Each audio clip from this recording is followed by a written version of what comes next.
Good morning and welcome to our live coverage of SpaceX Polaris Dawn Spacewalk.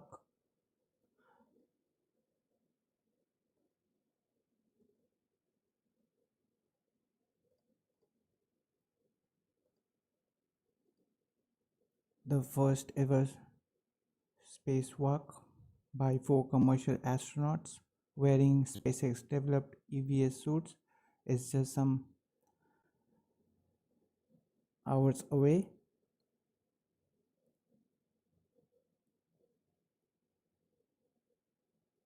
The Polaris Dawn Crew will attempt the EVA from Dragon today on September 12th at 2:23 a.m. Eastern Time.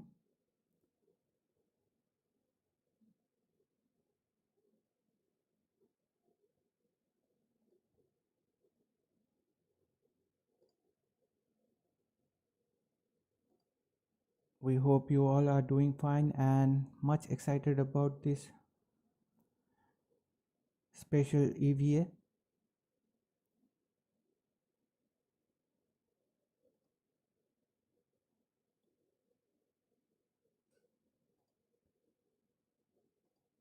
Before moving on,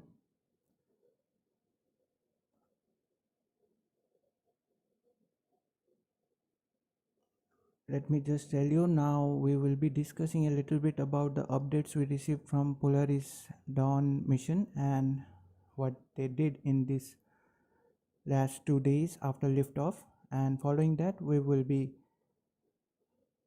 starting the stream of the Polaris Dawn spacewalk.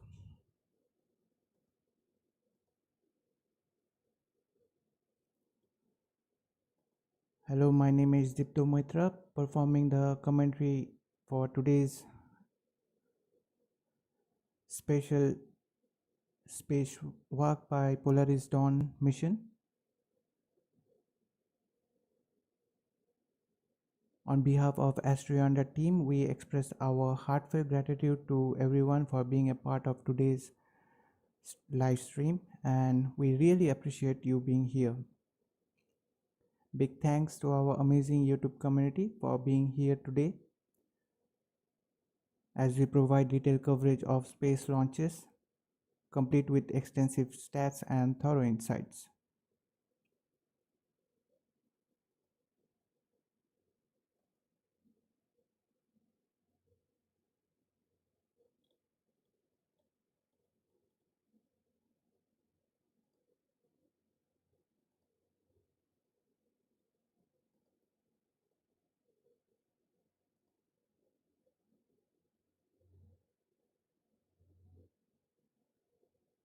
Now let me just start with the liftoff. At the very beginning of this mission,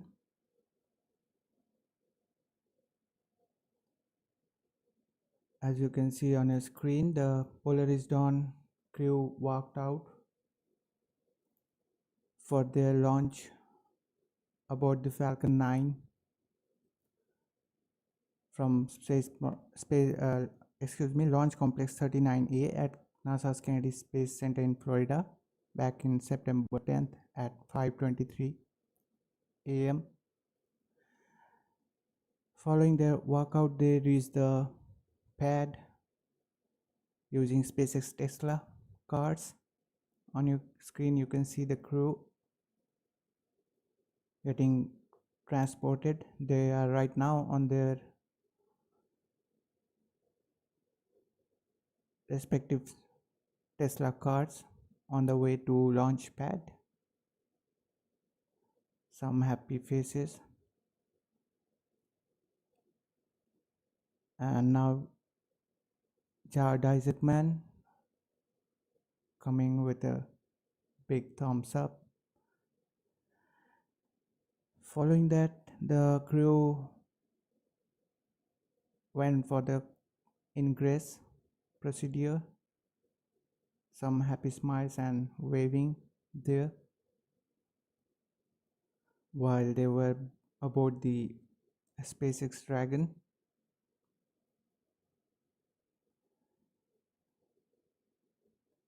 Although at the initial liftoff time we couldn't lift the Falcon 9 and the mission, so we had to delay due to the ongoing weather conditions out there. Later on, we attempted the second launch opportunity during the 4-hour launch window, that is at 5:23 a.m. Eastern Time, 9:23 UTC, and 2:23 a.m. Pacific Time. On your screen, you just saw how the launch was in a slow-mo. Another slow-mo video of the launch.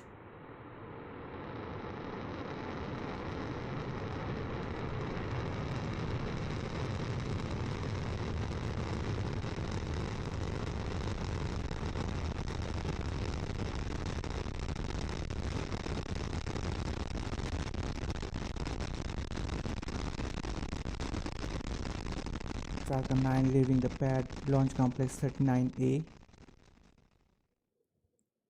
with the 4 commercial astronauts aboard the Dragon spacecraft.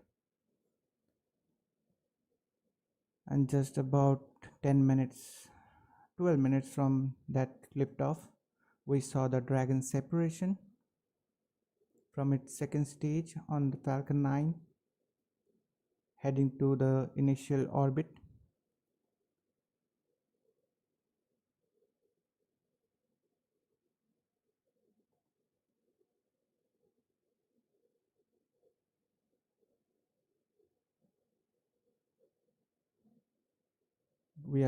We did got that time some nice views from the second stage.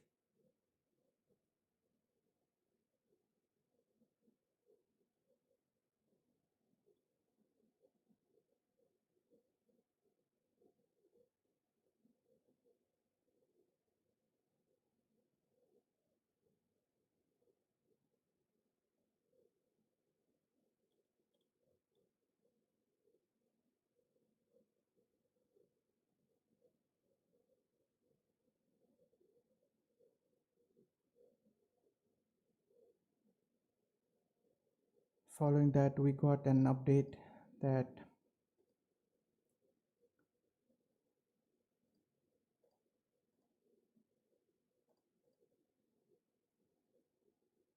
Dragon made its first pass through the South Atlantic anomaly, also the short for SAA.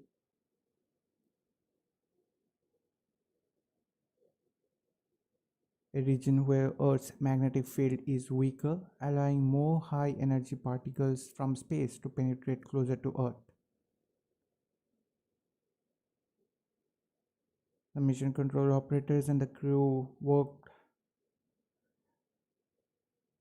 hand to hand to monitor and respond the vehicle system across all high apogee phase of the flight, particularly through the South Atlantic anomaly region.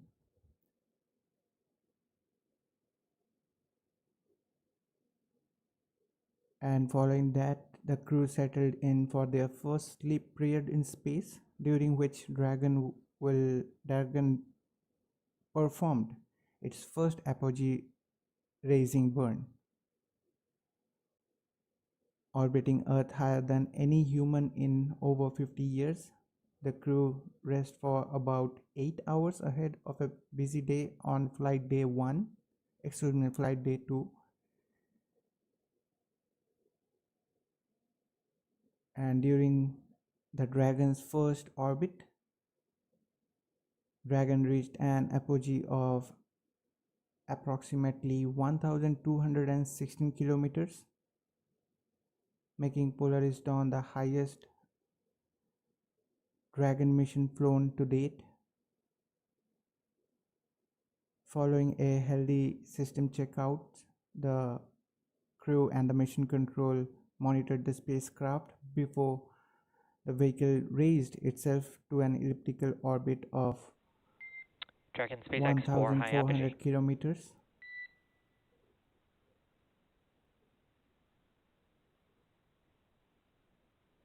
Go SpaceX. Dragon, you've soared to over 1,400 kilometers, and you're farther from Earth than any other person since the last Apollo mission over 50 years ago.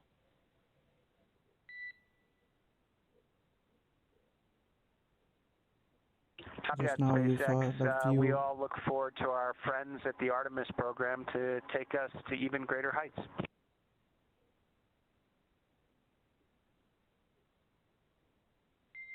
Well said, Dragon.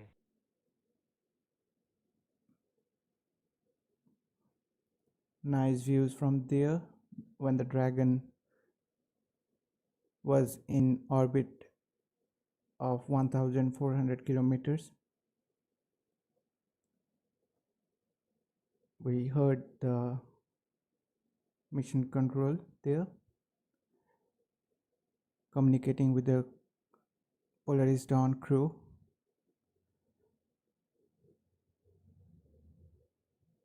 Also, we did saw that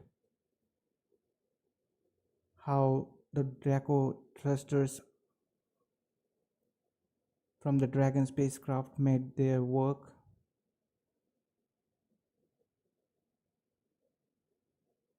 Lifting the Dragon to reach the highest orbit to date any spacecraft went, at an altitude of 1400 kilometers.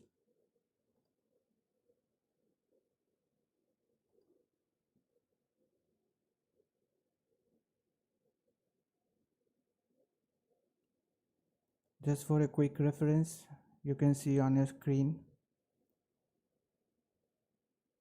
where Dragon reached its highest orbit, and now just some hours left from the spacewalk and where it will be happening.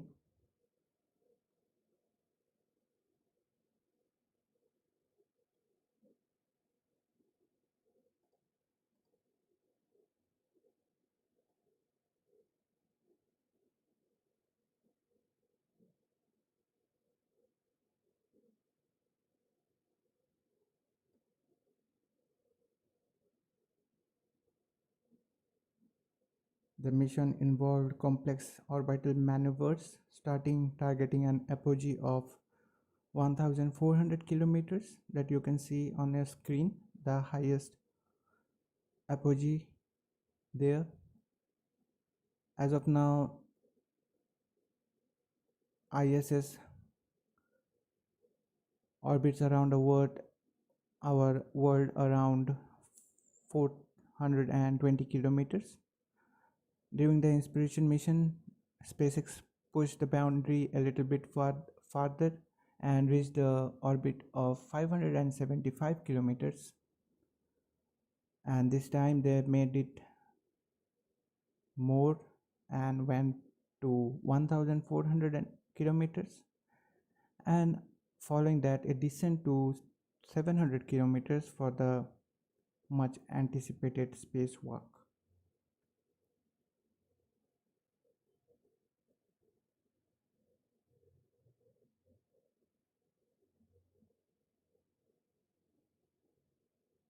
Now, after launching to an elliptical orbit with an apogee of 1200 kilometers and perigee of 190 kilometers,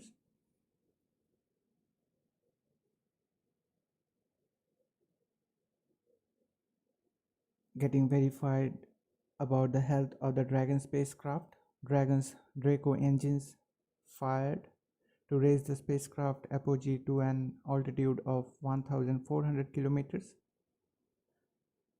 where Dragon remained for several orbits before lowering to a coasting elliptical orbit with an apogee of 700 kilometers and perigee of 190 kilometers for the remainder of the mission, including today's spacewalk and preparing for the re-entry. Polaris Dawn will be the first non-government mission to perform a spacewalk, but not only that, it will do that about 700 kilometers above Earth.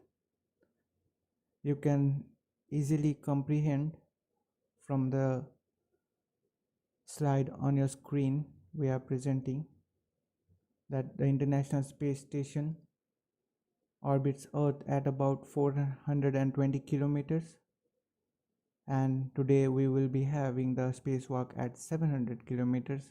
So how much it makes a difference and why this mission is so anticipated.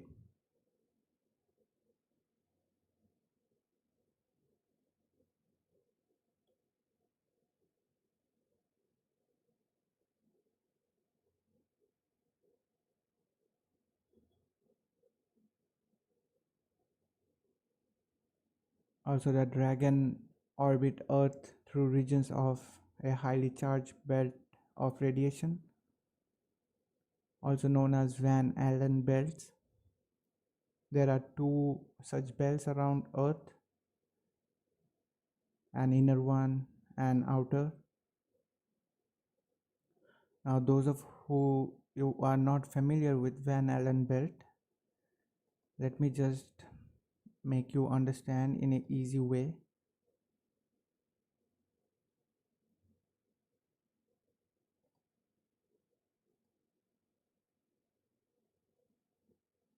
So here is a slide for you to make you understand how the Van Allen belts looks like. This Van Allen belt is a zone of energetic charged particles, most of which originate from the solar winds and which are captured by and held around the planet by the planet's magnetosphere.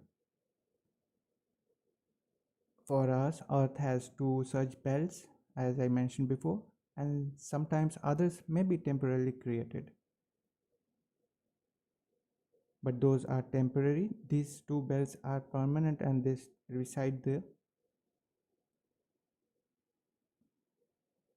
These belts are named after James Van Allen, who is often credited with their discovery. Overall, these two belts extend from an altitude of 640 to 58,000 kilometers above the surface. The inner Van Allen belt extends typically from an altitude of 1,000 kilometers to 12,000 kilometers above the Earth, whereas the outer belt begins at an altitude of 13,000 to 60,000 kilometers above Earth's surface.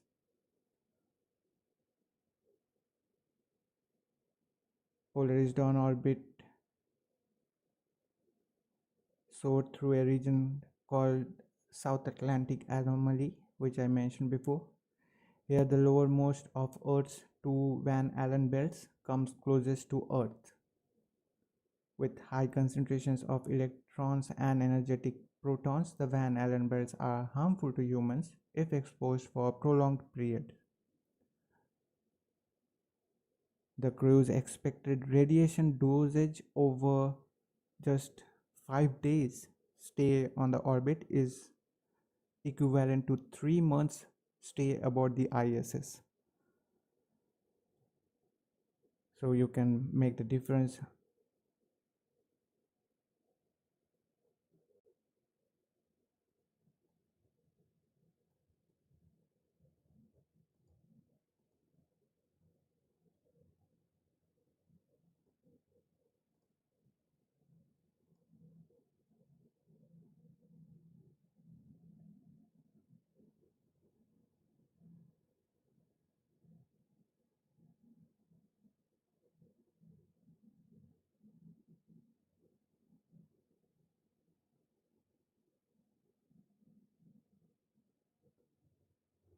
As I mentioned before, after completing 6 orbits of Earth at an altitude of 1,400 kilometers, Dragon performed a series of descent burns to reach an orbit of 700 kilometers altitude. For today's spacewalk, also simultaneously they continued to lower the Dragon's interior pressure bringing the cabin environment closer to the condition required for the EVA. The crew also spent few hours demonstrating the suit's pressurized mobility, verifying positions and accessibility in microgravity, along with preparing the Dragon cabin for the upcoming extravehicular activity.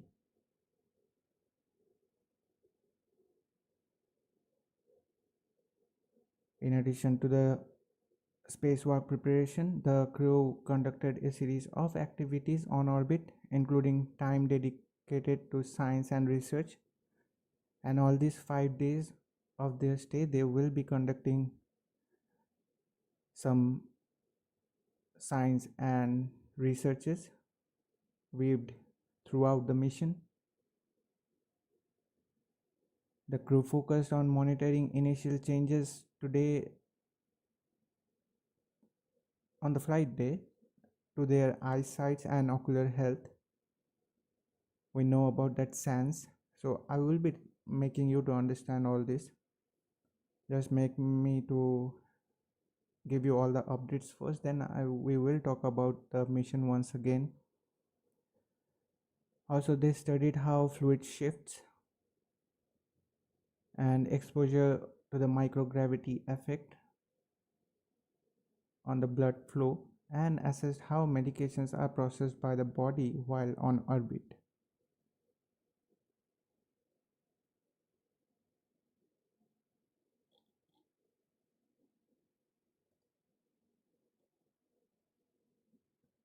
Following that, the entire crew met with the representatives from Folds of Honor.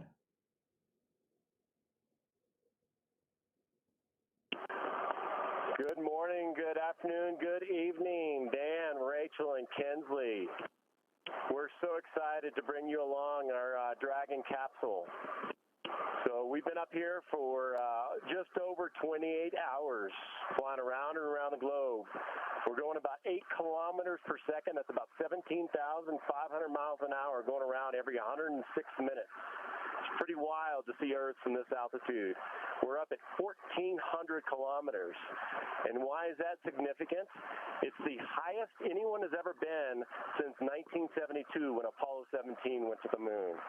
So it's a beautiful opportunity for us to see Earth, Mother Earth, from this altitude. And it's also pretty special because 2 of my crew members have set an altitude record for the furthest any females ever traveled from the planet Earth. Let me take a moment and introduce my crew. I'm Kid Poteet. I'm the mission pilot for Polaris Dawn.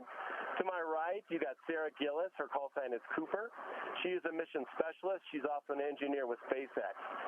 And then to my left, you got our illustrious commander, 2-time astronaut, Jared Isaacman. And then to his left is Anna Menon. Her call sign is Walker. She is a mission specialist, also a medical officer for this flight. We are so honored to have this opportunity to talk to you guys. There's no greater than what you guys have done and what your spouses have sacrificed for our freedom and our nation, and we are forever grateful for that. And we just want to take a moment and honor those sacrifices and try to carry on the legacy of your spouses, because it's so important what Folds of Honor is doing for these families. So it's just an honor for us to be here, and I'm going to pass it off to my crew to say a couple words. Hi there.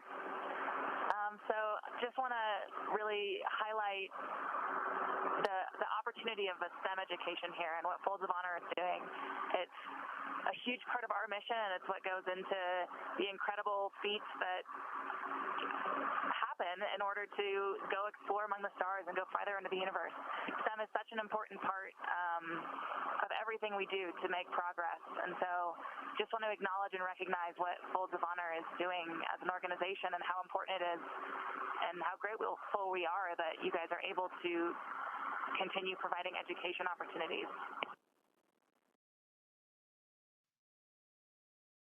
Just want to say what a real honor it is to speak with all of you today. A little background on the spaceship we're on right now. It's actually named Resilience, and that's what really comes to mind when I think about the sacrifices that you've all made, and what you've endured and persevered, and really in the name of freedom. And again, it's a real honor to really connect with you all today. Hey there. I am so thrilled to get to talk to you guys today. I also have a loved one in the Air Force, my husband, and while we've made sacrifices, they're nothing in comparison to what you all have had to endure. So, I just so admire what you do and your commitment to continuing their legacy and working with Folds of Honor, and I just so appreciate you. So thanks for everything you're doing, and we're so thrilled to be with you today. And with that, we'd be honored to hear from you guys, Dan and Rachel and Kinsley.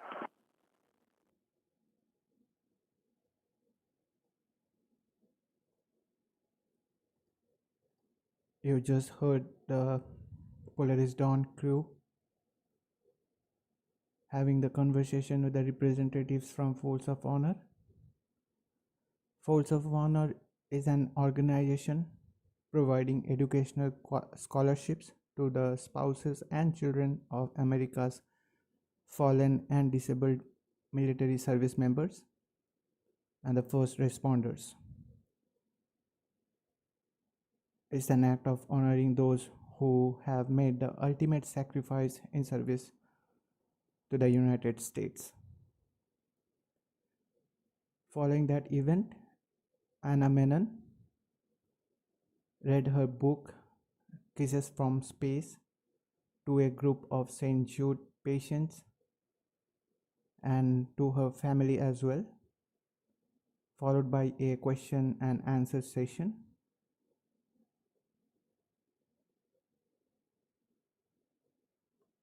Also at that time, Olympic gold medalist Shawn Johnson East joined the crew via a video conference to host the book reading. Here is a short clip of that. Hi, Sean. Hi, everyone. Hi, James and Grace. I am so excited to talk with all of you today and also get to read a book that's really special to me.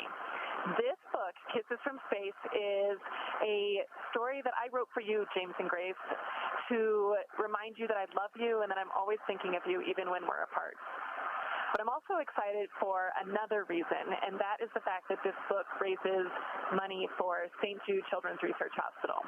I co-authored this story with Carrie Vosick, and it is beautifully illustrated by Andy Harkness. And all of our proceeds are going to benefit this hospital and the incredible work that they do. So, without further ado, let's read Kisses from Space.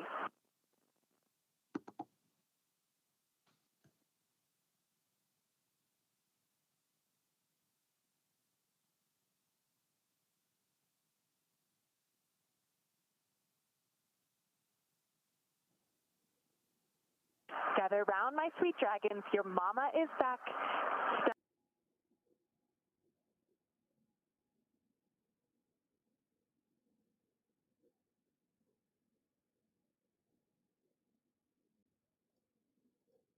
You just saw Anna Menon reading the book she authored, Kisses from Space. Also would like to mention, if you want to have a copy of this book titled Kisses from Space, please go ahead and have a purchase, because it will help to raise the fund for St. Jude's Children's Hospital there.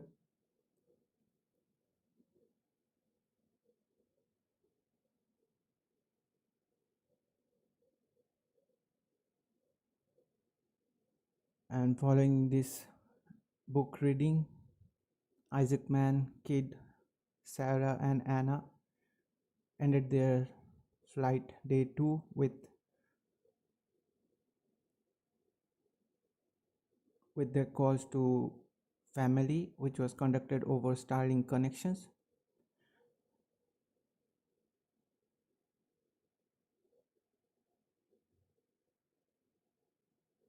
And they went for a good night's sleep ahead of today's world's first commercial spacewalk. So these were the updates we received from Polaris Dawn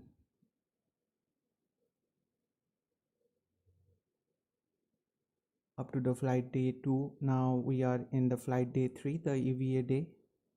Also, we got a good view of the sunset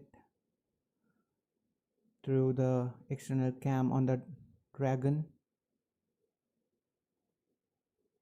You can see how beautiful it looks, showing that thin atmosphere of the Earth.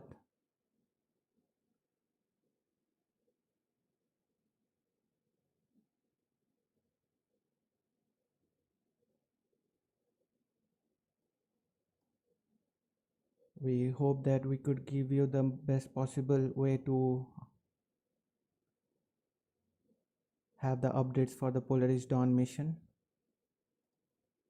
Now, before moving on, if you feel like we are adding value to your viewing experience, please consider giving this video a like. It really helps YouTube's algorithm bring in more space lovers to discover this stream, helping us to build a community with amazing space enthusiasts like you. Also consider about smashing the subscribe button and turning on the bell notification as we work hard to bring you detailed streams with stats and insights. We would be super grateful for your support.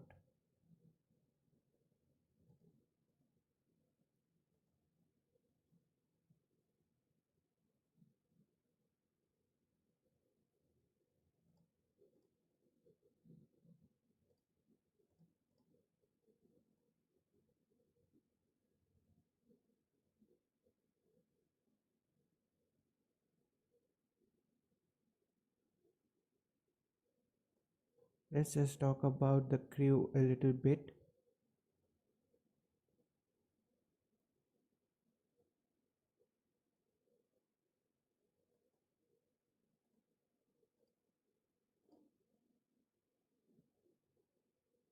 Jared Isaacman, as the mission commander, is the founder and CEO of Shift 4 and also served as mission commander of Inspiration 4 mission, which was the world's first all-civilian mission to space back in 2021, which helped raise over $250 million for St. Jude Children's Research Hospital. He is an accomplished aviator and adventurer from Pennsylvania.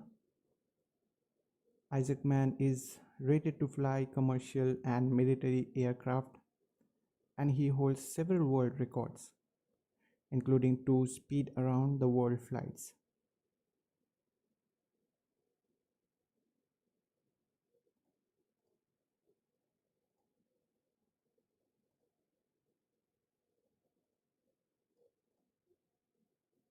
Next we have Skid Korpotit, serving as the mission pilot for the mission, who is a retired US State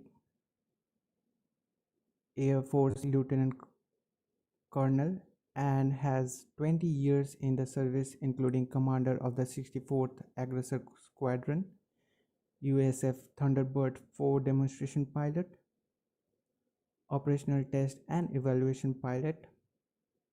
Also, he served as the role of flight examiner. Potit previously served as mission director for Inspiration 4 mission.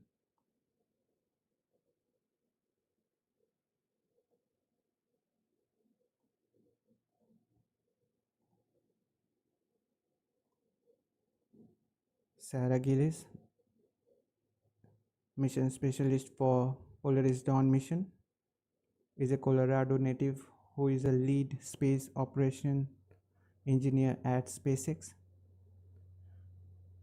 where she is responsible for overseeing the company's astronaut training program. Being a lead astronaut trainer, she trained many of the crews that have gone to space, including Isaacman, who is the commander of Polaris Dawn mission for the Inspiration 4 mission.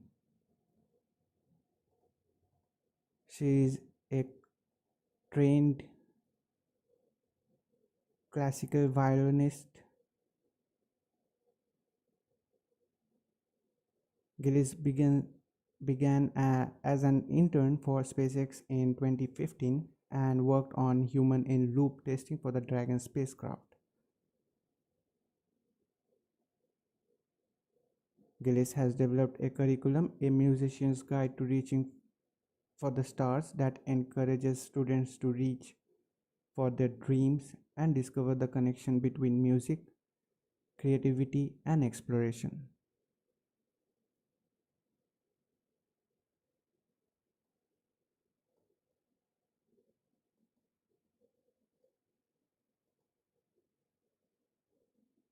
Lastly, we have Anna Menon, mission specialist and medical officer for the Polaris Dawn mission, who is a lead space operations engineer at SpaceX as well.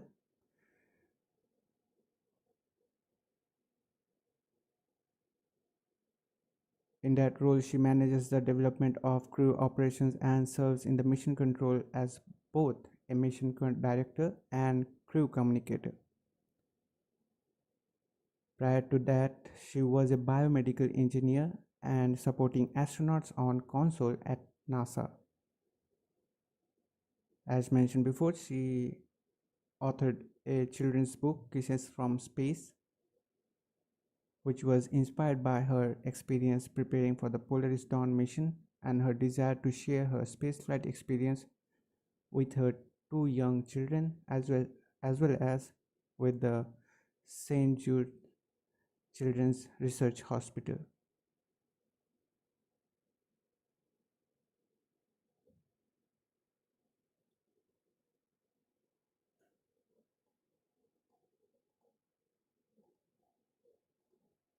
The Polaris Dawn mission will be the first of the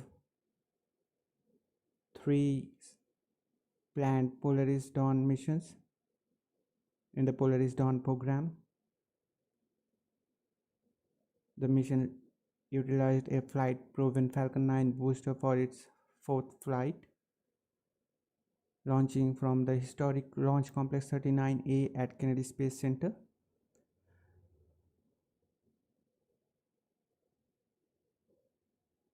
The Polaris Dawn mission is set to last for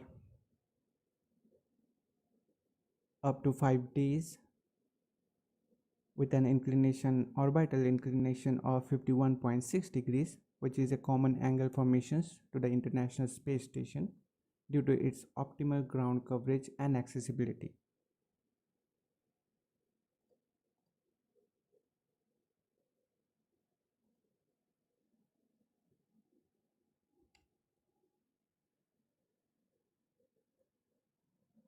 Before moving on, would like to have a look at the chat and welcome our guests here. Firstly, once again, welcome Simon.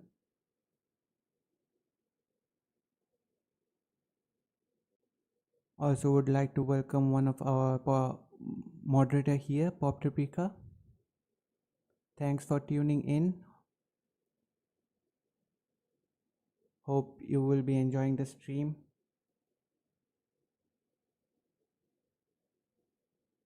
And yes, indeed, those shots from the Dragon on orbit were really spectacular. Would like to welcome Jeffrey Frank. Thanks for tuning in. Really, we are holding our breath to have this EVA to witness. And a big thanks to Patrick Irwin for subscribing to us and tuning in. We hope you all will be enjoying the stream and we could deliver our best to give you the overview and the good overall experience of the Polaris Dawn mission with the upcoming EVA extravehicular activity.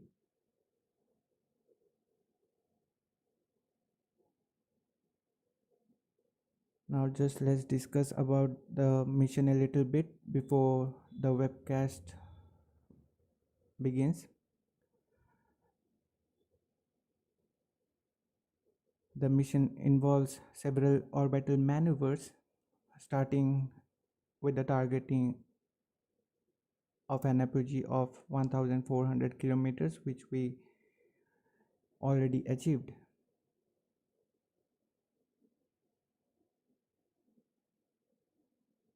With the Dragon mission taking advantage of Falcon 9 and Dragon's maximum performance, endeavoring to fly higher than any Dragon mission to date and farther than humans have traveled since the end of Apollo program in 1972.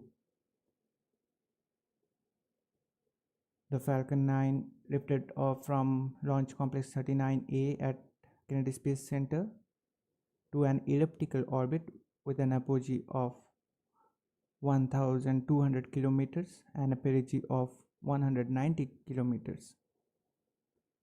After verification of the healthy vehicle, Dragon's Draco engines fired up to raise the spacecraft apogee to an altitude of 1,400 kilometers, where Dragon remained for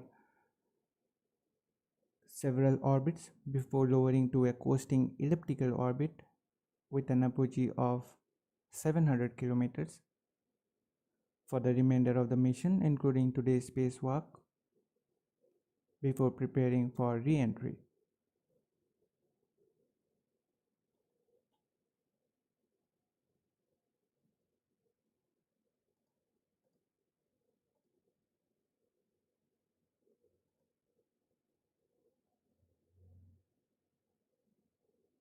A little bit about Polaris Dawn mission objectives. Out of this checklist, already we did the first one. Now we are waiting for the second one for the first commercial spacewalk.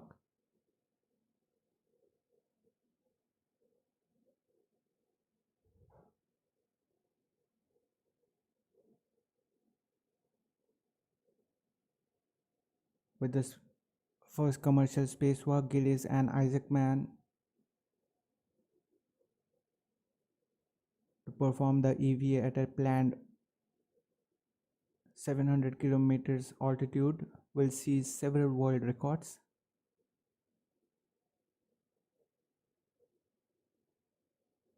Three times higher than the ISS, it will be the highest EVA ever in Earth orbit, smashing an altitude record of 1,370 kilometers set by Gemini 11 astronauts Charles Conard and Richard Gordon back in September 1966.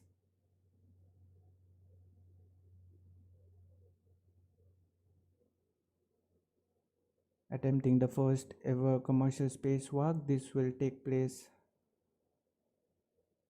at an elliptical orbit of 700 kilometers altitude above Earth in newly developed SpaceX EVA suits. During the spacewalk, the crew will conduct a series of tests that will provide necessary data that will allow SpaceX teams to produce and scale for future long-duration missions.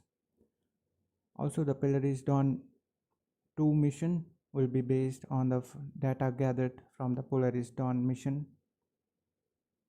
And following that, we will have the first human space flight using the Starship in the Polaris Dawn 3 mission. The crew worked with the SpaceX engineers throughout the suit development, testing various iterations for mobility and performance, and conducted operations inside the vacuum chambers to validate pre-breath protocols and the readiness of the EVA suit. Aged 30 years and 242 days on the planned date as of today of the EVA. Gillis will also become the youngest human to have a spacewalk, eclipsing first ever spacewalker Soviet cosmonaut Alexei Leonov, who was 30 years 292 days old when he floated outside the Voskhod 2 capsule back in March 1965. Also jointly with Menon and Gillis will fly to the highest altitude ever attained by a woman. They already accomplished this milestone as it is the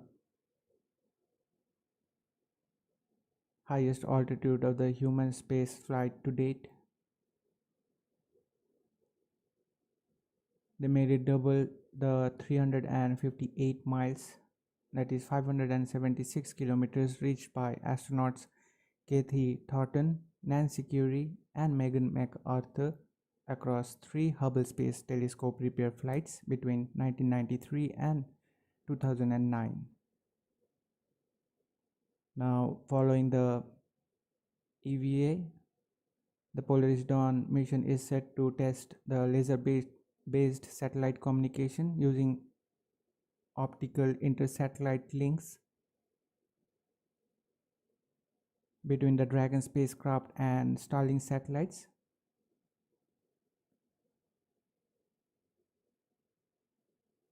And during the whole stay of 5 days on orbit, the Polaris Dawn crew will be conducting nearly 40 experiments for critical scientific research designed to advance our knowledge of human spaceflight, both on Earth and during future long-duration mission spaceflight.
Let's just take a quick look how the training was done for the Polaris Dawn mission by the crew ahead of the Polaris Dawn mission during the last 2 years.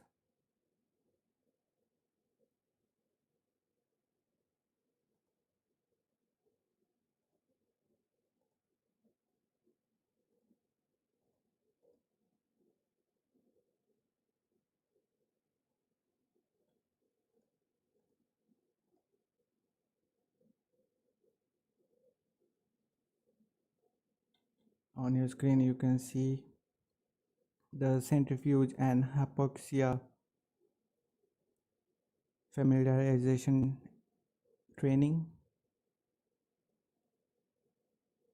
During this,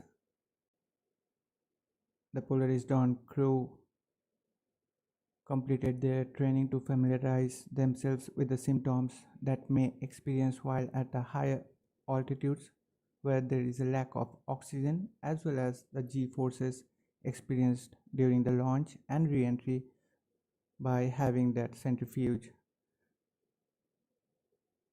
training.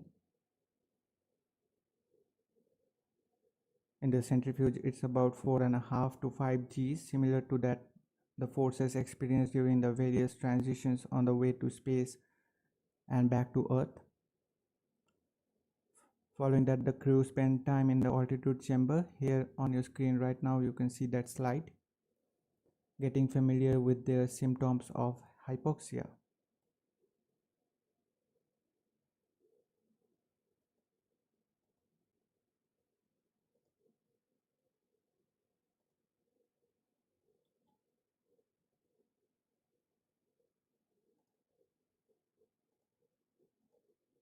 These are some of the images taken by John Crows. Would highly recommend everyone to follow him on X to have more such amazing pictures. Not only he is taking the Polaris Dawn mission pictures, he do take some of the breathtaking pictures of every launch. A big thanks to him, else we would have been not get a good view of the Polaris Dawn mission at the back end. Now here you can see the Polaris Dawn crew participating in a decompression sickness study at NASA's Johnson Space Center in Houston, Texas, December last year. This facility originally served as a platform for similar atmospheric modulation tests in the early 1970s ahead of NASA's mission to Skylab, which was the United States' first space station.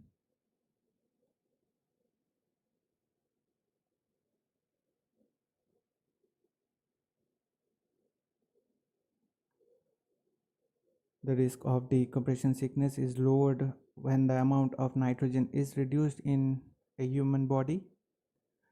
Current extravehicular activity decompression models, such as those used on the ISS, International Space Station, achieve this during a long duration, 100% oxygen pre-breath exercise in an airlock.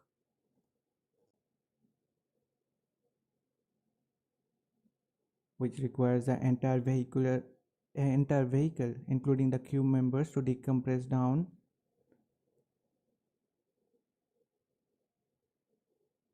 the vacuum with a limited pre-breath, because Dragon does not have an airlock. In anticipation of the mission's EVA attempt, this study characterized the decompression sickness risk for Polaris Dawn and helped SpaceX to develop a new decompression model for EVAs from Dragon. As the name just suggests, this is just the Dawn. We will be seeing many upcoming EVAs from the Dragon itself. In addition to characterizing the decompression sickness risk, the event also allowed for the crew and team to practice monitoring for and reporting EVA related medical information and communication loops ahead of the mission's actual spacewalk.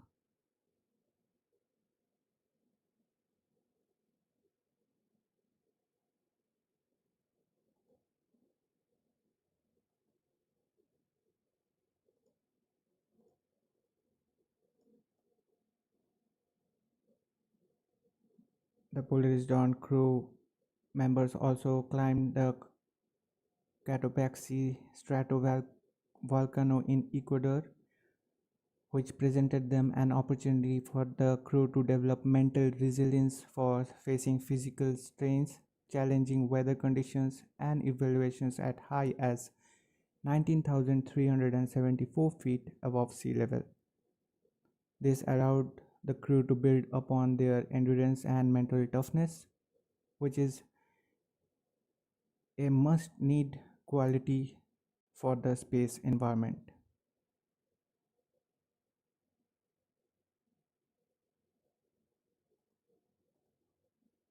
Also, the crew went to the scuba diving training, where we know that there is a limited way to communicate between each other. This nonverbal communication and body support skills used in the scuba are comparable to communication skills used during extravehicular activities, which emphasizes the importance of clear and concise conveying of the information between crew members and team back on Earth.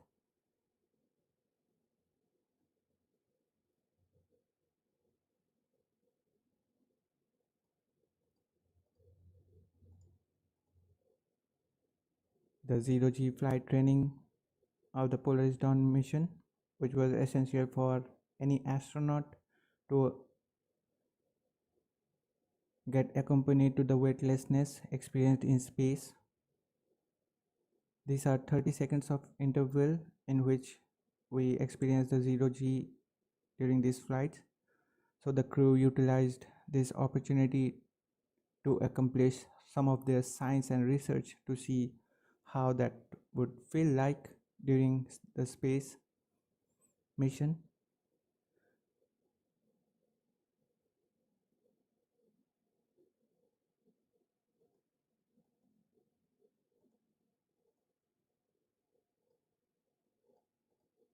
The crew went through the skydiving training at the United States Air Force Academy's basic free fall parachuting course in Colorado, which is the only program in the whole world where the students make their first sky jump solo, entirely untethered from any instructors. This solo skydiving experience gave the crew continued valuable practice in making rapid, high-stakes decisions, taking them alone, similar to the dynamics they encountered during the fighter jet training and other off-site team-building events such as scuba diving and mountaineering.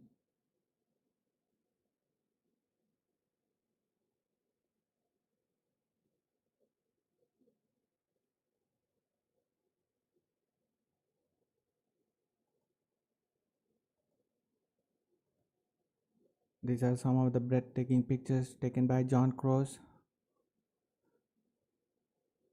during the fighter jet training, which allowed the crew resource management, teamwork, and checklist procedures applied in high consequence environment.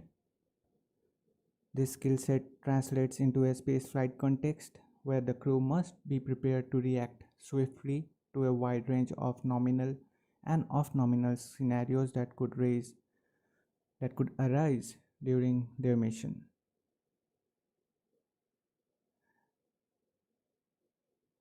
Replying to Pop Tripika from the chat, yes, indeed, the training was something.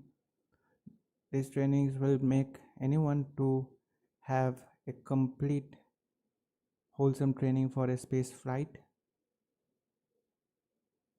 making them to prepare mentally, physically, and psychologically as well. Here on your screen you can see Anna Menon during her training in a medical skill training at McGovern Medical School at UT Health Houston. Their training focused on an internal and focused assessments, collection of vital signs, physical exam skills, basic life support and airway management, and other procedural medical skills, encompassing a wide array of potential concerns that may need to attend during the space flight. So Anna and Sarah are the lifesaver, you can say, on the space flight right now.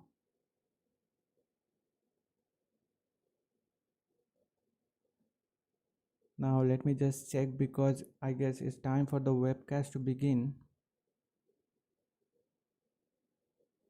As they mentioned, they will start the webcast prior to 1 hour from the EVA.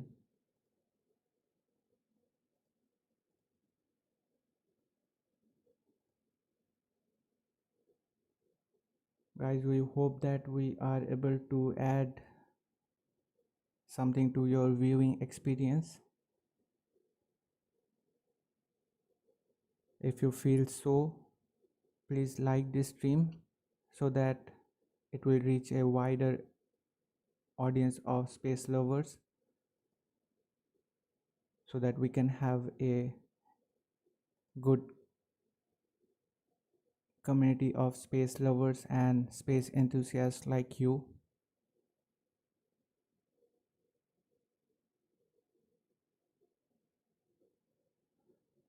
Well, we are getting an update that today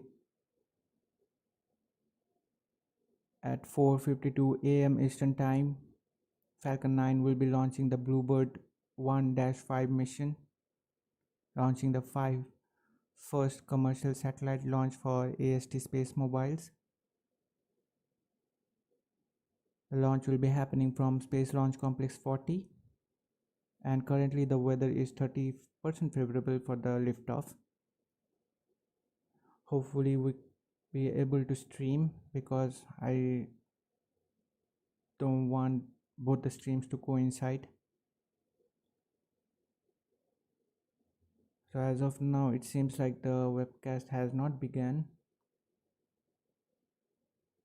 So while we keep an eye on the webcast to commence, let's just talk a little bit about the science and research aspect of the Polaris Dawn mission.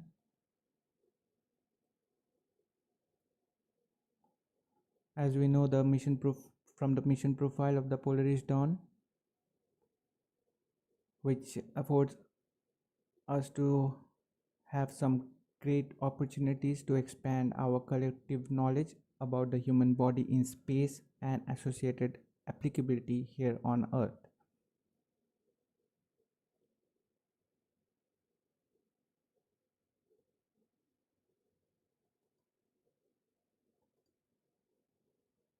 These are one of the most exciting and vital images during the Polaris Dawn mission. Here you can see the crew members wearing a contact lens embedded with microelectronics, which will allow the crew to continuously monitor changes in the shape and pressure of the eye. Also, this is a first for a human spaceflight mission. The collected data will contribute to an understanding of spaceflight, associated neuroocular syndromes,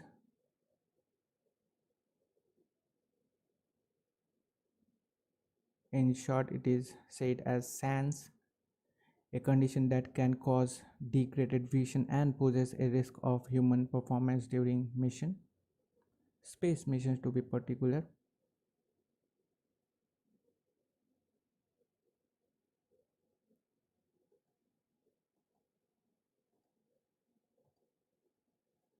Next up, you can see here Sarah Gillis, who participated in an research where a device which will use the blood flow restrictions to help improve the efficacy of the exercise in space, and also helps improve the effects of the fluid shifts that astronauts experience when they go to space.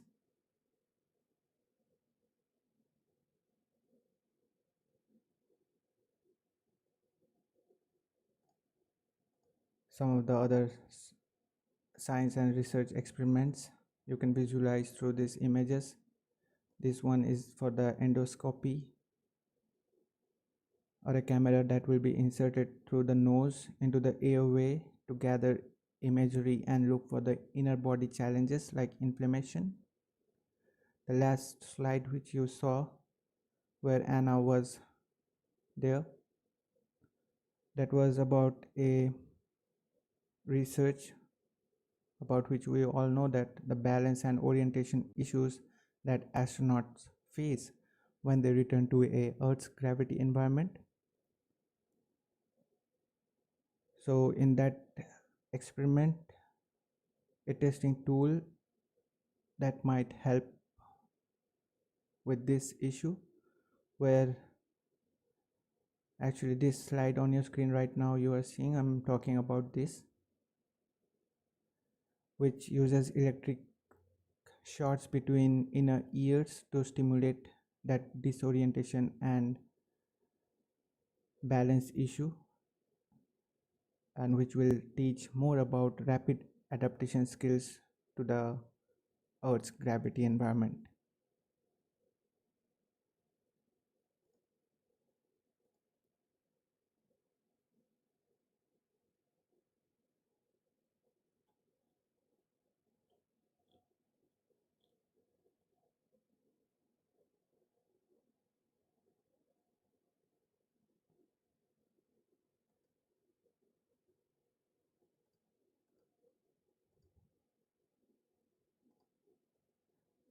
Also, the Polaris Dawn crew visited the St. Jude Children's Research Hospital, meeting doctors, researchers, and patients while throughout the last year working to raise funds and awareness for the hospital to ensure no child dies in the dawn of life. Additionally, by providing Starlink to 100 schools in Chile and Brazil, with Starlink, the Polaris team is striving to increase internet connectivity to communities around the world, which can improve education and telemedicine efforts in communities in need of greater connection to such resources. Although they did serve the Starlink satellites in Brazil, as I mentioned, but right now we all know that Starlink is having some issues with the Brazilian government, and also the Brazil government said that they won't be making any payments for the Starlink services being provided there. And in reply to that, Elon Musk mentioned that he will be making the service free as of now there at Brazil.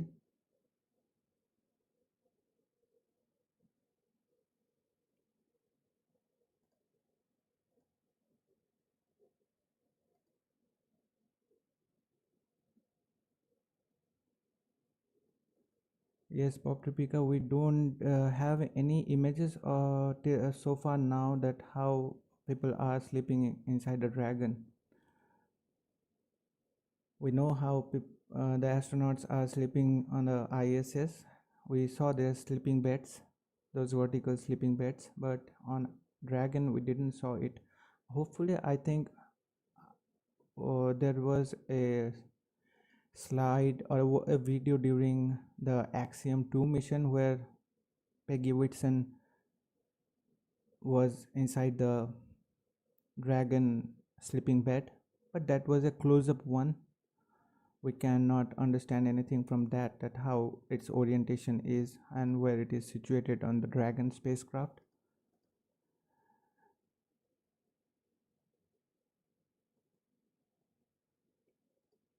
As of now, the webcast has not begun yet.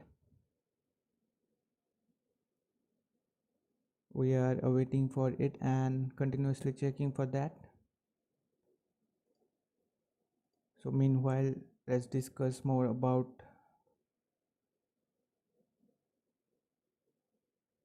the Polaris Dawn mission.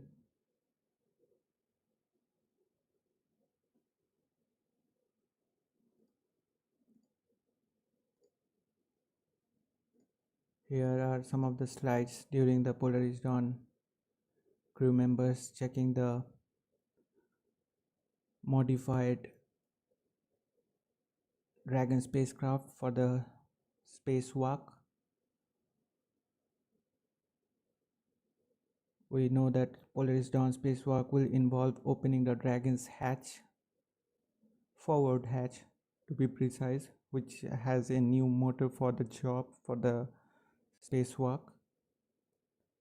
But the capsule won't feature an airlock. This is different than spacewalking procedures on the International Space Station and NASA's retired space shuttle, where the airlock has allowed the rest of the spacecraft to be isolated from the vacuum of space. Dragon lacks of an airlock, meaning all 4 Polaris Dawn astronauts will don their spacesuits during the spacewalk and will be exposed to the vacuum of space. Also, the space flyers cannot purge nitrogen from their systems and avoid decompression sickness by using pre-breathing procedures as seen on the ISS. Instead, the spacecraft will, here in the Dragon spacecraft, will gradually lower its overall internal pressure while the partial pressure of the oxygen rises, which will remove the nitrogen. Then all four astronauts will use pure oxygen in their suits while the spacewalk is happening.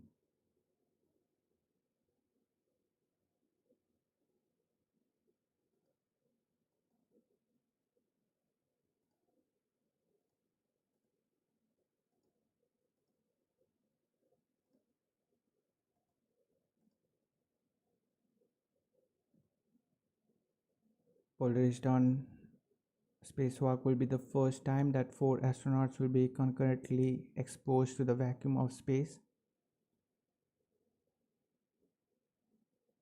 During the approximately 2-hour long operation, Mission Commander Jared Isaacman and mission specialist Sarah Gillis will separately exit the Dragon spacecraft through its forward hatch.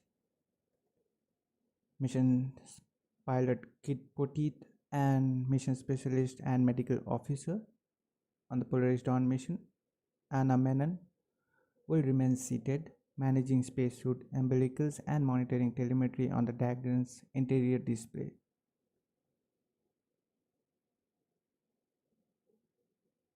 Scott and Anna both will be also monitoring the spacewalkers, that is the Isaacman and Sarah.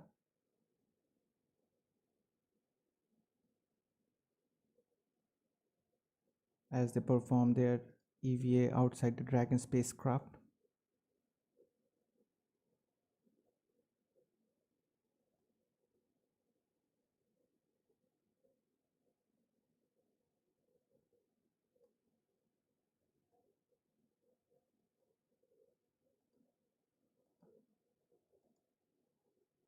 We all know that the EVA today will be performed using the SpaceX newly developed EVA suit, which is designed keeping in mind that astronauts need to move around easily both inside and outside the Dragon spacecraft.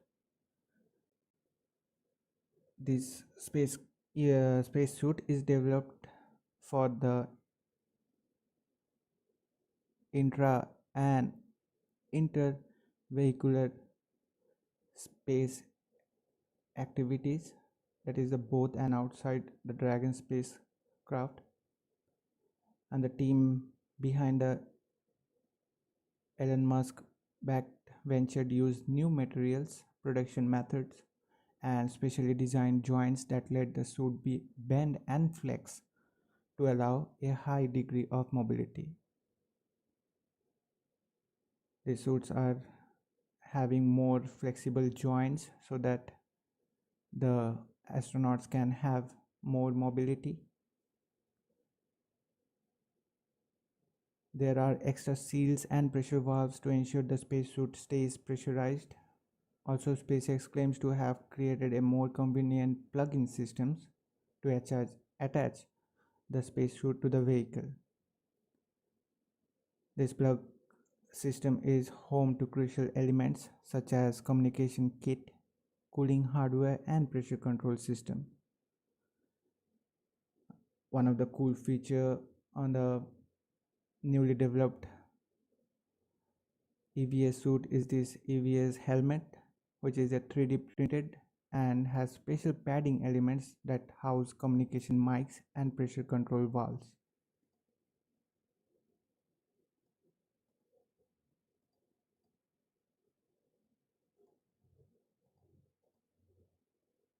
The new spacecraft comes with an upgraded visors that rotates and offers a wider field of view. The helmet also incorporates a special on-display screen, to be precise, which is heads-up display. In short, it is HUD, a camera to show critical information like pressure levels inside the spacesuit, temperature levels, and humidity. Moreover, the company claims it reduces bright glare when astronauts are outside the spacecraft performing spacewalk.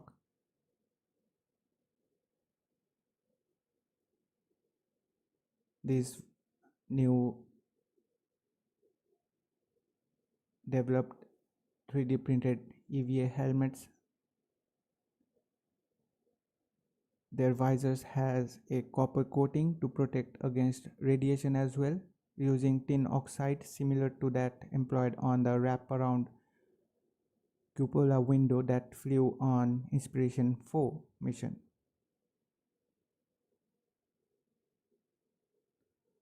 The external fabric features flame-resistant material with Teflon fabric and Nomex playing a key role there. Teflon fabrics were also a part of spacesuits used for Apollo programs. NASA's version of fabric is called beta cloth, which is essentially ultra-fine glass filament used as a yarn to make fabric and then coated with Teflon, that is polytetrafluoroethylene, and with a melting point of having 650 degrees centigrade. This material offers thermal shielding that protects against dangerous lunar dust for astronauts wearing the A7L spacesuits for the Apollo program mission. Notably, the suit Neil Armstrong wore for his historical moon walk had both Teflon and Nomex. Nomex is also used in SpaceX EVA suits, which is a crucial element for firefighter suits for its flame resistance. And Nomex is a preferred choice for making spacesuits owing to its higher level of comfort and durability as well.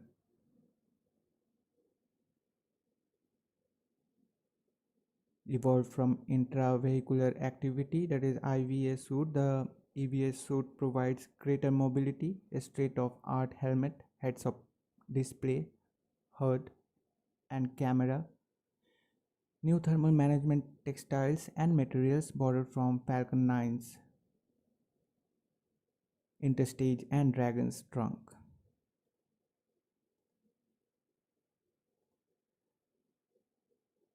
Those of who are here right now on the live stream would like to just ask you that do you guys have any information about the webcast?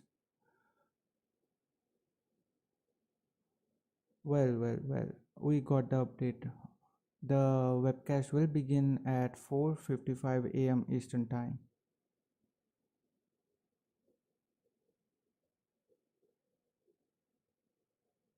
So it has been pushed a little bit.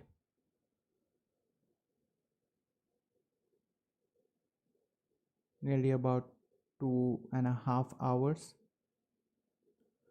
Right now we got this update. So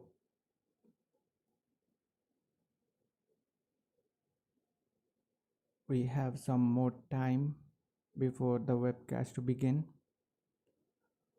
Once again, like the liftoff of the Polaris Dawn mission, we got to see the adjustment in the webcast. There we had 2 hours of adjustment, and here we are having 2.5 hours of adjustment.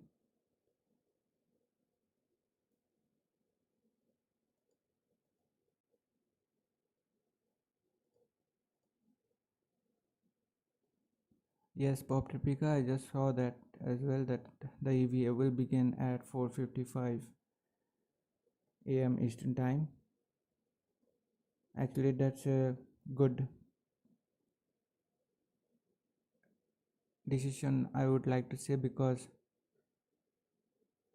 already people who were much excited, they were awake to witness this this EVA, but now they can have a 2 hours of power nap before getting to witness this.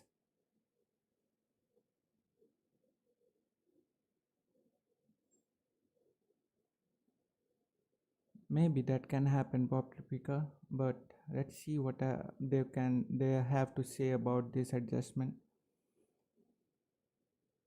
Also, I think with that we won't be able to cover the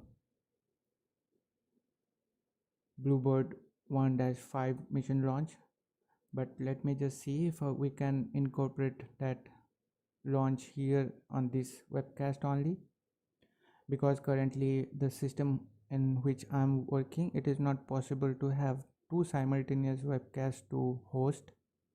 So with that, we will ask apologies from all of you, because we did plan and schedule the webcast for the SpaceX Bluebird 1-5 mission, but as the webcast of the Polaris Dawn Spacewalk got shifted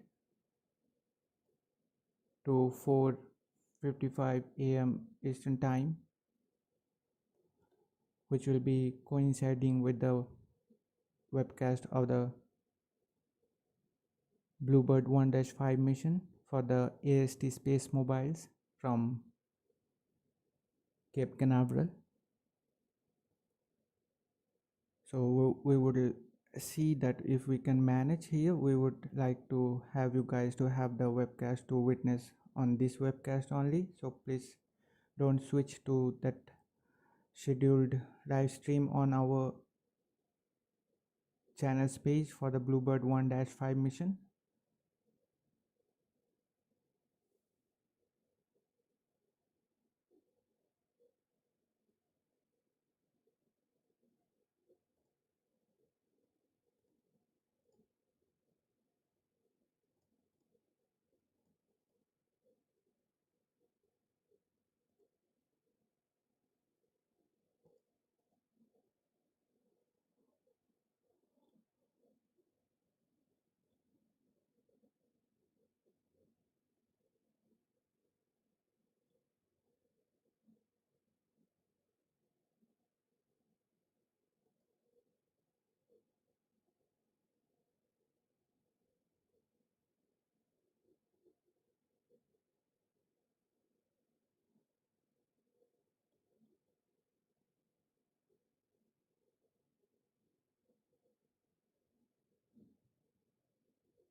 Well, as we are here on the flight day 3,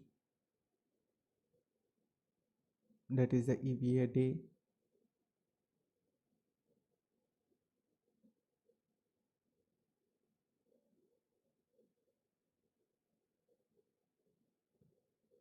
after the crew wakes up, they have several hours of preparations, including the final cargo configurations, preparing biomedical monitoring devices for the spacewalk.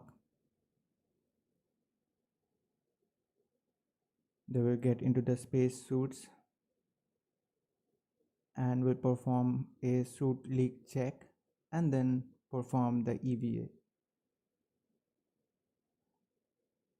Following today, the flight day 4 is the Starlink demonstration day. The crew will have some checkouts and then perform a series of demonstrations as a part of that test. Hopefully we will have a live stream for that as well.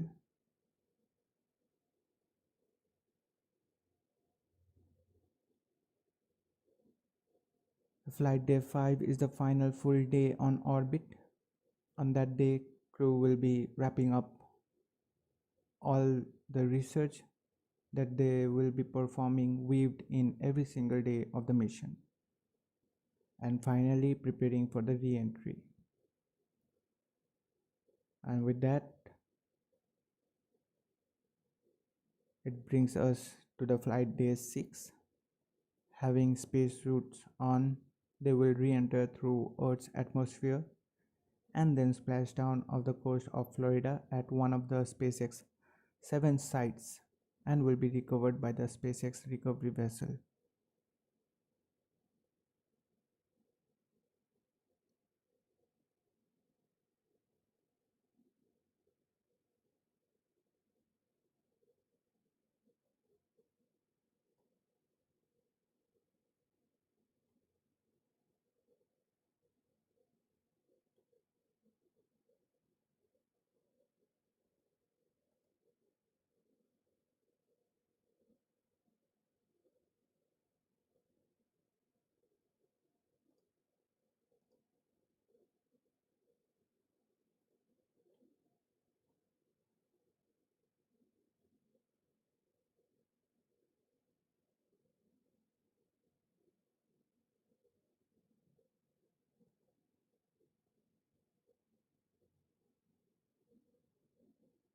Previously, after the Dragon separation,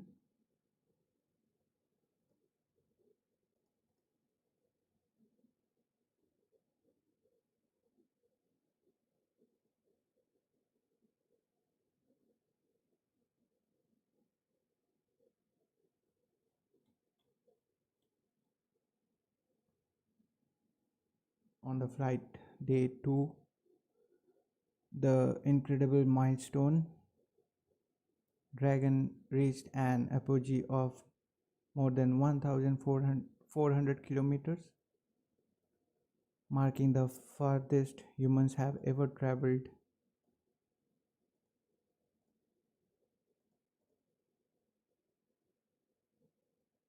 In space since the completion of the Apollo program over 50 years ago. On your screen you can see the Draco thrusters of the Dragon spacecraft.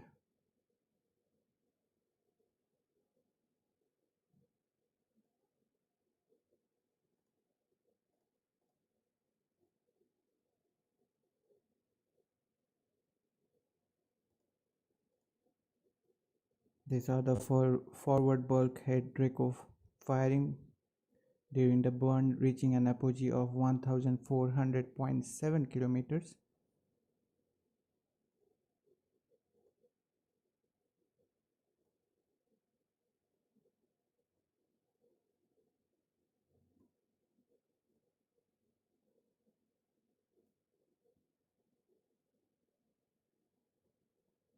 Today we got some good views from the Dragon. SpaceX for high apogee.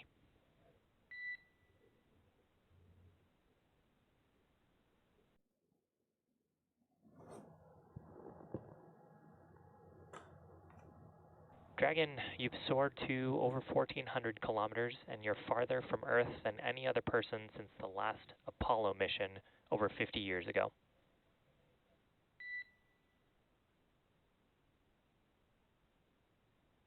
Copy that, SpaceX. We all look forward to our friends at the Artemis program to take us to even greater heights.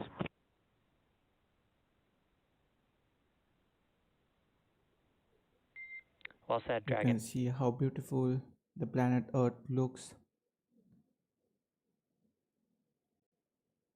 Also, this views from the Dragon we got through the Starlink communication system.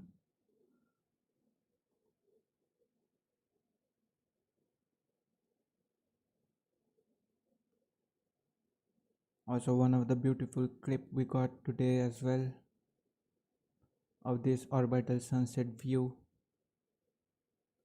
from the cameras about the Dragon spacecraft.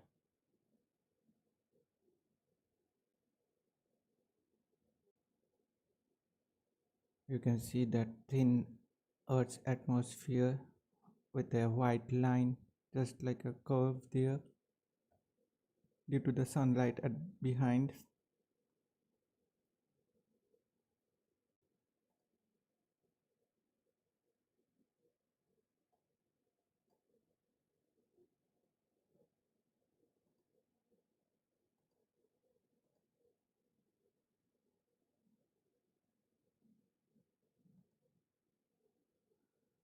Now let us just check that what is the status for the SpaceX Bluebird 1-5 mission.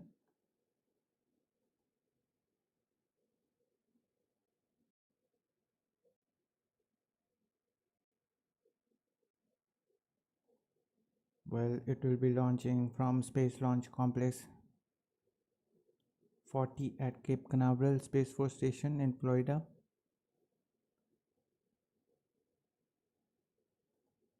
Right now they are targeting a liftoff time of 4:52 a.m. Eastern Time, with the launch window opening at the same time, and the weather is currently 30% favorable for the liftoff.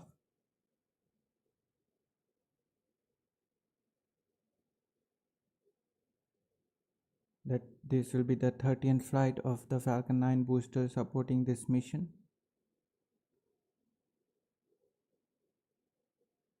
and we will be seeing a first stage to land on the landing zone 1 at Cape Canaveral Space Force Station.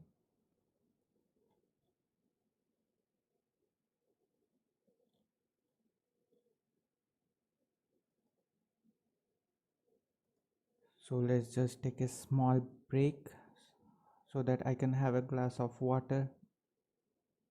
Meanwhile, you can have some music to hear here.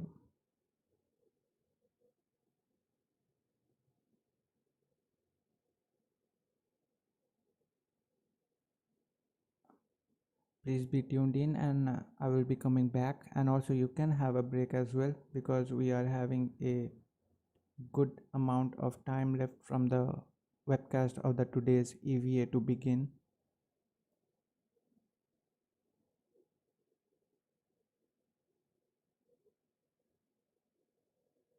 So I'm just joining you guys in just couple of minutes while you enjoy this chill music there.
Guys, now we are getting closer to the webcast of the Bluebird 1-5 mission.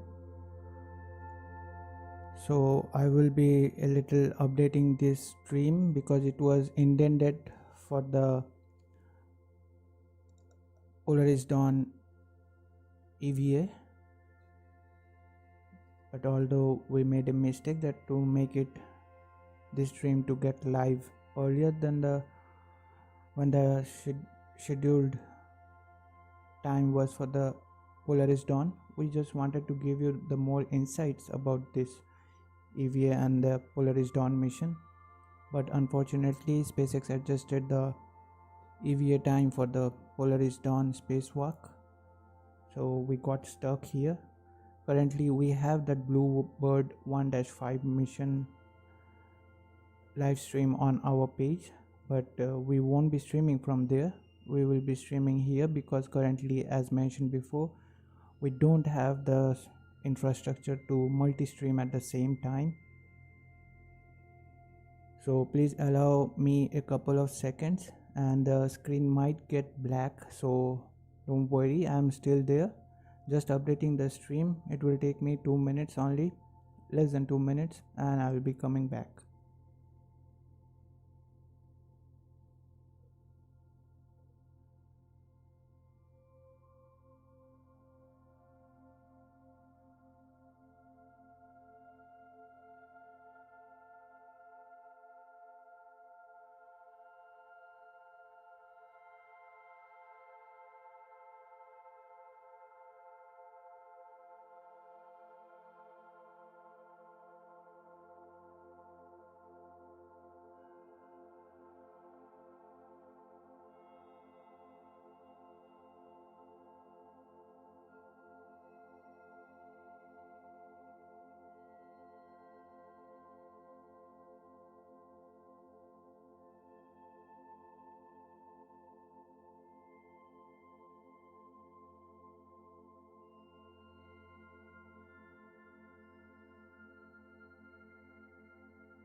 Guys, I'm done with the setup of the stream for the Bluebird 1-5 mission.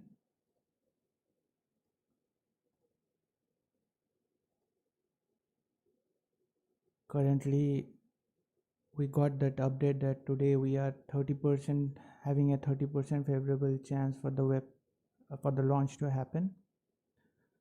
SpaceX is targeting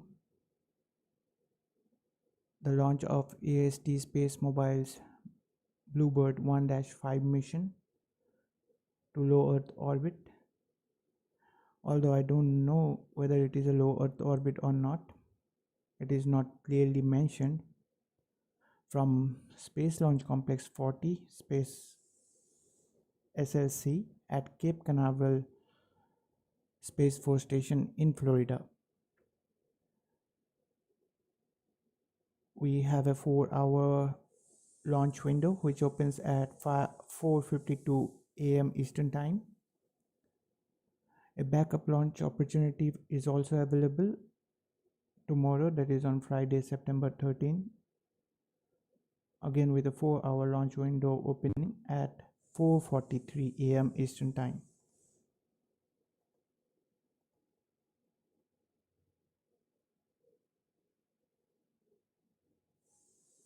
Now let's just discuss about the mission details. Here is a mistake I made while making this slide. Although there will be a 9 Starlink satellites being supported by this mission previously, so please consider that. Today the booster with tail number 1078 will be supporting today's mission.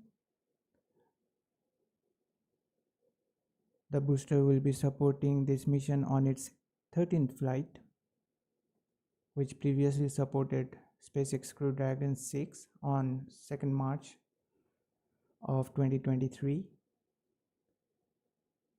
SES O3B Empower mission and another non-Starlink mission, that is a classified launch of USS 114 mission. USS F124 mission. I'm actually a little bit agitated because I mixed up with the streams. And previously, as I said, that it supported 9 Starlink missions. Here on your screen you can see it is 8 Starlink mission written, so it's a typo, please consider that. The last Starlink mission supported by the booster was Starlink Group 10-6 on August 2024, and that was the last supported mission by this booster as well. As of now, this booster is having a 41-day turnaround.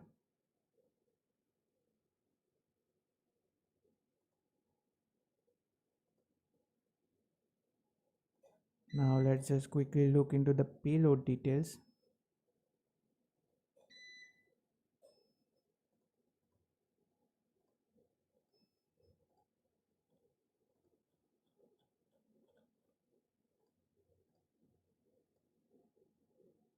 Today's Bluebird 1-5 mission is the first commercial launch of the 5 satellites for Bluebird constellation and also for AST Space Mobile.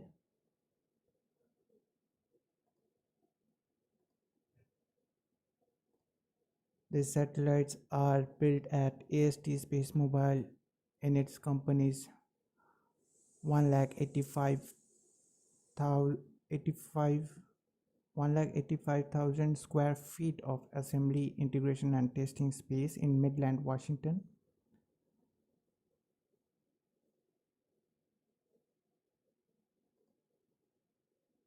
This is a batch of 5 Bluebird cell phone compatible broadband satellites.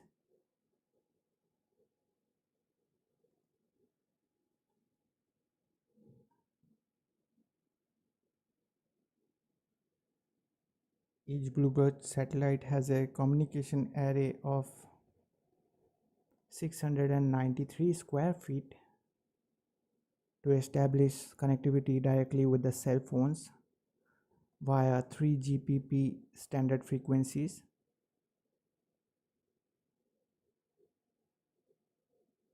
and also with the partnership with the leading cellular service providers all around the world. Each satellite consists of 10 meter diameter phased array antennas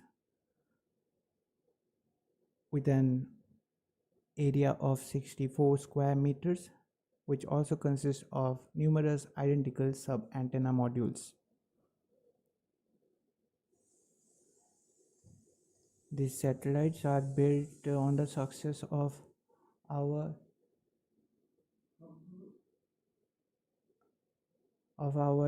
in-orbit Blue Walker 3 satellite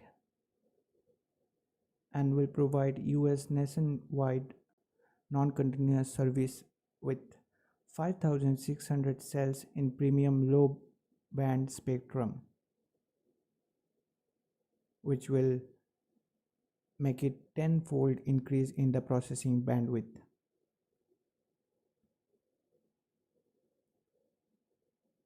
So we can say that it will be a partial competition with the Starlink satellites.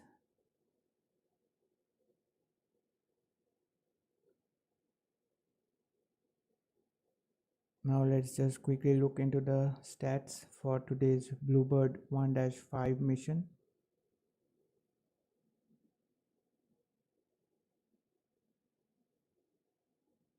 This will be the SpaceX 383rd overall launch. First launch for AST Space Mobile of 5 commercial satellites. 31st Falcon 9 launch to date. 371st, Falcon 9 launch to date. 13th flight for the Falcon 9 booster with tail number 1078 supporting the mission. 88th Falcon 9 launch of this year. This launch marks the 91st SpaceX overall launch of 2024. This will be the 316th Falcon booster reflight to date, meaning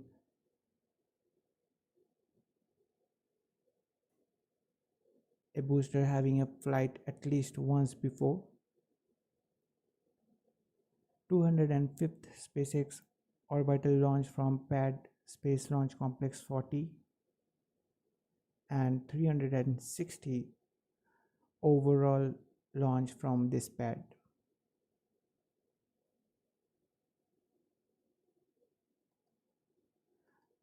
Coming to some reusability statistics, this will be the 302nd Falcon 9 booster reflight to date. 12th landing on landing zone 1 of this year and 44th landing overall. 13th landing for the Falcon 9 booster supporting this mission with tail number 1078, and with that it will be the 75th overall landing, which will mark 328th Falcon 9 booster landing to date and 347th overall SpaceX landing. Prior to today's mission, these are the landing stats for different landing zones for SpaceX. Landing zone 1 having 1 unsuccessful and 43 successful landings to date. With today's mission, it will be having 44 successful landings, whereas landing zone 2 is having 0 unsuccessful landings and 11 successful landings, whereas The Vandenberg landing zone 4 is having 0 unsuccessful and 20 successful landings.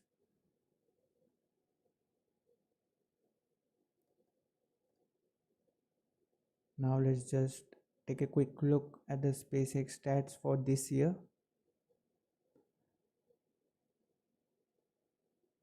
Including today's mission launch, SpaceX will be having a total of 91 launches this year, out of which 61 are Starlink missions, 28 are non-Starlink missions, including one from today for commercial organizations as well as government organizations which are having a non-Starlink missions, and 2 Starship launches. These non-Starlink missions also consist of the 10th Falcon Heavy launch for the GOES-U mission previously. SpaceX will have a 85 times of reused booster with today's mission launch. The geographical distributions with today's launch, it stands with 60 launches from East Coast, 17 from Kennedy Space Center, and 43 from Space Launch Complex 40, including this mission. On the West Coast, SpaceX is having 29 launches, and in the Gulf Coast they have 2 Starship launches back in Texas. With today's mission, they will be nailing 88 times of landings. Most of them are on drone ships. Today's one is not a drone ship landing. This one is a RTLS operation, that is return to launch site operation. So it will be landing on landing zone 1. But among the drone ship landings, they are having 69 landings overall. Out of that, 24 were, of course, I Still Love You, 20 on Just Read the Instructions, and 25 on A Shortfall of Gravitas. And as of ground landings, they will be pulling it off 19 times with today's mission. Landing zone will be witnessing 12th landing, whereas landing zone 2 is having 2 landings and landing zone 4 is having 5 landings. Prior to today's mission, the overall landing success rate is 98.67% for the land landings, and for the drone ship landings it is 96.11%, with the overall landing success rate with 346 successful landing is 96.65%. For this year, the overall landing success rate is 98.85%.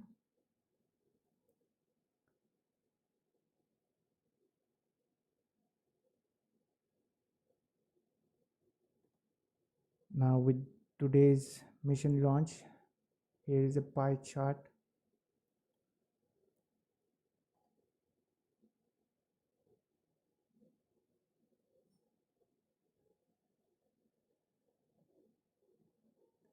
Showing the orbital launches this year.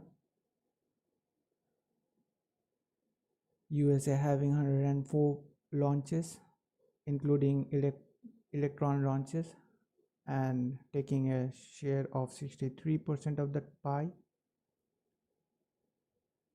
China having 40 launches with 24.2% of the pie. Russia with the recent Soyuz MS-26 launch yesterday is having 10 launches, having a 6.1% of the pie. Japan 4 having 4 launches with 2.4% of the pie.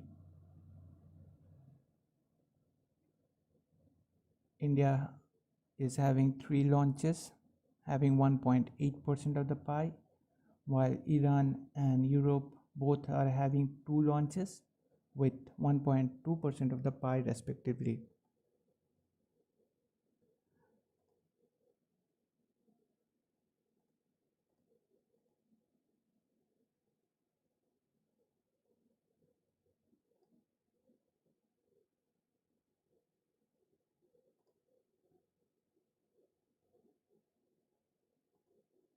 Here is a pie chart showing the orbital launches made this year by rocket variation. With today's launch, Falcon 9 will be having 88 launches this year, making 52.7% of the pie. Rocket Lab with its Electron having 10 launches, taking a share of 6% of the pie. Soyuz 2 rockets from Russia having 9 launches,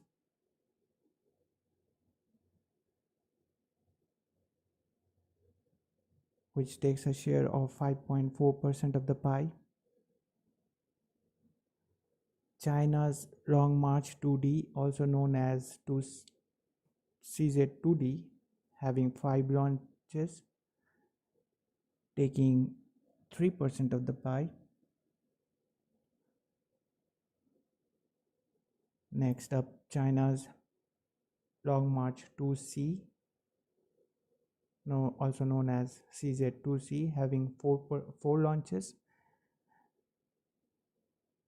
and taking 2.4% of the pie. And that another big slice.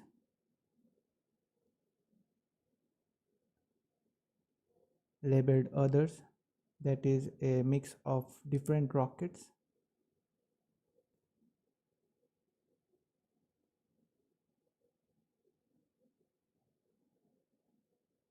Launches having like Vega launch, Ariane 6, then Vulcan Centaur, ISRO's SSLV launches, China's Gravity 1, Long March 6A, Long March 7A, Atlas 5 launches. So I'm not taking all the names, and they collectively have 51 launches in total, taking 30.5% of the pie.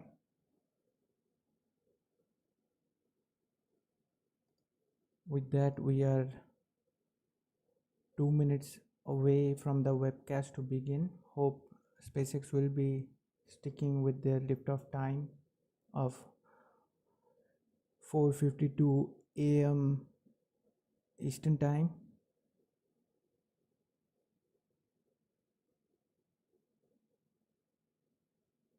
That is the opening of the launch window for today's mission launch.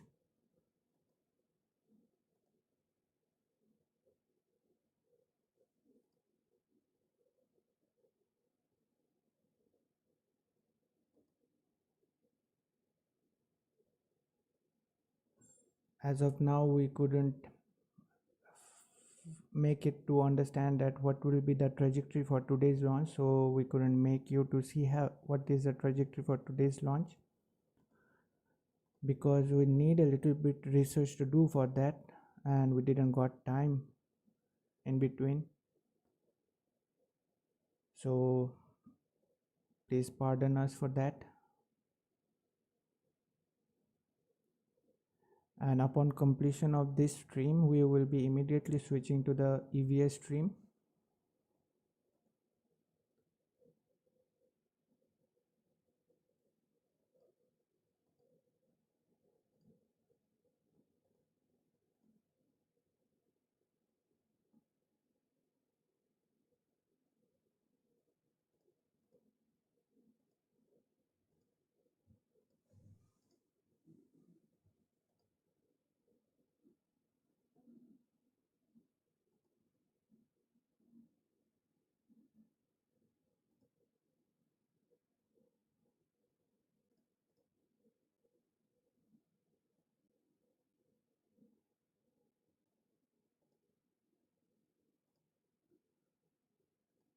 The webcast began, but we are not getting any.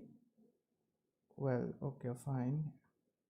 Just a second, I'm switching to the webcast for the Bluebird 1-5 mission.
We are just about to have the webcast to begin for the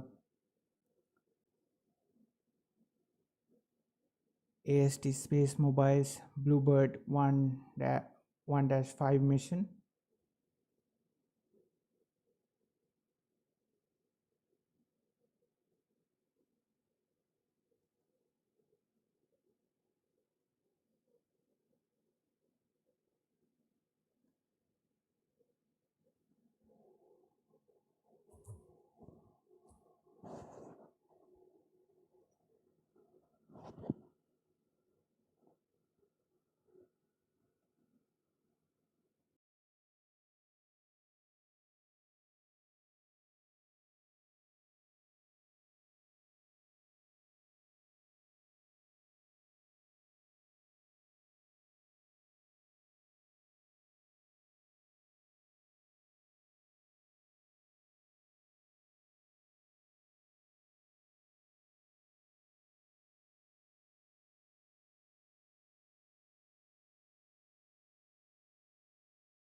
Good morning. It's Thursday, September 12th, and you are looking at a live view of our Falcon 9 rocket awaiting its 4:52 a.m. Eastern Time launch from Space Launch Complex 40 at Cape Canaveral Space Force Station in Florida.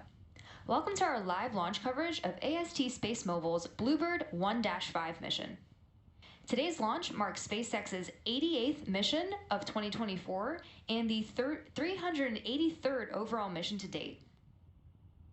My name is Soumya Srivastava, and I'm a heat shield engineer here at SpaceX, joining you from Hawthorne, California.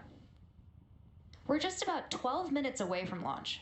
Both the vehicle and range are green, and we are on track for an on-time launch at 4:52 a.m. Eastern Time, although we do have a 60% possibility of violation on weather, so we are keeping an eye on that. Today's mission is AST Space Mobile's first of 5 launches of their Bluebird commercial satellites, which are designed to work like cell towers in space directly with everyday mobile phones. Today's mission follows AST SpaceMobile's Blue Walker Satellite 3, which launched on a Falcon 9 mission back in 2022. Blue Walker demonstrated satellite direct-to-cell phone calls, data downloads, streaming video, and video calls. AST plans to build a constellation of many satellites, including a next-generation Bluebird that's 3 times larger than the Bluebird satellites launching today, which themselves are about half the size of a volleyball court. Before we meet today's Falcon 9, let's take a minute to learn more about AST SpaceMobile and its Bluebird satellites.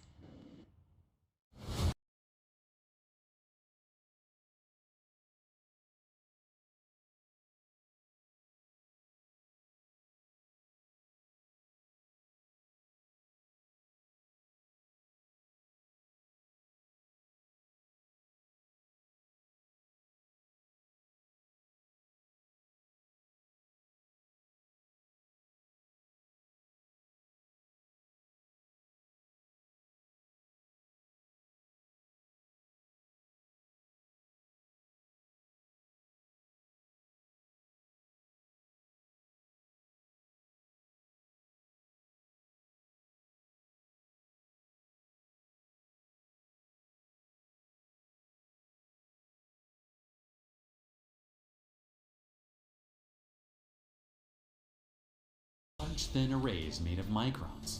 Each micron has solar cells on one side that power cellular antennas on the other. Together they form a phased array with an area of nearly 700 square feet. That's just under half the size of a volleyball court, yet each folds up to the size of a large refrigerator. This allows our engineers to tuck all 5 of the satellites inside the top of a rocket or fairing. It takes under 10 minutes for the rocket to accelerate to 17,000 miles per hour and reach a zone called low Earth orbit, or LEO. Hundreds of miles above the planet, each packed up satellite separates from the rocket. Our team will check all satellite systems before releasing each Bluebird from its container. Next, the microns will start automatically unfolding as an array. Once the array is deployed, 2 steerable antennas will pop out from a central hub called the control sat. A months-long process then begins to bring the satellites into service with industry-leading partners like AT&T, Verizon, and Vodafone, among others. This includes spacing out the 5 Bluebird satellites in LEO to provide optimal coverage. So how will these marvelous machines squash dead zones? The same way phones normally work with cell towers and providers. Let's break it down. In a regular cellular connection, a smartphone attaches to antennas at the top of a tower when the signals are strong enough. At the bottom of the tower, a base station computer interprets those signals like a switchboard operator, connecting the phone to networks like AT&T's and Verizon's and the internet. Each Bluebird array is like squeezing hundreds of cell tower tops together. This allows each satellite to beam hundreds of cells of coverage over hundreds of thousands of square miles as it flies overhead. In the US, Bluebirds will connect directly to unmodified phones using premium low-band cellular spectrum. These signals can pass through foliage, cars, and even buildings. Meanwhile, our gateway antennas on the ground connect the satellite to our partners' networks. It's like combining hundreds of base stations. Our solution makes smartphones function as if they are connected to ordinary cell towers. To provide continuous coverage, we plan to launch many satellites, including a next-generation Bluebird that's 3 times larger. As we build out our constellation, we aim to bring seamless 4G and 5G coverage to the US.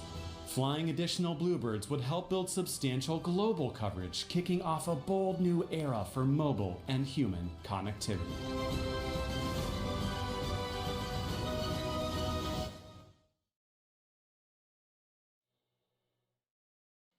The Bluebird satellites, which are built by AST SpaceMobile in Midland, Texas, seek to help connect the unconnected. Around 2.6 billion people have no internet access, and more than 5.5 billion cellular subscribers still experience coverage gaps. AST SpaceMobile's goal is to provide 4G and 5G cellular broadband coverage to even the most remote of areas, including high-speed downloads, streaming, and video calls.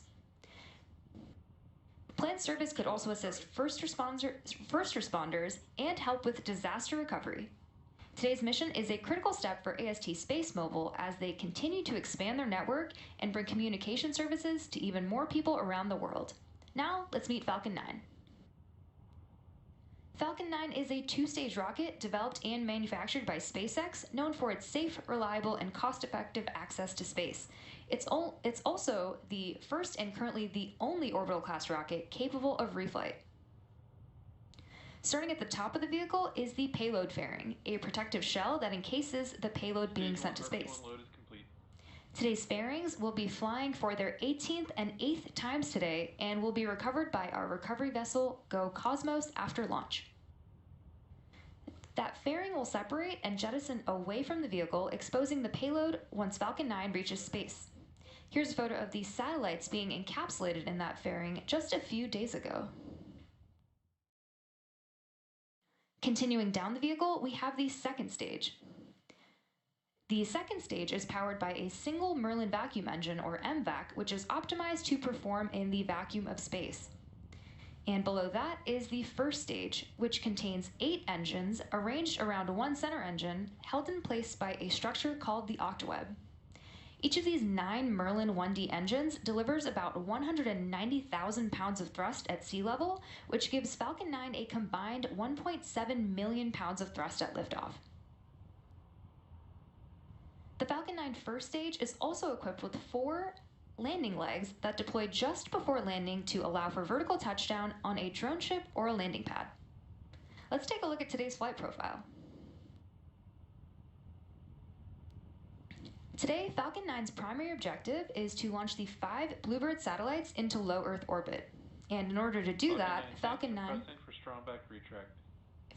will follow a trajectory that takes it southeast over the Atlantic Ocean, climbing vertically before curving downrange in a maneuver we call the gravity turn, where the rocket starts bending its path to race along the Earth's surface.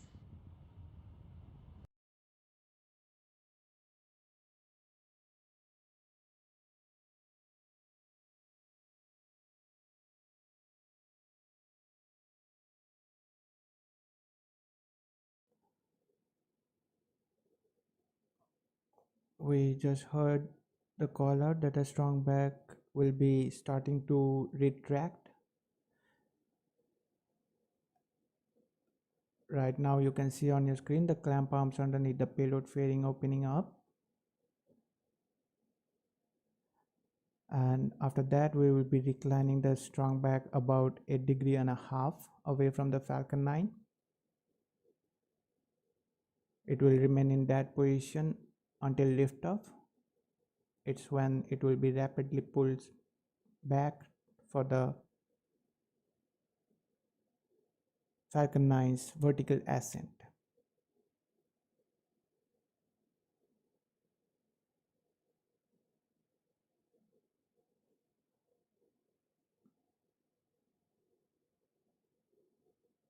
Today's booster will be landing on a landing zone 1, as this one is a RTLS operation.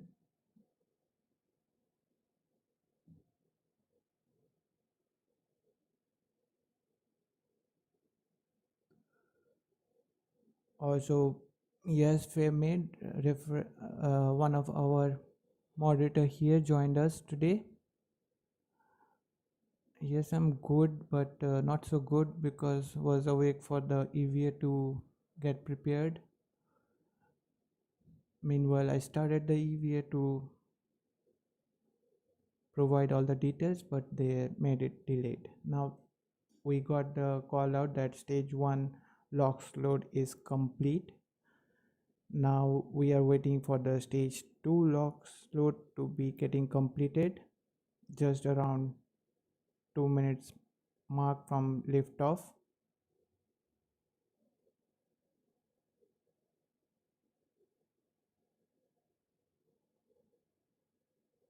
And upon completion of the stage 2 LOX load, that time Falcon 9 will be fueled with 1 million pounds of propellants, ready for its liftoff with the Bluebird 1-5 mission, consisting of 5 Bluebird satellites. Now second stage LOX load is complete as well.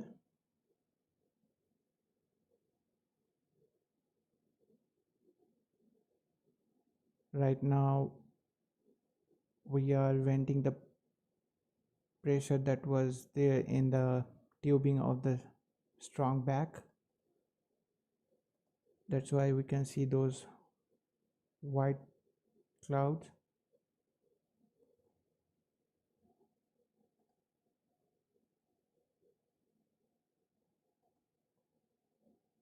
Right now we are performing the ground gas closeout, and at T-1 minute we will be getting the call out for the Falcon 9 being in startup. Falcon 9 is in startup.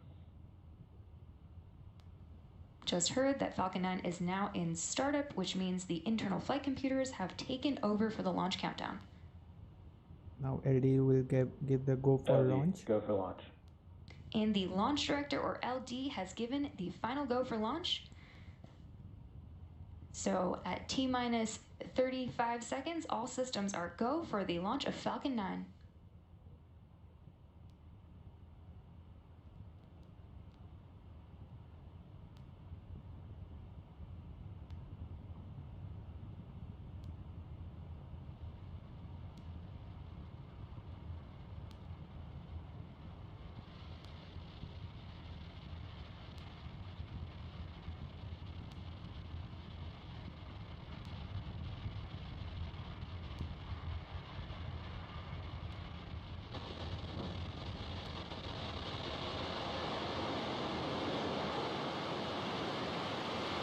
And we have the liftoff.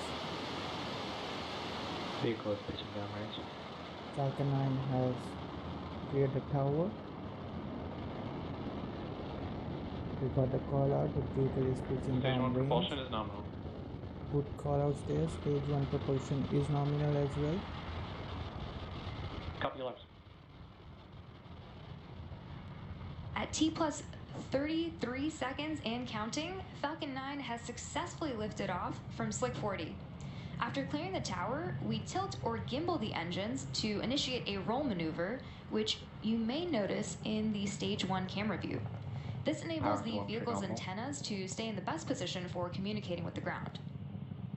We got the call out for the power and telemetry being nominal. Now in 10 seconds we will be having the max Q. Right now Falcon 9 superseded Mach 1. It is faster than the speed of sound. Now we had the max Q. This is a moment of peak mechanical stress on the rocket. Now upon this we will be having MBAC engine chill prior to its ignition. We started the MBAC chill right now, and after that we will have three rapid succession events coming up. First and second stage will separate. After that, first we will have the MECO, then we will have the stage separation, and following that we will have the stage 1 flip. Following that we will have the second stage ignition, following its engine chills.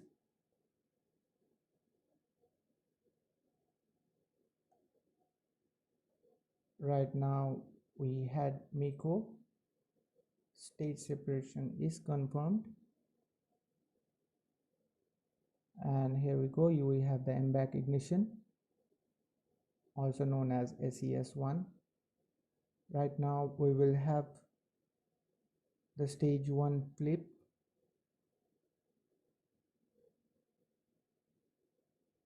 and following that we will have that first stage boost back burn to start. At T plus 11 seconds, we are just 11 seconds away from that. Fairing separation will occur. Those fairing halves will be jettisoned.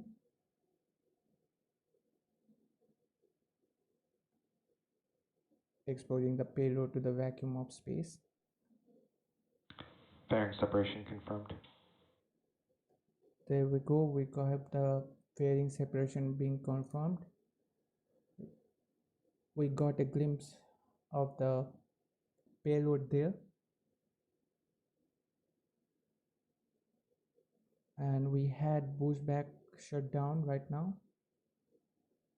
Both the vehicles are in nominal trajectory. At T plus 6 minutes and 4 seconds, we will have stage 1 entry burn to begin.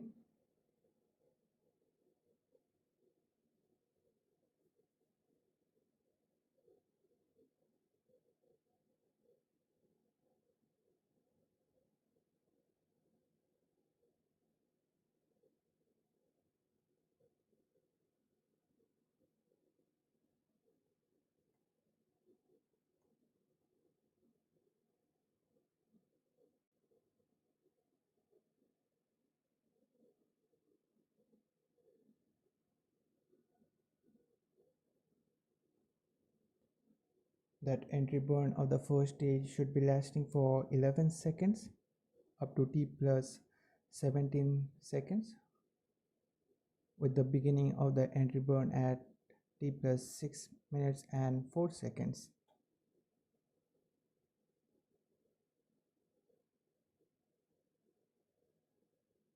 And following that, we will have the first stage landing burn at T plus 7 minutes and 8 seconds.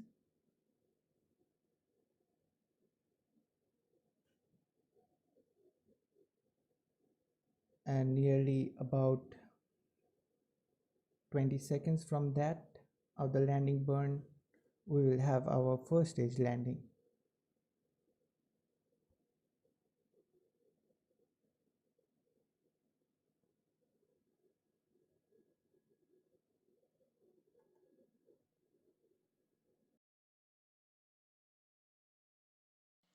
That entry burn coming up in about 30 seconds, where Falcon 9 will decelerate by firing its Merlin engines.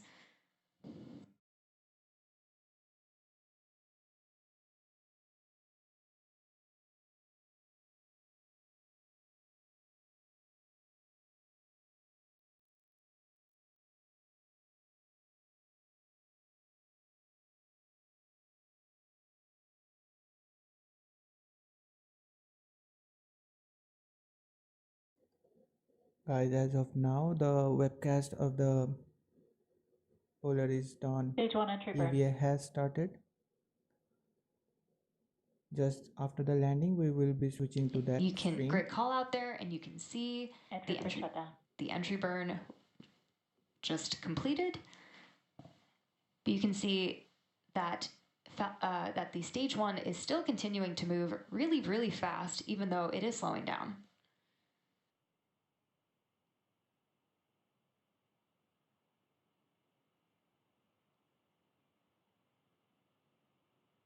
During entry burn, the vehicle is flying through Merlin's exhaust gases or its plume, which deposits a layer of soot on the vehicle surface.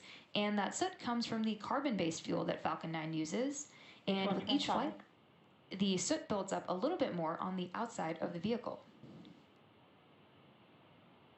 We have a landing burn coming up in about 30 seconds from now.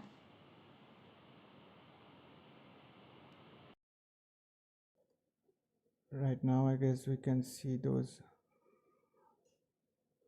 lights from the landing side there, and we got to see, and there we go, landing legs are deployed, and we have a touchdown. So with that, we will be wrapping up this Bluebird 1-5 mission stream.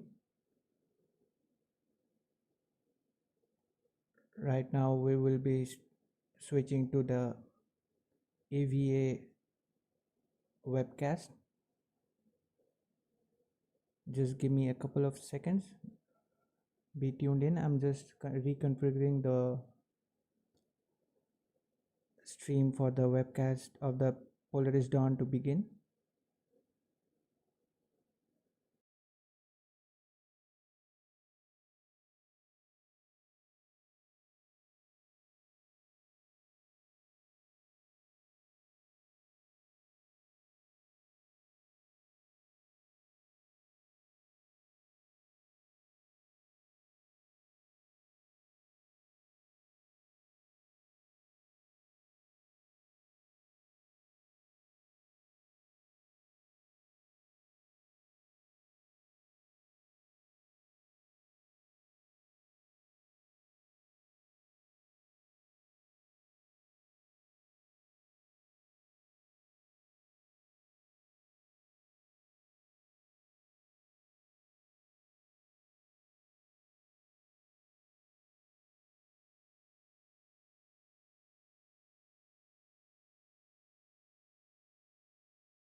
is a lead space operations engineer here at SpaceX, and she's responsible for overseeing our astronaut training program.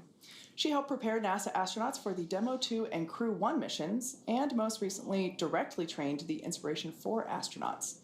Sarah is an experienced mission control operator who has supported real-time operations for Dragon's cargo resupply missions to and from the International Space Station as navigation officer, and as a crew communicator for Dragon's human spaceflight missions. In 2015, while studying at the University of Colorado Boulder, Sarah started an internship at SpaceX before moving into the astronaut training program full-time. And capping off the Polaris Dawn Crew, mission specialist and medical officer Anna Walker-Menon, who serves as a lead space operations engineer here at SpaceX, where she manages the development of crew operations and works in mission control as both a mission director and crew communicator.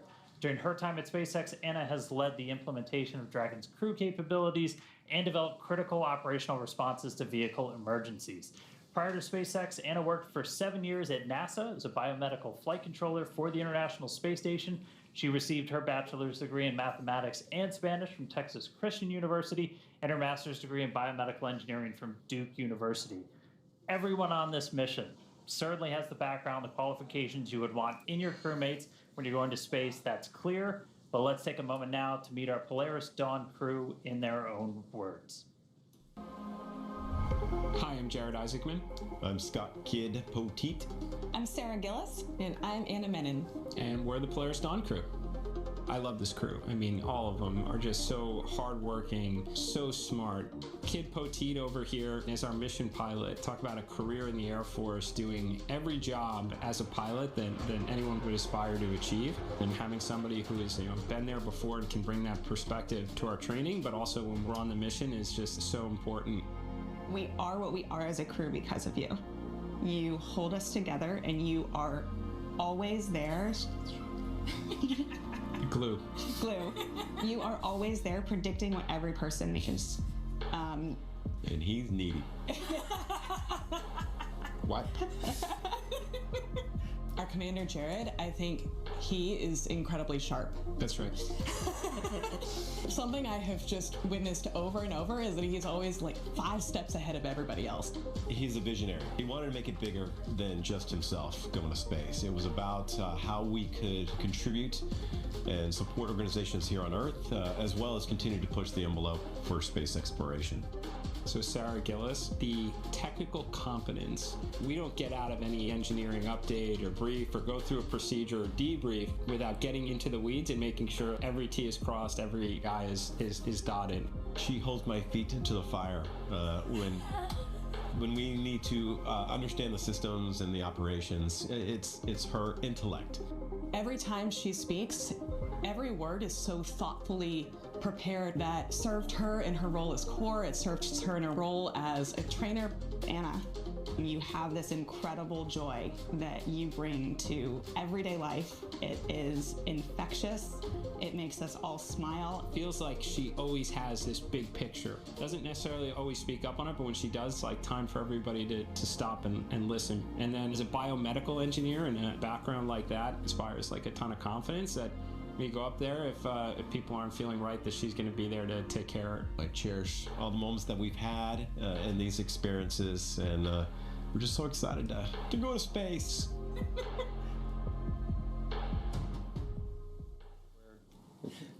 Now that you know a little more about the Polaris Dawn crew, let's recap the mission so far and what's coming up next.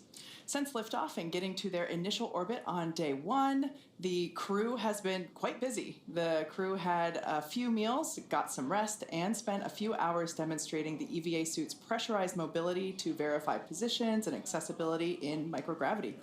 The crew also prepared the cabin for the EVA and, of course, had an opportunity to talk to their families and check in. As I mentioned earlier, on day 2, Dragon proceeded to a high apogee of more than 1,400 kilometers, higher than any Dragon mission to date. This was also the farthest from Earth for a crewed spacecraft since the last Apollo lunar mission in 1972. In preparation for the spacewalk, Dragon has been executing a series of apogee lowering apogee lowering phasing burns. By now, Dragon has lowered itself from the highest apogee of the mission of more than 1,400 kilometers to about 190 by 700 kilometers above the Earth. Also on day 2, the crew was joined on air by some very special guests. As you can see here, we are not here, but we had patients and families at St. Jude Children's Research Hospital, and they're joined live while Polaris Dawn crew member Anna Menon read from her new book, Kisses from Space. Along with the patients and families at St. Jude, Anna's children, James and Grace, also joined the reading. And afterward, the crew hosted a Q&A. And speaking of St. Jude, for this mission, the Polaris Dawn crew enlisted the help of childhood cancer survivor Liv to create the mission's zero-G indicator. While not a St. Jude patient herself, Liv met the Inspiration 4 crew, and inspired by the mission of St. Jude, she agreed to share her talents to support Polaris Dawn.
I want Asteroid to be for every child and help them see, oh, Asteroid went to space, and I can too. I can achieve my dreams.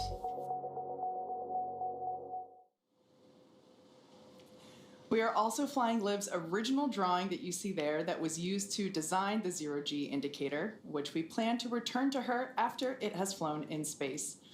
And while her design was inspired by the working dogs of St. Jude Children's Research Hospital, all donations from the sale of Asteroid will be general donations to St. Jude. The Inspiration 4 mission helped raise more than $240 million for St. Jude Children's Research Hospital, and Polaris Dawn will continue to raise funds and awareness for St. Jude while partnering with the organization to provide healthcare in underserved communities around the world. Now, if you want your very own asteroid, they are available at shop.spacex.com and polarisdawn.com. I did just look. Unfortunately, they are sold out right now, but there are more on the way. So be sure to check back at those sites to catch one of your own, myself included. I missed the first drop, so... I got lucky. I snagged one. I got in there. I got a kid who nice. needs one. Yeah. All right, now... The first phase of the spacewalk, the preparation, actually started just about 2 hours after the crew reached orbit. And this is when the pre-breathe process started. That's when the oxygen levels started to increase incrementally as the cabin pressure inside Dragon was started to get incrementally lower. The pre-breathe process is designed to decrease the amount of nitrogen in the body, which then reduces the risk of decompression sickness, which can happen as atmospheric pressure lowers. Protocols like this are used for any spacewalk done today and might feel familiar to anyone here on Earth that has gone scuba diving and done a decompression stop after ascending from a pressure in deep water back up to the surface. And to do all this, Dragon's just been slowly decreasing that cabin pressure. That allows the crew to acclimate each time the pressure gets lower. As they get ready for the lower pressure they'll be in the suit during the spacewalk itself. They've got the ability to pause the process if they experience any discomfort, but the ear equilibrium just kind of naturally adjusts as the pressure decreases. It's kind of like when your ears pop when you change altitude in an airplane. All 4 astronauts are going to be suited for the spacewalk today because Dragon does not have an airlock. That's also kind of why the entire cabin is going to be depressurized. That's why we have this kind of unique pre-breathe process with this stuff today too. All that brings us to now. So far, the crew has prepared the cabin for vacuum, which includes securing all loose items that they don't want floating around. They also completed medical checks, suit inspections, and final checkouts of the oxygen, venting, and nitrogen repressurization systems. After that, it was time to put on their EVA suits. And now Jared and Sarah will be exiting the spacecraft today, while Kid and Anna will be supporting from the inside. Crew in the outer 2 seats, Kid and Anna, are going to be fully strapped in, and then the 2 in the middle seats, Jared and Sarah, are just going to be lightly secured ahead of the spacewalk, since they're going to be moving around and eventually heading outside. As we listen into comms during the EVA, you may hear the crew referred to as EV1, which is Jared, and EV2, which is Sarah. Support 1 is Kid, and Support 2 is Anna. Again, they will not exit the Dragon during the EVA, but make no mistake, they are very much performing an EVA just the same, and their data is being collected as well. Once everybody's in position, the seats are going to get rotated upright. Generally, they stay in the recline position for the majority of the mission, but we're going to rotate those upright during the EVA just to give more room to move about. After that seat rotation, the crew verifies that their heads-up display, or the HUD, on their helmet visors are turned on, operating as expected. This is how the crew will actually be able to keep tabs on the health of their suits, and they'll get some other stats of their suit operation during the spacewalk. And that will take us to the first official go, no-go checkpoint to determine if the EVA can proceed. After an operations brief from the SpaceX team, the crew will announce their go, no-go status, and then it'll be time for the spacewalk to begin. It's expected to last about 2 hours from the time that O2 begins flowing to the crew's suits until we complete the repressurization of the cabin. And just prior to we get to cabin venting, pure oxygen is going to start flowing to the crew's suits. That's when the EVA clock will start, so keep an eye on that. And this all gets followed by a suit leak check. We'll do the leak checks. Once those look good, Mission Control will start to vent the cabin, just removing the air in order to lower its pressure down until we can get to hatch opening. Next, Dragon will use its Draco thrusters to reposition itself so that the trunk is facing the sun. This will help keep temperatures, communications, and spacecraft power stable during the spacewalk. At this point, the crew should be ready to open Dragon's hatch and exit the spacecraft. After the hatch gets opened, EV1, that's Jared's call sign during the spacewalk, he's going to be the first to exit the spacecraft. He's going to go outside and he's going to do a series of mobility tests. These are kind of the core component of the spacewalk today. He's going to basically take the EVA suit through the paces. It's going to take about 15 minutes before he climbs back into Dragon. After that, EV2, or Sarah, will step out into space to perform the same tests of her EVA suit before she then climbs back into Dragon. In addition to the suit mobility tests, Jared and Sarah will also evaluate Dragon's new Skywalker hardware. We'll talk more about that in just a bit. Then after she's completed her test, Sarah will stand by near the hatch for the actual closing. And at this point, after the hatch is closed, the EVA is not over. The hatch door gets closed, and then the cabin has to be repressurized. We got to get all that atmosphere back inside. After we start introducing that atmosphere, we'll do cabin leak checks. Once those leak checks are complete, the crew will return to their seats, and the EVA will be complete when the cabin pressure has returned to nominal. So, for now, the crew is suited up and awaiting final checkouts and EVA venting, which will bring in Dragon to vacuum. With everything on track, we're about 45 minutes or so from the start of the spacewalk. And before we get there, though, we're going to expand the desk a little bit. We're happy to be joined by former NASA astronaut Mike Hopkins. We were fortunate to have him tune in with us during the launch, and now we've got him to talk to us a little bit about spacewalking today. Good to see you, Mike. Yeah, it's great to be back. It's great to be back here in Hawthorne with you tonight on this very memorable night for sure. Yeah, absolutely. Now, EVAs may be new to SpaceX, but you have participated in 5 yourself while you were on the International Space Station and spent a total of 333 days in space. That's pretty cool. Yeah, I mean, I was very fortunate on my 2 missions. The first one was back in 2013, and I went up on a Russian Soyuz, and on that one we had 2 spacewalks. And the interesting about those spacewalks is they weren't planned. They were what surprise. we call, they were a big surprise for us. Contingency spacewalk, and of course surprises happen at Christmas because that's when we actually went out the door. Our second walk was on Christmas Eve. And that was pretty exciting to be doing a spacewalk as everybody was getting ready to celebrate Christmas down here. You guys were just helping deliver presents. That's right. That's right. And then your first flight was on the Soyuz, but your second one, you were the commander of Crew 1. I mean, that was obviously really huge for everybody here. That was big for me. I was there with you at NASA still. That was a huge moment.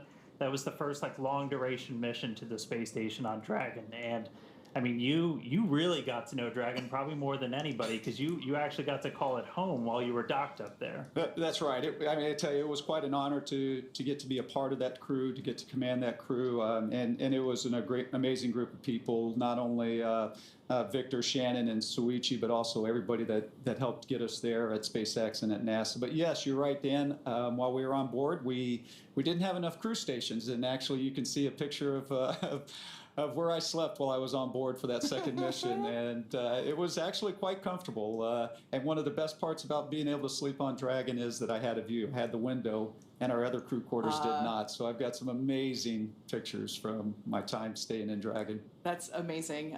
It's great to have you here. I had the pleasure of watching you launch in person. I was hosting the Crew 1 launch from the NASA press site, and it was just so cool to see everything light up and just watch you ascend to the station where you made it your home. It was also so great to see you here around campus during your training period, just seeing you here on the mez having lunch, and that was really cool. And during that time, you got to get to know the SpaceX team pretty well. In fact, Anna and Sarah were 2 of your trainers for Crew 1, weren't they? They were, yes. And, I got to, for the launch, we saw some of their videos of training, and I thought it was kind of fun to see them as trainees and somebody else getting to test them all the time. So, it was pretty neat to get to see that.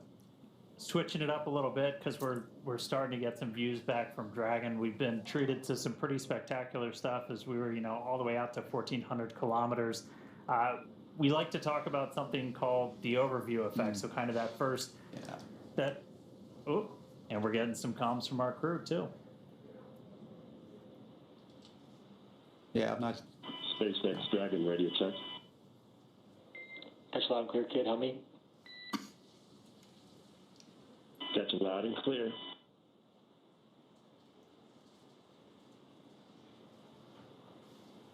Dolphin continues, and last stage is going to move our cabin mic. Copy that, kid. Make that Donnie. All right, some quick comm checks. We heard Kid that Scott Potiti is going to be one of the support crew in there today. So our first comms down as we get ready for the spacewalk. But we're looking out the view. We're looking down at Earth, that overview effect. What's it like the first time you get to space, you get to look back, and I mean, you can see horizon to horizon, the whole Earth below you.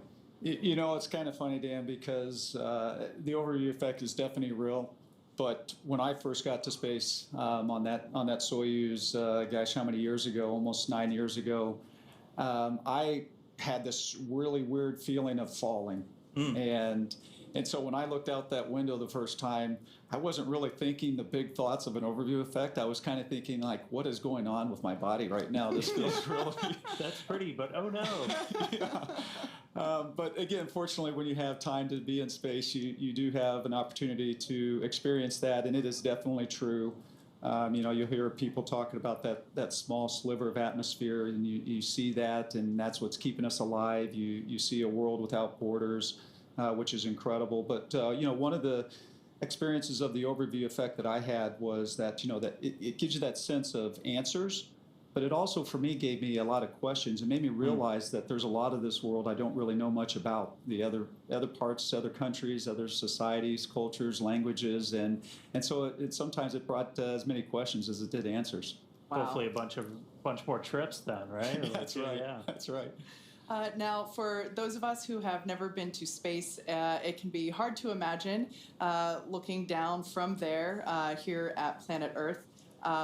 Space photographer and author Frank White originally coined the term the overview effect in a book of the same name. Here's a little more on the phenomenon that few of us have yet to experience. The overview effect is that sensation or that feeling that you get when you see our whole world from the perspective of being outside of it. It ranges the whole spectrum from like how delicate the Earth may appear because, you know, it's only this thin blue line that separates this habitable atmosphere of our home planet to, you know, the vacuum of space. It's hard to comprehend what the impact is going to be when I first see Earth from space. It just reminds us of how fragile our planet is. One of my roles on this crew is to shoot as much footage as we possibly can so we can bring it back and share it with the world. The big picture awareness that you gain from that sort of perspective when you were, you know, journeying amongst the stars and see our entire planet as we know it there outside of your window, and kind of the philosophical and the many different emotions that it provokes inside of you when you see it that way. We have barely begun our journey to explore the worlds around us. And that hit me right when I saw the moon rise around Earth and saying, like, come on, it's been 50 years. We got to get back there, and we got to get to Mars, and we got to figure out how to get out of our own solar system and try and figure out what this is all about. There's so much incredible footage that crew members have taken from space and that you see from satellites. I think it's one of the things I'm looking forward to most on the mission is getting to see the Earth from that perspective. I can't wait to share what that experience is, but I guess I'll have to let you know once I get back. And I mean, I think I speak for a lot of SpaceXers. We're Seat 4 is next, Support 2 is next, and then EV 1 and 2 are shortly behind. Copy on that crew status. getting a quick crew status from Kid. But yeah, I think I speak for a lot of SpaceXers. We really want to get up there and see that view, to feel that effect, to experience that, and being able to see it just from Dragon, and pretty soon getting able to see a couple of people go out of Dragon for the first time in a spacewalk. I mean, spacewalks are kind of like living on the edge with spaceflight. It's always really cool.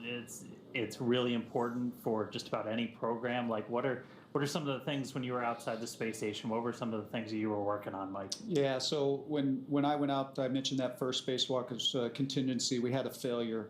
And so sometimes when we're going outside, it's not planned, and you have a component that is no longer working. And in this case, it was a part of the cooling system, external cooling system on station. And so we needed to go out and replace this refrigerator-sized pump module. And so that took us a couple walks to do that. Other times we're going out and we're putting a new piece of equipment on board. Sometimes normal maintenance. Sometimes we're upgrading equipment like new solar arrays, new batteries, and things of that nature. And sometimes you're doing like what the Polaris Dawn Crew is going to do today, and you're just checking out the suits and checking out the equipment that you're going to use in future spacewalks as well. Now, with all of the experience that you have up there, I'm guessing there might be an EVA experience or achievement that you are particularly proud of? Well, I'm proud of every one of them. Right, when you get out the door and then you come back in safely, I think that's what everybody wants to do. SpaceX, for awareness, we're going to be commanding a couple fans right here. You'll hear them run, but then we'll also be turning them off. No correction required. Copy. Actually, if I can, I'm just going to jump in on that. Absolutely. That's actually a very important call that was made. You heard him say we're going to turn on some fans, because when you're in space, you acclimate to the sounds around you of the vehicle. And when it changes all of a sudden, you're kind of looking around at what was that. And so you heard them give them a warning that we're going to turn on some fans. Yeah. And so that they kind of knew what was going. So that's actually a great call from the ground there. But anyway, going back to those spacewalks where I was outside, and what are you proud of? it takes so much to put these vehicles up into space. And so when you go out on the spacewalks and you know that you're a part of keeping that going, a big part of it is you don't want to mess up, right? Because people are depending on you. And a couple of people watching over your shoulder. That's right. And so when you get back in and they call up and they say, hey, that repair that you just made, everything's working, looks good, station's back up 100%, it's like, okay, that feels great. Dragon SpaceX, our fan commanding is now complete.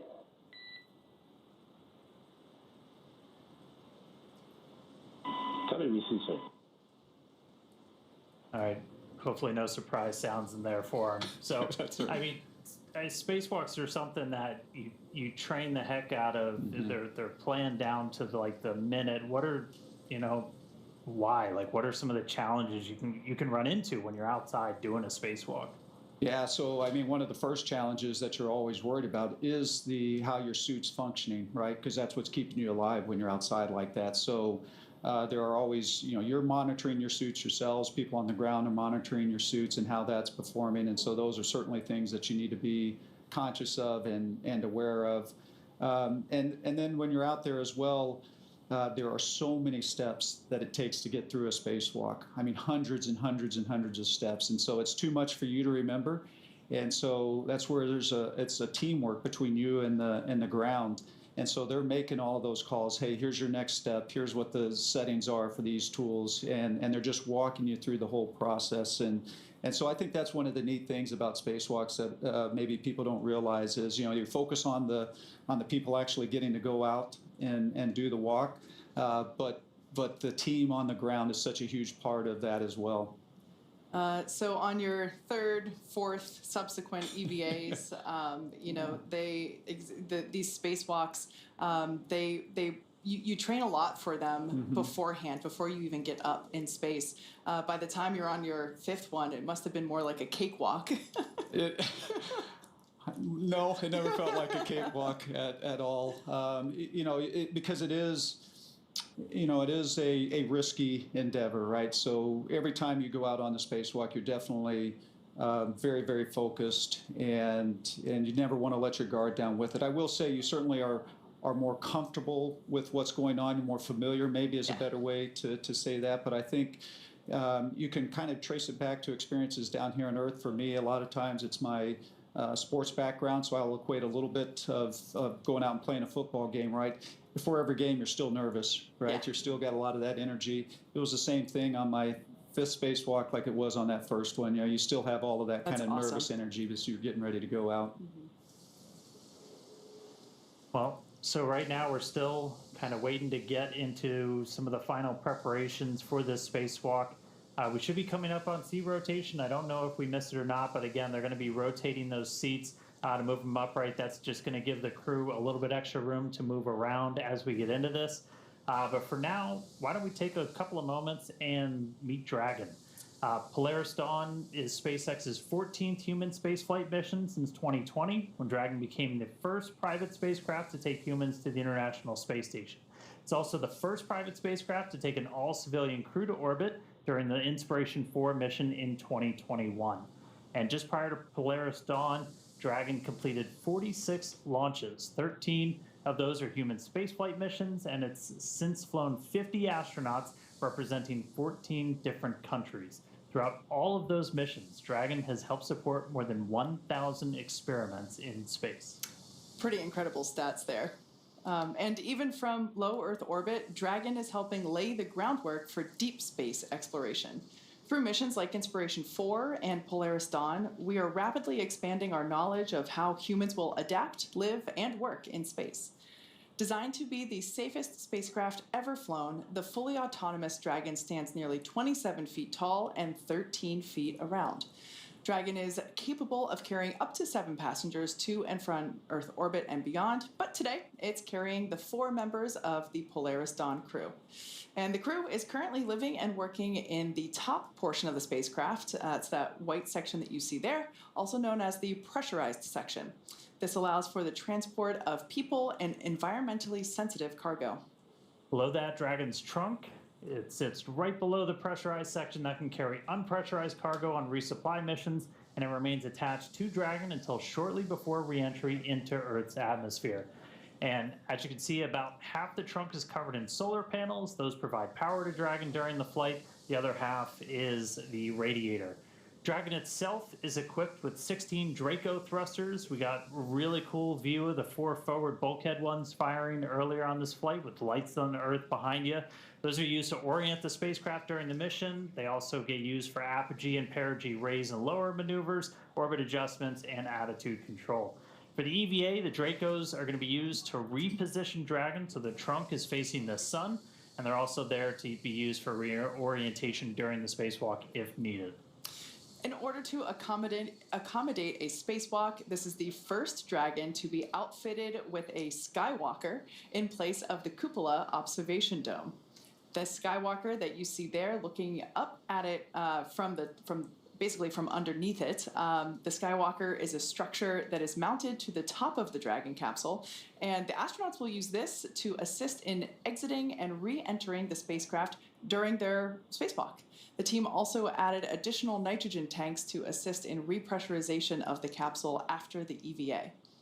Another new feature on Dragon is the addition of a motor plus handholds and footholds inside the spacecraft to help with opening and closing the hatch during the spacewalk.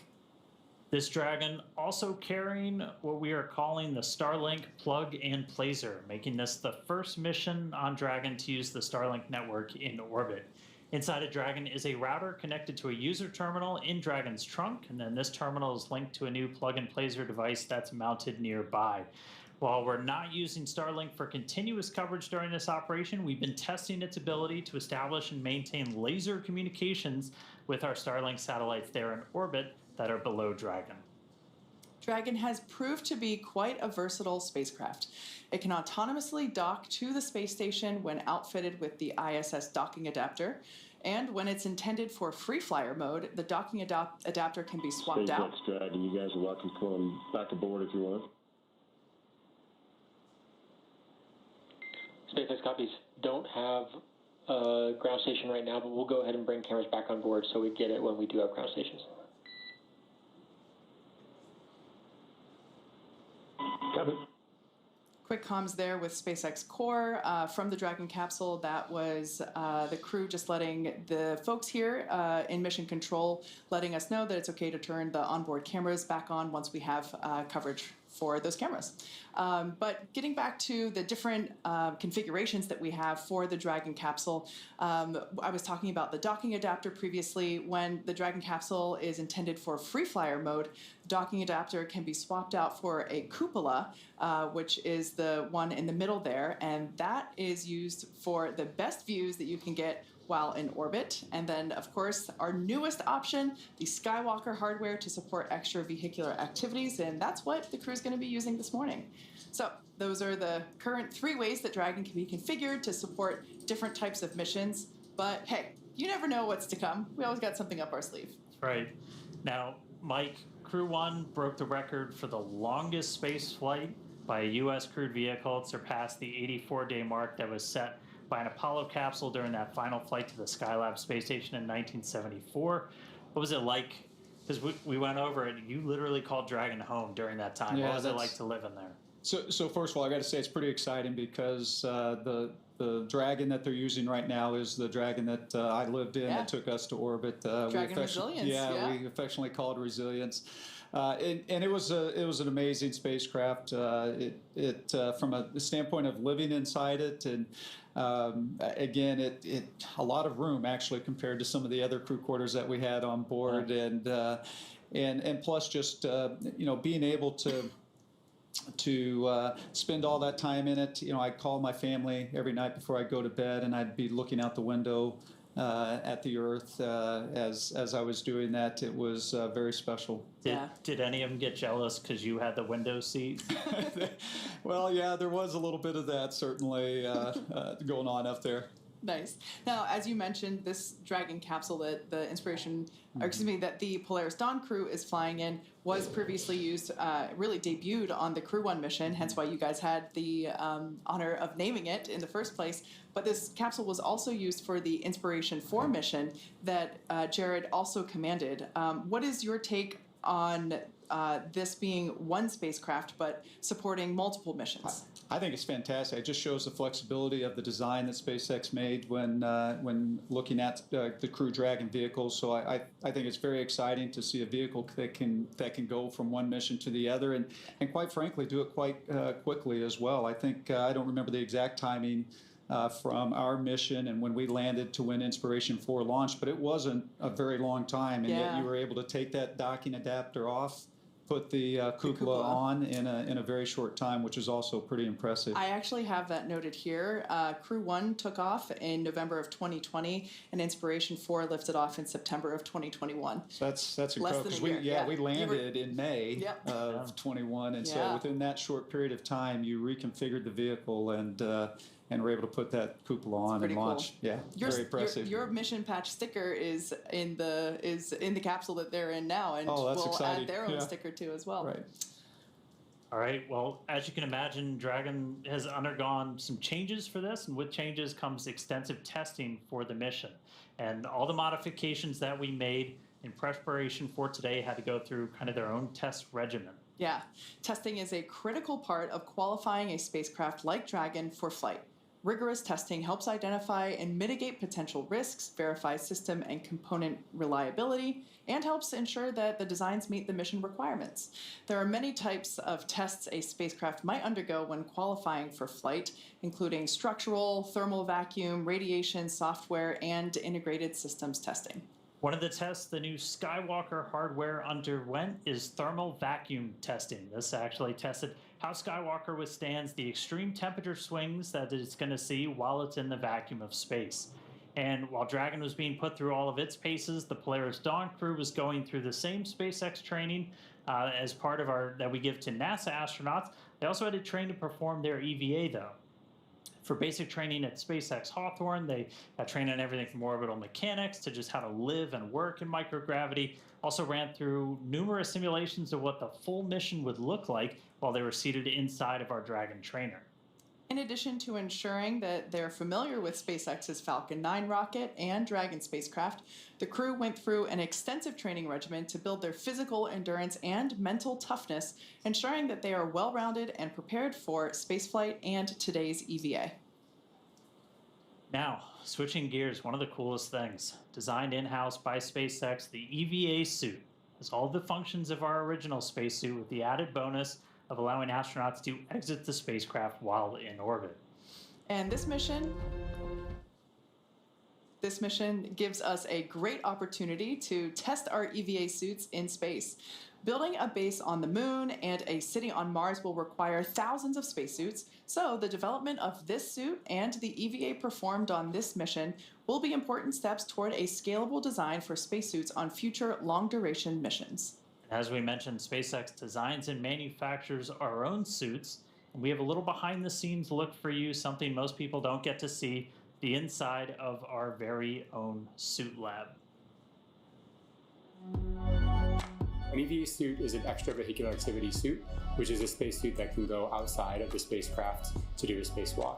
We started with the IVA suit that we have, the intravehicular activity suit, as a kind of starting point, and looked at it and said, what would we have to change about this to be able to support a spacewalk? So the first is mobility. The crew will have to do a lot of moving around inside of Dragon to get outside and do the spacewalk. We had to add in new joints and new features in the suit to allow them enhanced mobility while the suit's pressurized. When a crew member is pressurized in the suit, the soft portions of the suit become rigid. They need actual flexure and rotational joints to allow them to move around. It's kind of like a suit of armor made of fabric. We innovated in flexure joints to allow easy bending at the elbows and the knees, as well as a collapsible rotator joint that exists on the shoulder, which allows the suit to remain nearly fully soft, but when pressurized is a rotational bearing. The difference between the IVA and the EVA suit is that on the IVA suit, the zipper system location is in the inseam, but since we needed to have lots of mobility on our EVA suit, that was not the preferred choice. By moving the zipper system from the inseam to the waist, we mitigated risk of the stress of the zipper. And another big element was also the thermal side of things. The crew is obviously exposed to a much more extreme thermal environment during the EVA, so we want to make sure that the inside of the suit is comfortable for them, and that as they interface with parts of the vehicle, that is safe for them to touch as well. The EVA suit is built and designed here at SpaceX in Houghton, California. We wanted to have something that's easy manufactured that we can handle here in-house. So we developed this new material, so it's fabric-based. We actually added a new layer to the suit, which we refer to as the Faraday layer. And this is a conductive cage around the suit that shields the suit from external electric fields. The helmet on the EVA suit looks very similar to the IVA suit, but it is really an all-new design of that helmet. It's much more robust from a thermal structural perspective since it will be taking more extreme temperatures. We are really excited to introduce this new single-pane visor helmet to the world of spacesuits. The EVA suit visor is made of polycarbonate and is coated with copper and ITO, or indium tenoxide. These two coatings together reflect the sun away from the crew, as well as reflecting infrared heat back to the crew when they are facing deep space. Our suit has a HUD, or heads-up display, which is a small display screen in the helmet, which is transparent, which allows the crew to see through the display to have unfettered access during their EVA. But it also provides critical telemetry to the crew, so pressure, temperature, relative humidity. We're trying to improve the technology and streamline it in one way, and at the same time, we're also trying to get it more and more manufacturable with each generation. The ultimate goal is that you can put on a spacesuit and go out and get work done anywhere in the solar system and not feel like you're wearing anything more than you normally wear every day. We also had a chance to talk to the SpaceX team that developed some of the hardware and procedures for our first spacewalk. Let's hear what they had to say. EVA stands for Extravehicular Activity, and it's any sort of operation in space where a human is getting out of the spacecraft. So in the case of Polaris Dawn, we're going to be testing the mobility of the suit. We're going to see if the in-space operation matches the training we've done here in Hawthorne. There's really a lot of different things that can happen during an EVA, and this is the first step for Dragon and SpaceX. When I first started working at SpaceX, I never thought I'd be training a crew to do an EVA. It's brand new, it's so unique, we've never done anything like this before, and so we wanted to make sure we had the best possible training program for this mission.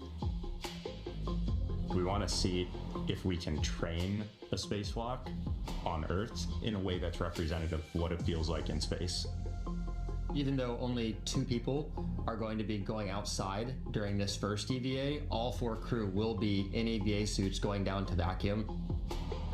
Dragon was always designed to vent to full vacuum, but we've never taken full Dragon capsule down to vacuum, and this will be the first time we do it in space.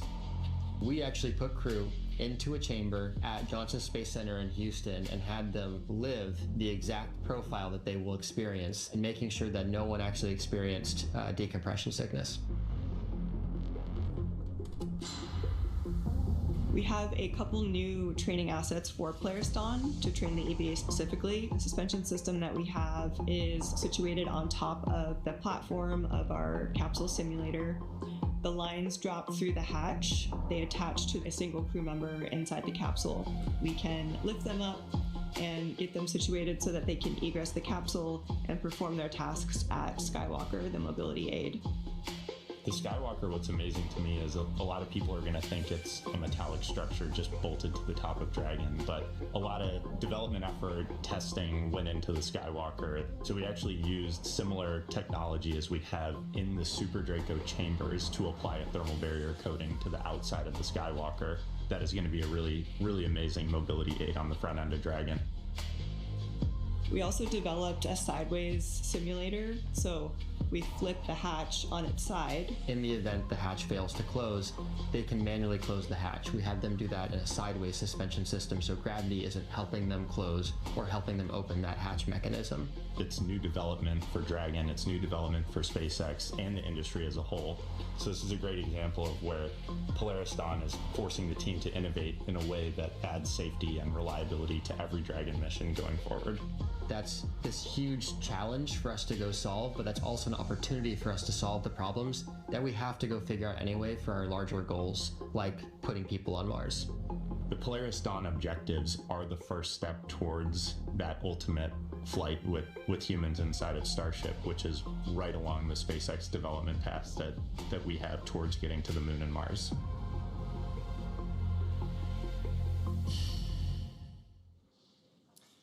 Love seeing how not only the suit, but the space operations for the EVA itself came together and were developed. Now we are still counting down to the spacewalk this morning.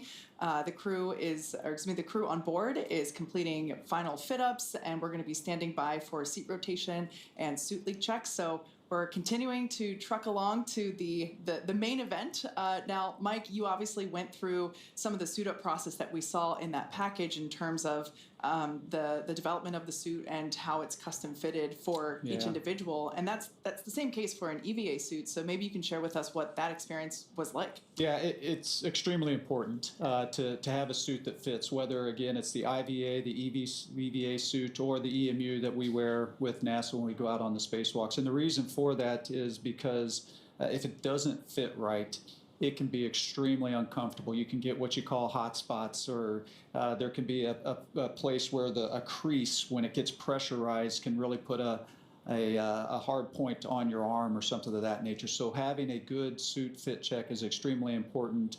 And it's one of the things that was kind of fun as well, because you get to spend a lot of time with the suit team here with Chris and Eric and Maria. They're a great crew. They're so good. They're fantastic. And I mean, just over the years, they've gained so much experience, and they can really help you hone in on what the really good fitting suit is like, with just the way they ask the questions and lead you through that process. Wow.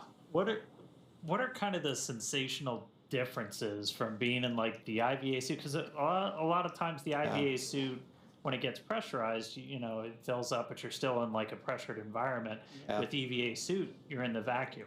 Right. And so, like, what's it kind of like? Yeah, so that IVA suit, it has a different purpose, right? And that the purpose of that IVA suit is to keep us alive in the event of some type of an emergency that might happen during a launch or a landing.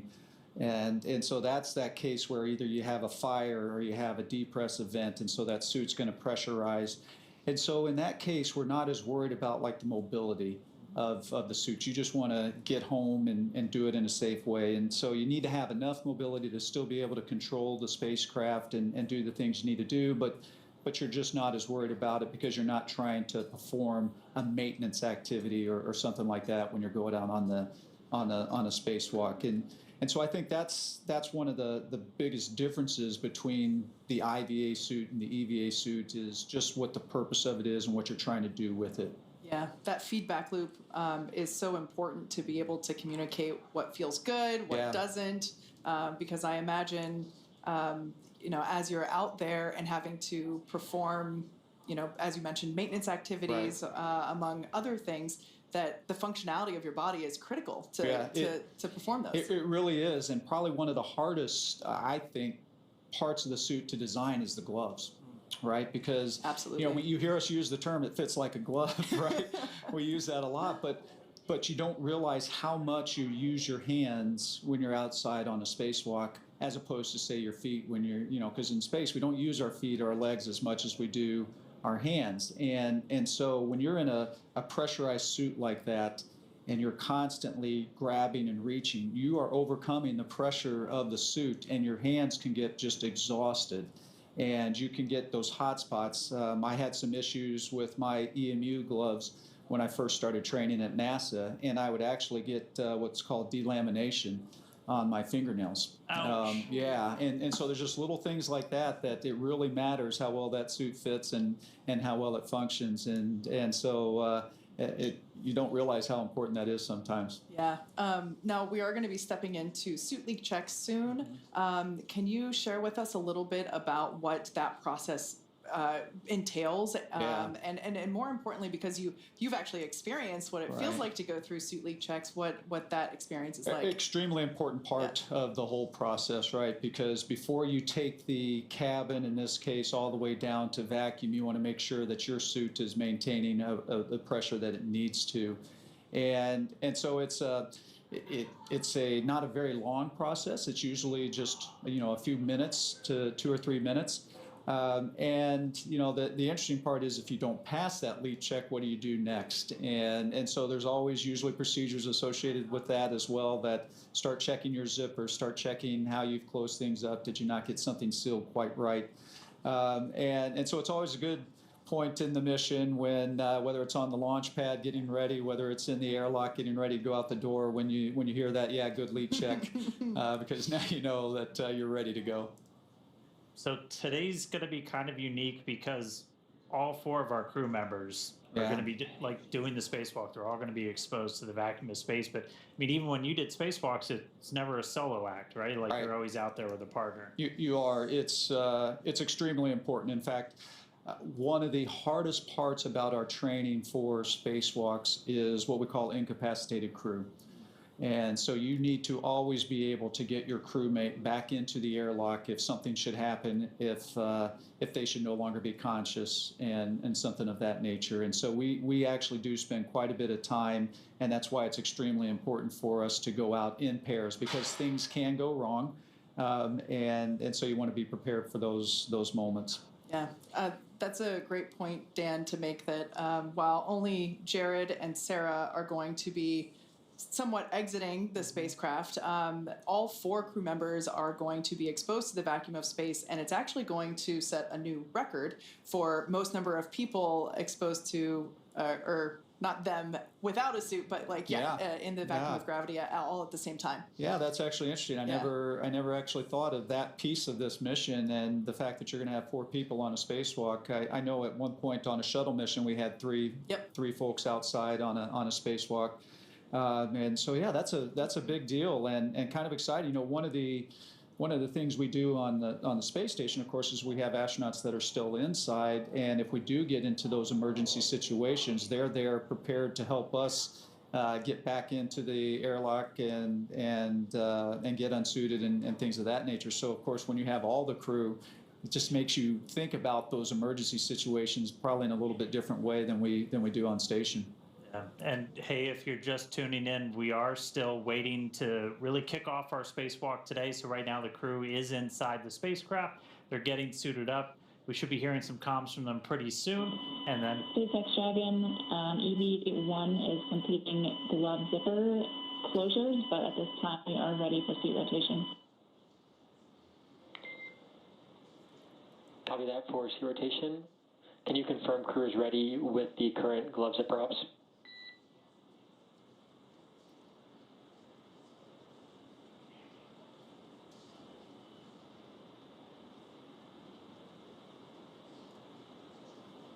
All right, I guess they just needed me to say it was coming soon, and then there it is. But we are going to hear the seat rotation coming up soon. Again, they're in their recline position. MRD, stand by. We'll just get some of the seats. Copy. Standing by. So they're going to get those seats rotated, and then we're pretty much going to be ready to start getting into things. And our EVA is going to officially start when we start flowing O2 into those suits. And so that'll kind of start our clock. We're going to be showing you some of the telemetry. So all those numbers, the bottom of your screen, you've got a couple right now. That one all the way in the bottom left corner, that's your Dragon. That's your Dragon cabin pressure. That's in PSI. SpaceX Dragon, you're ready for seat rotation. SpaceX copies. Initiating seat rotation.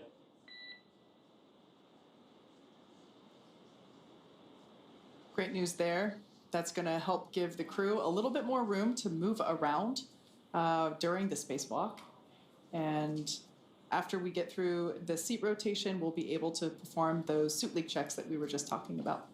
Yeah, before they do that, they'll do what's called a tear. So it's kind of like if you're ever using a scale, you zero out the scale before you put something on it. It's essentially what we're doing with the suits. They'll get like a baseline reading, and then as we start to actually pressurize the suits, we'll be able to measure that against the baseline, make sure everybody's got basically a nice seal before we start that vent.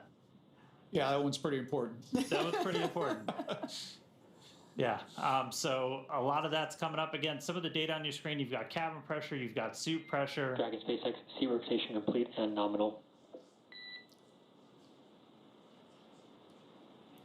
All right, seat rotation's complete, so now they're going to start doing that tear, getting ready. Copy, and can I get a confirmation of completion per the call out in 2.18?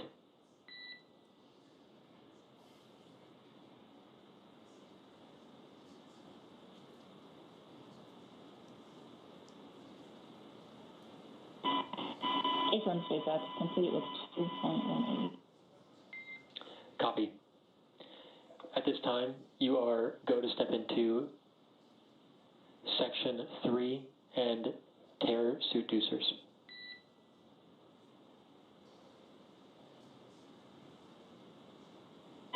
Copy, heading into it. Just a quick reminder, in case if you missed the top of the show, we're going to be referring to the crew a little differently for the EVA activity than we were previously. So we heard Anna talk EV1. That was referring to Jared. So basically his call sign for this spacewalk operation is EV1. Sarah's call sign will be EV2. Anna will be support 2, and Scott will be support 1. Also, Scott and Sarah are switching seats. Perhaps they already have. Copy, standby for HUD power for pressure sensor checkouts. Okay, so our suit tear completed. So next up is going to be the HUD checkout. So the HUD, your heads-up display. Very excited about this. Really excited about this. And Mike, I'd love to kind of get your perspective on this real quick. We do have on your screen, though, that's your seat order. So you've got EV1. Jared is in that seat. He's going to be in that seat right now, but once we actually get ready to open the hatch and everything, he's going to be positioned kind of over by the hatch.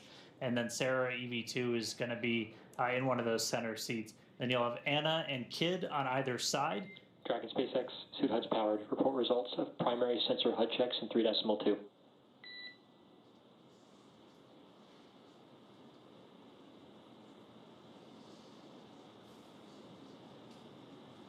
So again, that's our seat layout. We just heard the HUDs are powered on, so they've got heads-up displays actually being kind of projected on their visor in their helmet, which if you've ever seen spacesuits, that's always kind of felt like that's that space age technology that we're missing. Because Mike, you guys use kind of a simpler but a little unorthodox way to see like your suit data. Yeah, that's right, Dan. It's of course the suits.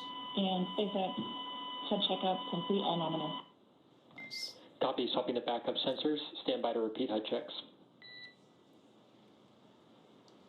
So, of course, the suits that we use for the spacewalks on station are a little bit older. They've been around for quite a while, and so some of this technology, wasn't... Look, it's our first live views inside Dragon Resilience for this morning. That's fantastic. Yeah. I think this is the definition of chillin'. Yeah. So they're out of his seat. That's Commander Jared, who, like I mentioned before, will be referred to as EV1. Behind him, we can see already in his new seat, pilot Scott Kidd Poteet. He will be support 1.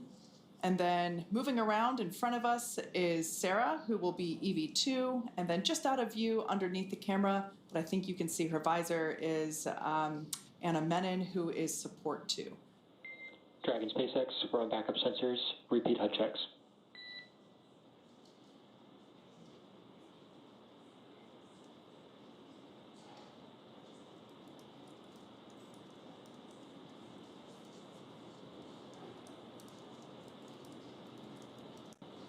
The crew's going to check out those heads-up displays one more time real quick. SpaceX HUD checkup and backup sensors, all nominal. Copy, good HUDs. Returning to primary. Stand by for helmet camera checkouts.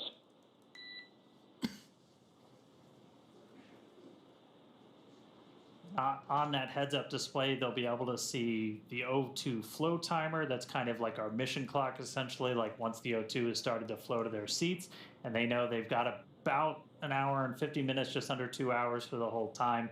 They'll be able to see their suit pressure, temperature. Basically, it's a way to kind of keep an eye on things.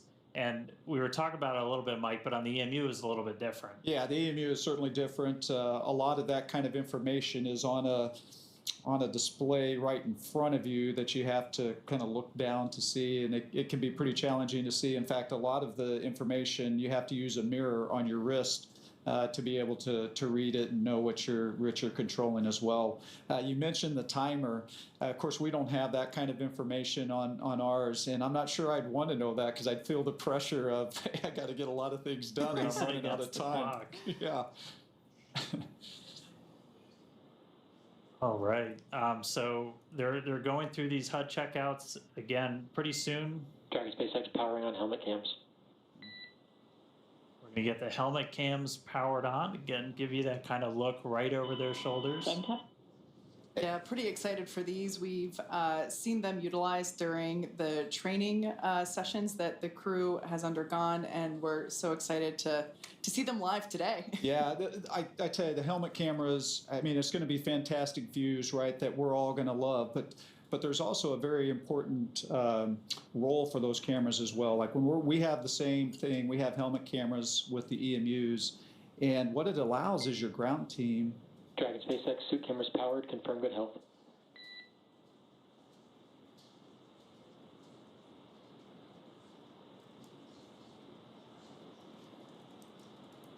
So it really allows your ground teams to kind of be able to see what you're doing and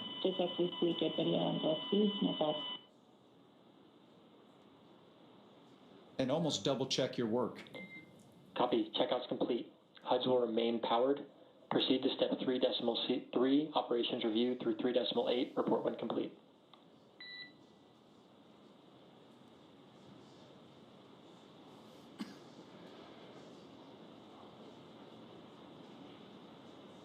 All right, so we got through HUD checks, we got cameras on, powered, ready to go. So right now the crew is going to go through, they're going to do kind of a final review of all of their procedures. Mike, you talked about this a little bit, like these things are so choreographed because even if you couldn't see the clock, like you're on the clock. So you've really got to make the most out of like every single second you're doing one of these. You do, and of course you see that with today's spacewalk as well. SpaceX repeating, checkouts are complete, HUDs are going to remain powered. Proceed to step 3.3, operations review through 3.8, and report when complete. Copy, and work. And the reason it's so choreographed and important is because you only have so much time outside, right? You only have so many consumables that allow you to go out there. And so you want to take advantage of all of that, and you want to have every step very well scripted so that there's not a lot of wasted time. Now, that being said, it is nice when you're out there once in a while to just kind of take a moment, look around, enjoy the views, kind of try and absorb where you actually are, which can be pretty incredible as well. Every once in a while, guys, I'm a little tired. I'm going to take a minute. That's right. I need to take see a break. My house from here. That's right. Yeah. All right, but like it's awesome. We're seeing the crew inside. We're getting close to the start of today's spacewalk. We're going to start flowing O2 to the suits. And that's when our clock's going to start. Right now, they're just doing kind of final cabin configurations. They're going to check the lighting. They're going to make sure that their umbilicals are in the right spot. That's one of the things you'll see. That's actually one of the roles that our support crew members are really going to. That's kind of one of their primary jobs during the spacewalk is to manage those umbilicals. For you guys, Mike, you had one. That's what plugs into kind of the leg in your suit, and that's what's providing like the breathing gas, comms, connections, all of that stuff. For the spacewalk today, it's a little bit different. This one that they're going to be using has some tethers in it for Sarah and Jared. It's about 12 feet long, so it's like about double the length of what you guys have. So it's dual purpose, right? It's providing them the air and the cooling that they need while they're out on the spacewalk, but it's also providing that safety piece, right? So that if something should happen, they should slip or that they're not going to go floating off into space. With the EMU that we use on the space station, we actually, all of those consumables are a part of the suit itself, and we have a separate safety tether that the first thing we do when we open that hatch and we go out is we hook up that safety tether, and it's an 85-foot reel that as you're moving around, it goes out with you to, again, protect for that crazy moment when maybe an emergency happens and you come off station. How hard was it to manage all of those tethers? I feel like every time I watch, there's no way in heck that this thing isn't getting snagged on something. No, you're absolutely right, because everything, and you talked earlier about making sure there was no loose items in the cockpit, right? Because when you open that hatch, things are going to want to float away if they're not tied down or stored or anything like that. So when we go out on a spacewalk, not only do we keep us tethered to the spacecraft, but any tool, any part that we take out with us also has to be tethered. And it can be quite a challenge to manage all. You'll open up a bag and there's 10 pieces of hardware in there with 10 different tethers, and they get all tangled up, and it can really be pretty challenging. It's important, though. We simplified that a little bit for this mission. We actually basically built in that tether into the umbilical, one of which you can see actually there floating under Jared's right arm. So not only does that provide airflow and comms and all the normal connections that we have in the umbilicals, but we also added that strength to provide that protection. Yeah, and the managing of that tether is extremely important, because as they go out, if it can get tangled up, and you actually see Sarah there kind of moving around, right? It's very easy in this environment where you're floating. SpaceX Dragon EVA off review complete. We are in position for EVA start. Nice. Excellent news. Copies, crew in position. But you saw Sarah kind of move the tether out of the way, and the part of that is that's actually impacting Jared. SpaceX, you are go to command box to push a talk, all seats.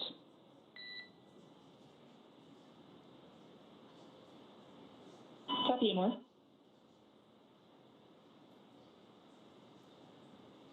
And so this'll be one of the unique things about the spacewalk today. It'll feel familiar if you watch some of Mike's spacewalks. The crew is going to go over to what's called Vox. Push to talk is set. Delta com check. EV1 com check.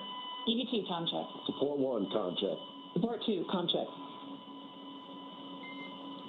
SpaceX copies all. Good comms. All 4 crew. SpaceX copies all. Good comms. All 4 crew. So essentially now all of our crew are on open mics. They can all talk and hear each other, and they can talk to the ground. And so you're going to hear a lot more chatter start to pick up. Once we start the suit pressurization, you're going to hear almost like a shh sound. That's just the air starting to flow into their suits. How loud does it get inside your suit? It actually is quite loud. That airflow is just constantly, which is a good thing, right? Because not only is it providing you the oxygen, but it's also helping get rid of that CO2 that you're breathing out. So you want that airflow to be constantly going, and so you always are hearing that fan that's making that happen, and so that is certainly pretty important. And the Vox thing, I got to say, it's nice that you don't have to push a button when you're outside there to talk. Dragon SpaceX, we're about 90 seconds from EVA initiation. Got some fist bumps going on. Yeah. And we just heard we're about 90 seconds from EVA initiation, so we should see them get the go to close their visors, and then they're going to open up one of the O2 valves on their suits to start the suit purge, and that's going to be the official start of our spacewalk today. So we'll get through the final goes, and then we'll see those visors get closed, oxygen start flowing, and we'll be off.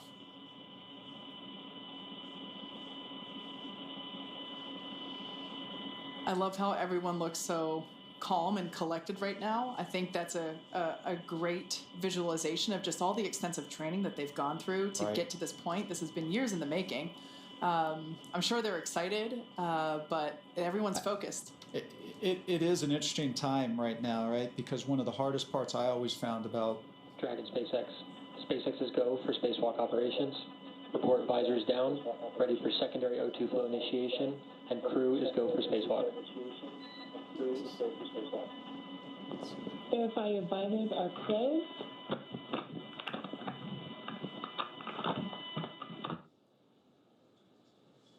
Secondary O2 valve is open.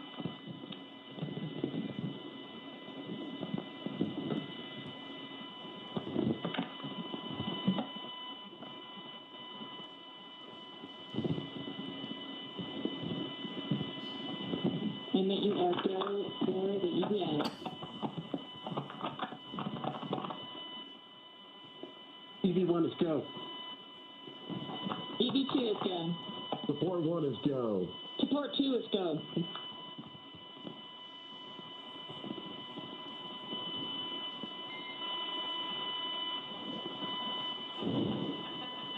Dragon SpaceX initiating secondary O2.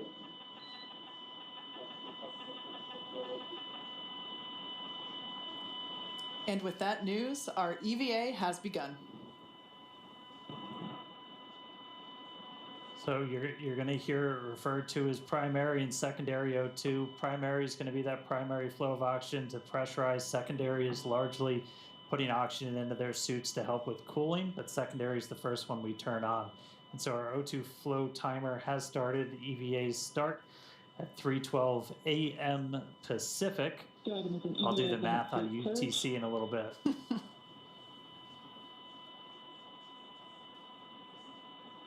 So this first operation, or this first step in the operation, is a suit purge. So inside their suit, obviously when the visor is still open, it's still a nitrox environment. It's the same as the cabin. And since they're going to be at a lower pressure than what you can basically live at with oxygen levels, they're going to be on pure O2. They're going to be a 100% oxygen environment. And I mean, you guys were kind of in the same thing. And it's because like your suit, you can't move a suit around at 14.7 psi, can you? No, maybe you can, but like no, that'd be pretty tough to do. And as we talked about earlier, that's why that mobility is so important, because when that suit is pressurized like that, it can be challenging to move around. Absolutely. So here on your screen, we can see the Polaris Dawn crew. Now with their visors down, the EVA has begun. We are beginning to flow that O2 through. Now we will, of course, bring these views to you as we have them, but due to ground station coverage, they do come in and out here and there. But every moment that we can, we will certainly be sharing these with you. I also wanted to point out quickly that the window near kids' feet was so much brighter than it was just even 5 minutes ago. We're going to be seeing that in stark contrast as soon as we get the EVA, or with the hatch open and EV1 out there. Yeah, it's kind of interesting you mentioned that, because as you're going around the Earth as fast as you are, right, in 30 minutes or 45 minutes or so, you can be passing in and out of that sun and going into shadow. And so that brings its challenges as well, because the temperature can change pretty drastically just in those transitions from night to daylight. And so it's an interesting moment when you're passing through that time. That's actually one of the reasons that the visors have this new coating on them, different than when you wore a similar helmet. That coating actually helps to insulate the individual inside the suit. So when they're looking at the sun. Dragon SpaceX, a reminder, after the initiation of primary O2 flow, EV1, EV2 will need to adjust VOX threshold low following primary O2 flow initiation. EV1 copies. EV2 copies.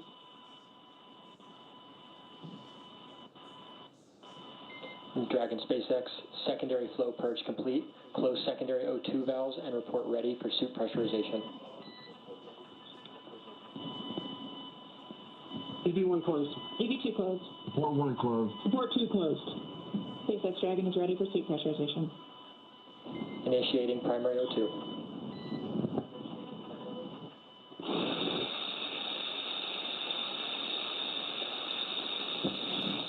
This is normal. This is with the airflow coming through. The crew members are on VOX, meaning that their microphone is on the whole time. So Sarah and Jared are going to be adjusting their audio levels as this flow continues to help regulate that. Yeah, the VOX will kind of attenuate, so it'll sound like this now, but as we get through the spacewalk, it'll kind of come down, and you'll just hear voices a little bit more clearly. Their voices are actually going to change too.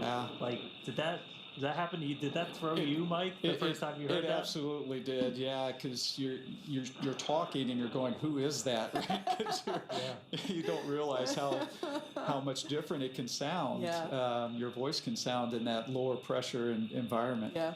Speaking of lower pressure, we can see the pressure changing there with the telemetry in the bottom left-hand side of the screen, so we can see that suit pressure going up, and we're able to keep tabs there. As well with the Dragon pressure. So Dragon on the far left circle, that's the pressure within the cabin, and then suit, obviously that's the pressure within the suits. So we'll actually be able to, and I think we've kind of been able to see it already, that these suits will inflate a little bit, look a little different. And we were talking about the visors before, so when they're in the sunlight, that coating will help keep them cool and not overheat them, and then when they're in shadow, it'll help keep them warm. So, and it's also like your sunglasses as well. Yeah, right. Serves that purpose. All right. So at this moment, the suits are getting their primary pressurization. This takes about 3.5 minutes, a little bit less, and then we're going to go through those actual suit leak checks. The crew will probably get a reminder they have to stay really still when we do those leak checks, and I always was kind of wondering, like, why the heck? And like, if you bend your arms, you're actually going to start, changing the volume inside the suit, and that'll cause pressure spikes. And so that's right. You got to stay really still. Yep. And then after we get through the leak checks, we're going to go through kind of that final pre-breathe, where they're going to hang out in that 100% O2 environment just to continue purging all of that excess nitrogen. Suit pressure stable, with purge complete. Activate secondary flow on. Report when complete.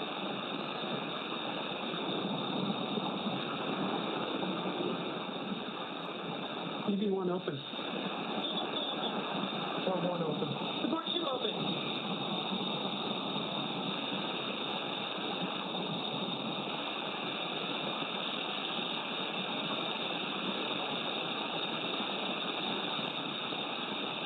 Right there, they finished the purge, and they did a quick reinitiation of that secondary flow check. Response, close secondary flow, and report when complete.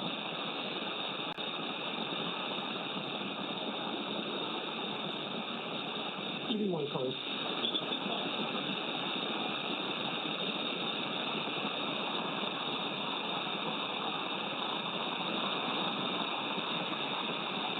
Support 2 closed.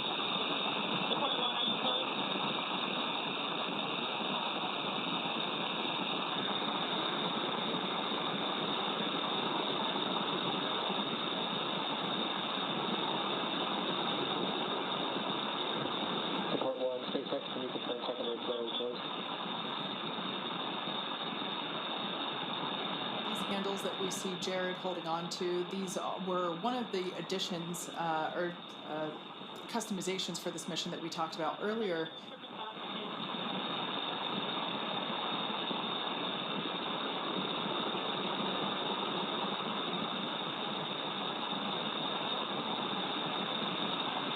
Support 1, SpaceX contact.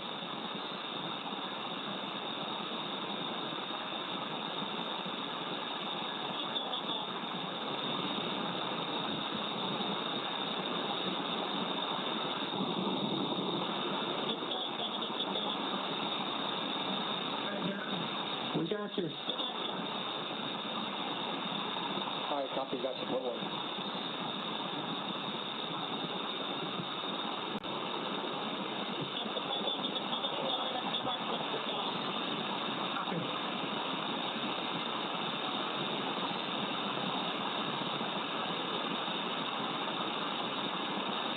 Dragon SpaceX beginning suit leak check evaluation. Remain still for leak checks.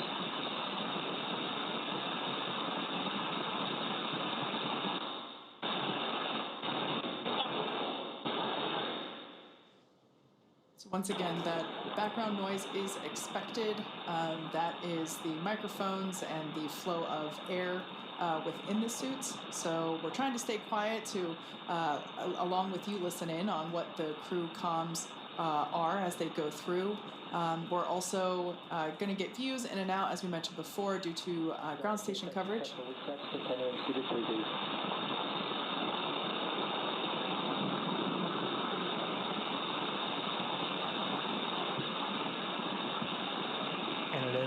is a little bit tough to hear. We just heard, though,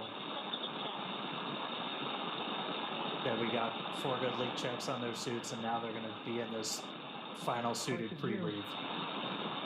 And so again, this is going to last about 19 or so minutes, and this is just to do kind of that final, get all of the excess nitrogen out. And we started pre-breathe just two hours after they got on orbit, just by gradually lowering the pressure. And I mean, pre-breathe, that's something that kind of evolved over time with the space station. Where were you when you were doing your spacewalks? Yeah, so we were past the kind of the camp out phase of pre-breathe. That's how we used to do it. And it's very similar to what the Polaris Dawn Crew has been doing over the last couple of days. We'd actually have astronauts stay inside the crew lock overnight at a lower pressure, just like they did when they first got on orbit. Now we've moved on to, we do it the day of. It still is a long day. We start about 6 hours prior to going out the door, but it's not 2 days prior. It's worth noting along the lines of training and how the crew prepared for this mission that all 4 of our Polaris Dawn crew members and some additional Polaris and SpaceX crew members actually went into a vacuum chamber and tested these suits out and spent a bit of time at lower pressure just to help learn what that feels like and get used to it. Well, and I think the other thing that's important about that is it's real, right? It's the first time that you're in that suit and it's actually a vacuum around you, right? And there's just something mentally that I think is important to put people through those moments before you actually have to experience the first time in space. Yep. We saw some of the unique ways we trained the crew for this. And I mean, training for space station spacewalks, I'm still really upset I never got in the pool. That looks like one of the coolest parts of being an astronaut is not being in space, but just doing some of this training. Yeah, Dan, I tell you, I can still remember the first time I stuck my head underwater, not in the suit, but for diving. But you can hear the comms of everything that's going on through the water like that, and it just gives me goosebumps to think about that. It was a really neat environment, but it looks like these guys had a pretty neat way to train as well with the harness that would hoist them up and out and all of that. That's pretty impressive. Yeah, we definitely created some rigorous new training for the best we could simulate an EVA while still on Earth with hoists and it was a lot of fun to watch them train. Yeah. On board with cameras in 3 minutes. So our core just called up. We'll get views back on board in about 3 minutes. As Kate talked about earlier, we're using ground stations for our video coverage. All of our communication with the astronauts are through TDRS, so tracking and data relay satellites. So we'll have constant audio, but that video, we need those ground stations. But right now they're in that pre-breathe. That final pre-breathe still. We started our spacewalk about 13 minutes ago. We initiated O2 flow to the suits. That time was 3:12 a.m. Pacific, 10:12 UTC. I did some quick math. Took me 13 minutes to do it, but I did it. So once they're through this pre-breathe, we're going to start getting into some really exciting parts of the spacewalk.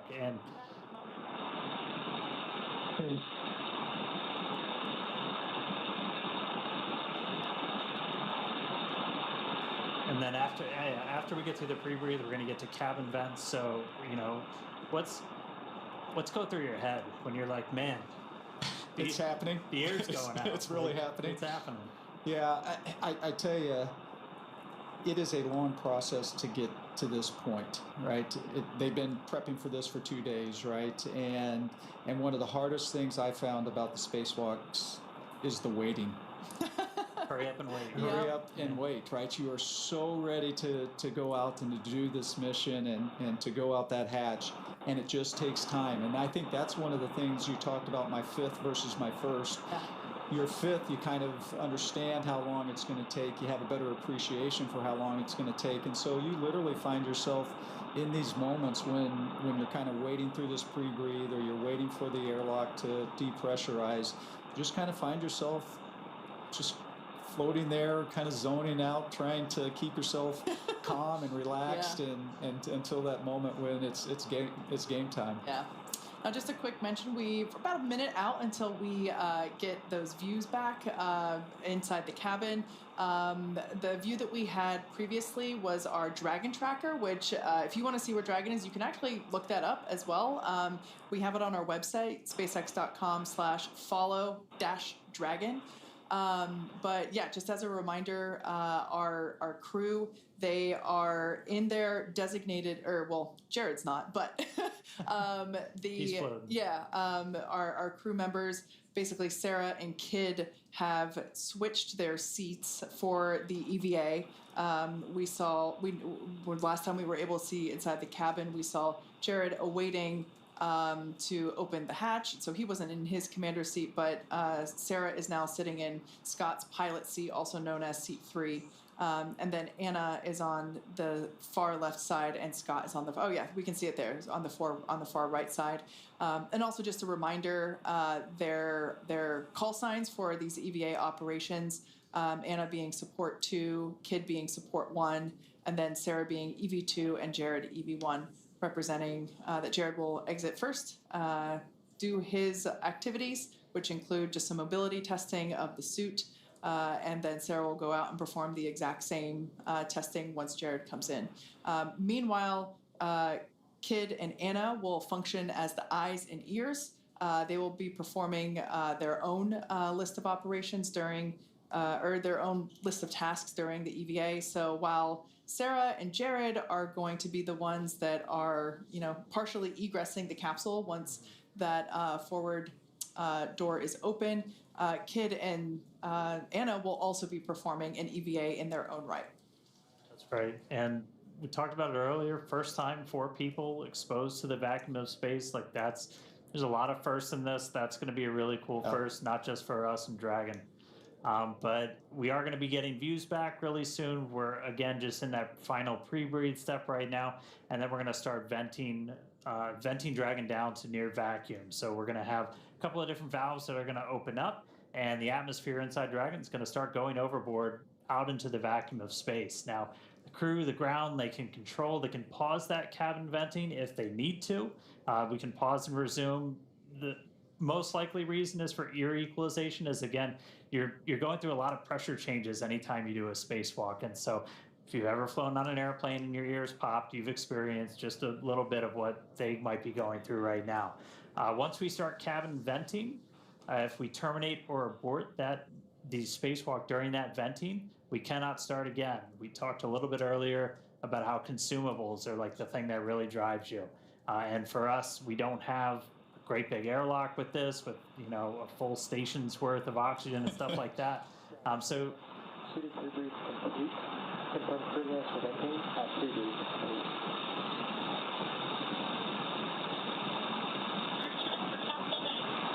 EV1 go.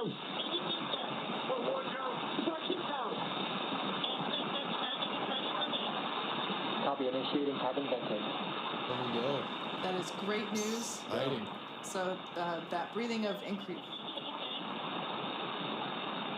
that pre-breathe where they were breathing increased oxygen, we just heard that they're good. They all 4 crew members gave the go. So now we're gonna vent the cabin.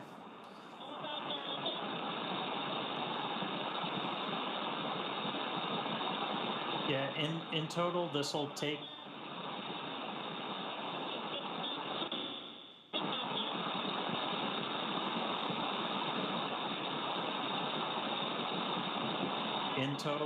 about 8 minutes, and you can, the graphics you see on your screen, that's live telemetry, everybody. So you can see the pressure inside Dragon starting to tick down. You're going to see the suit pressure tick down as well, is what we're really trying to maintain is a pressure differential. And so with these suits, we're going to be hovering right around 5 or so. You might see about 4.9 to 5.1, 5.2. It'll be about 4.9, and then we'll probably see it go up a little bit when they reinitiate the secondary flow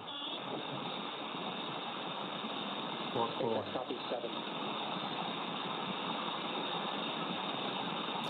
Yeah, Dan, and you talked about that, about 5 psi is what the suit will be. We're actually a little bit lower in the EMU, and so we've talked a lot about mobility.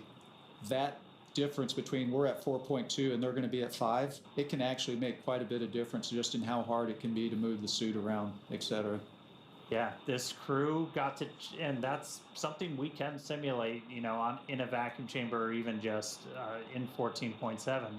You can simulate that differential pressure. Getting calls from the crew. They're monitoring along.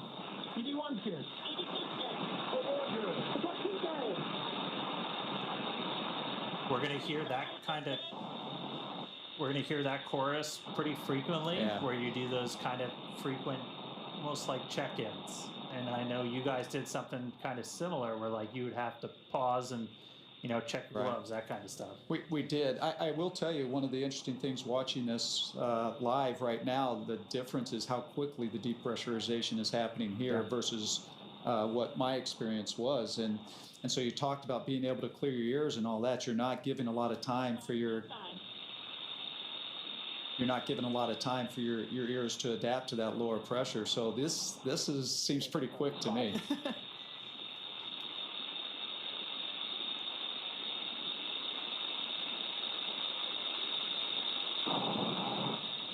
Yeah, breaking new ground with this, new suits, new operations for everything. We're at about 4.5.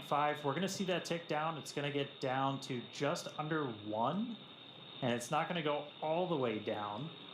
And then what we'll actually see is we've got a capability to open the hatch automatically. We've got a motor in it, but Jared's actually going to unlatch it, and he's going to give it a little tug to kind of break the seal, any of the kind of the stiction in the hatch itself, and that's going to kind of take the capsule down to its final vent before Sarah, who's at the displays, she's going to command the hatch to actually open.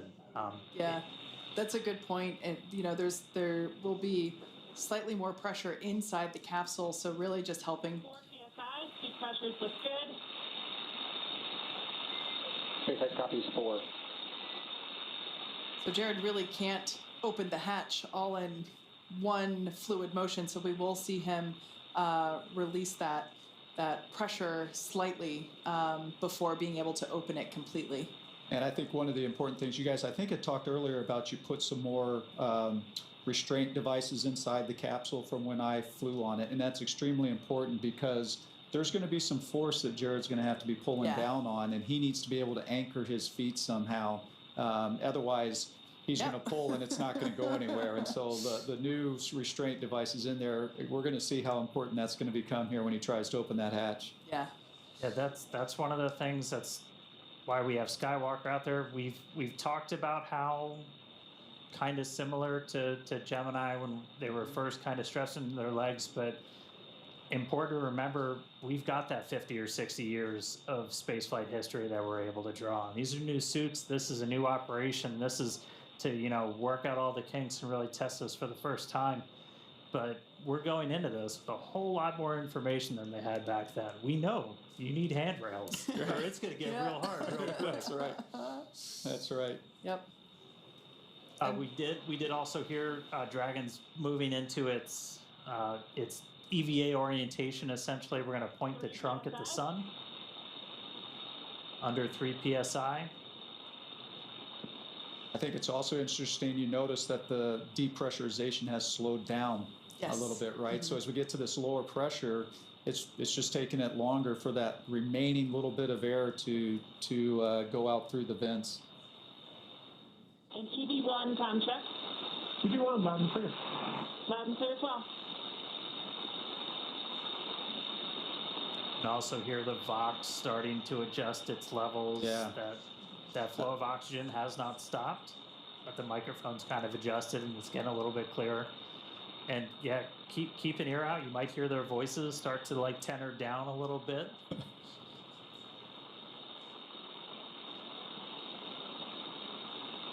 I do think that's an important point, Dan, that how important comm is, right? And when it's compromised a little bit just by that extra airflow and the Vox not keeping up with it right away, how challenging it was just to hear those calls, and they can be some pretty important calls. Of course. comm is just critical. We can see Dragon capsule now approaching close to 2 PSIA. Like Dan mentioned earlier, that's going to get to just under 1. It's incredible to think that, the Dragon capsule in all of its power and glory and awesomeness, the new capsule is around their bodies, right? Yeah. That is what is going to protect them from the vacuum of space. And, just seeing how, even though it's puffed up and we know that it's, holding that pressure, it still looks so cool, for lack of a better word. Yeah, you really have 4 mini spaceships in there. I guess that means we have 4 aliens in there too. Yeah, that's right. Dragon SpaceX, less than 1 psi from hatch operating pressure. We have a TDRS handover in 2 minutes. We are going to wait until after the TDRS handover to command into hatch open prep. One copy.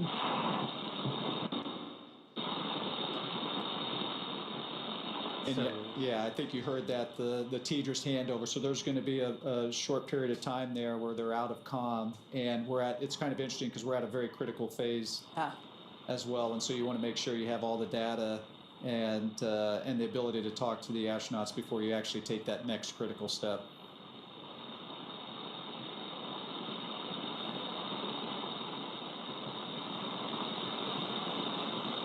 We'll see it.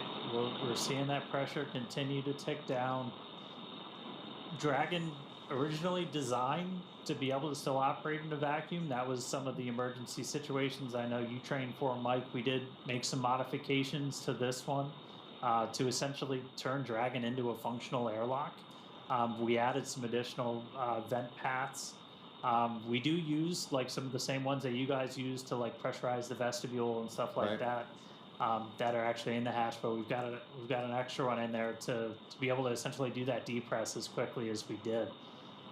But we're gonna see that get down to a little under 1, and then we're gonna see Jared kind of jump into action. He's gonna unlatch the hatch, and then he's gonna give it a little pull to break the initial stiction, and then we're gonna be able to see Sarah. 1.5 PSIA.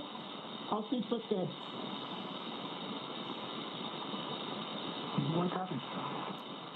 That's one thing to note, that while we have been progressing through this pretty quickly, we did have the capability to pause if any of the 4 crew members needed to, take a moment to, let their ears come to equilibrium or just kind of get comfortable again. We did have that option, but everything has been going really well so far. We haven't had to pause cabin venting.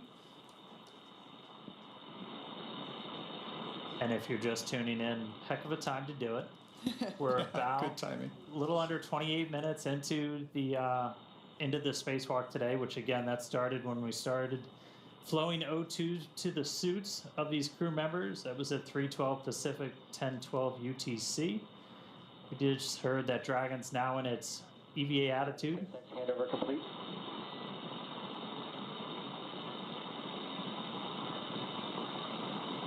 So again, we've got Dragon's trunk pointing towards the sun. We are with you on board, watching through the cross view.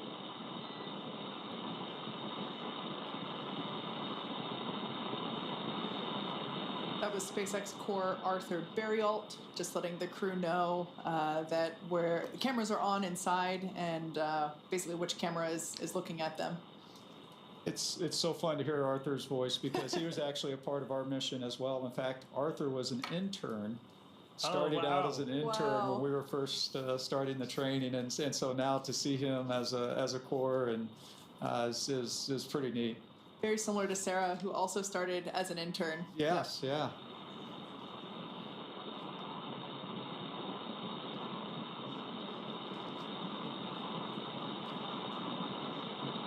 Right, we're coming up on 1 PSI.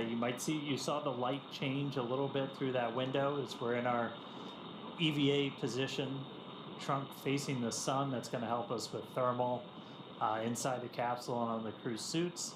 Also going to make sure we're maintaining that that optimal pointing for communications with the TDRS satellites. Once the hatch is open, we're going to disable any of the Draco thrusters that point forward, because you don't want thrusters firing off when a crew member's outside.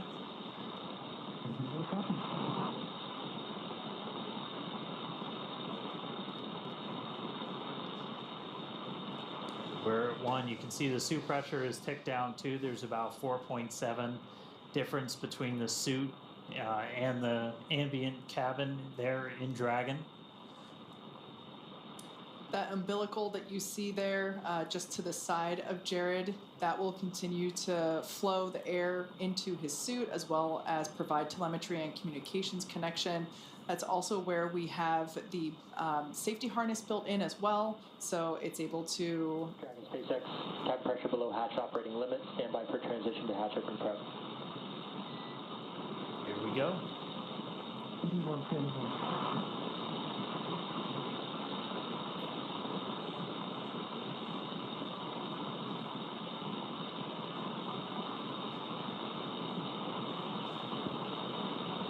Mike, did you get to open the hatch? I did. Yes. Yeah. When you go out as EVA hatch open front.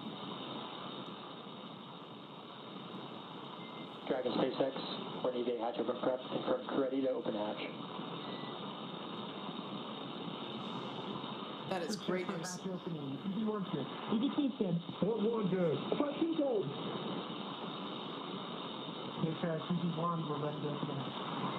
SpaceX copies. Dragon, you are go to open hatch. Go. Excited. SpaceX, go to open the hatch. Mike, as you mentioned before, that continuous communication. Hatch handle.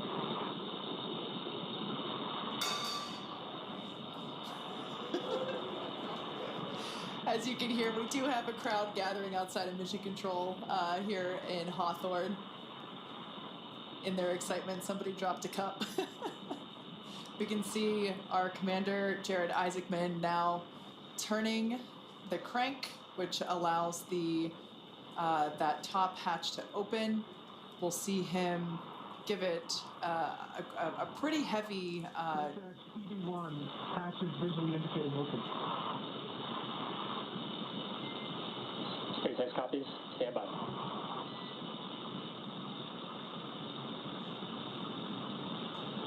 Should see him give that hatch a pretty strong jolt to release that stiction.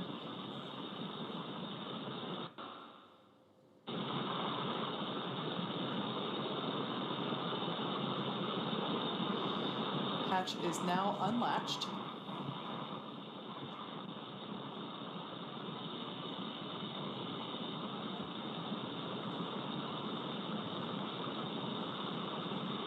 Mike talked about, you see him getting his feet set. That's right.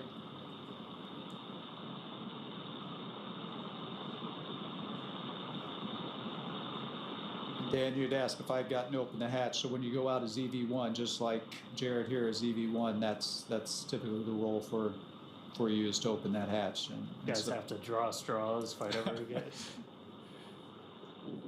It's exciting. It is. It's very exciting. Yeah. Now, for those of you that have just recently joined, as you can see, we have successfully depressurized the Dragon capsule down to 0 PSIA. You see that in the bottom left-hand side, bottom left corner of your screen.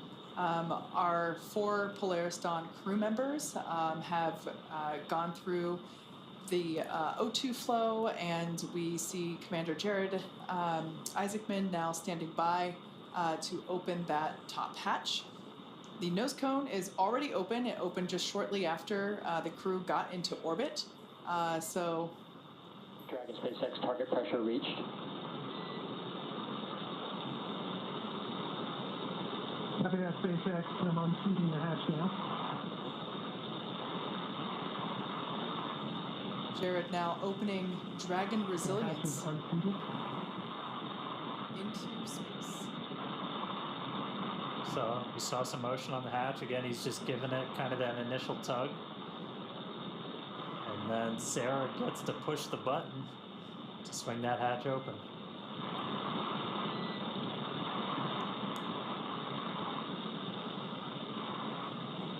Much more movement there on the forward hatch.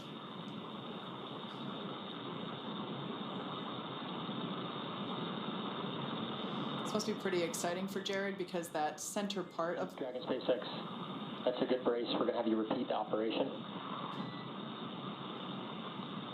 Center of the hatch actually has a window. SpaceX, the hatch is unseated. Copy. Let's give it another pull. The hatch is several inches into the turn. Looking good, right? Copy. We see it.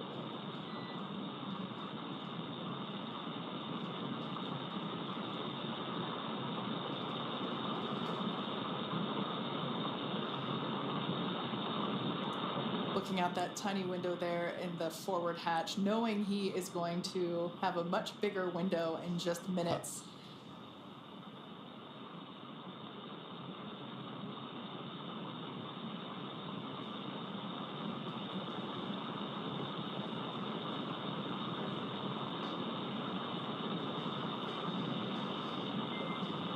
Dragon SpaceX vent complete. EV1 return to seat. And EV1 copy, transitioning back under the display.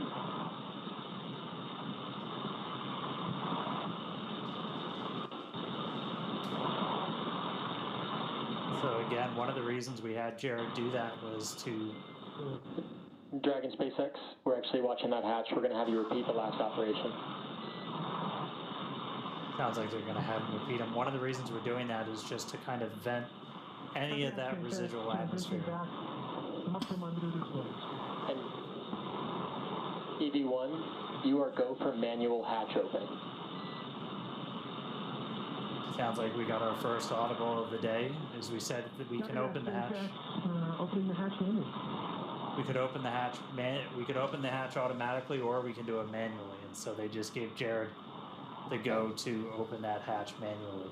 So we just went out of ground station reach, so we'll get the views back. Wow.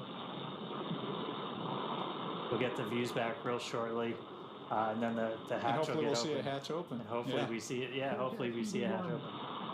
The hatch is open. SpaceX copies. Hatch open.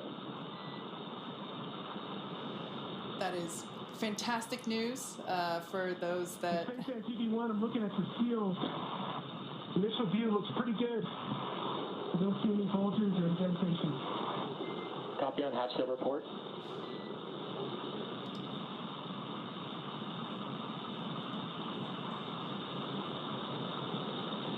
Yeah, that seal that you just heard him talking about, it's such a important part for the end of the EVA, right? So that when they close that hatch again, you get a good...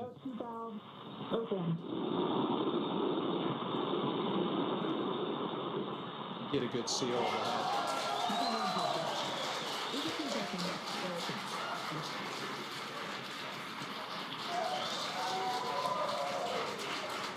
EV2 SpaceX, can you command open forward hatch?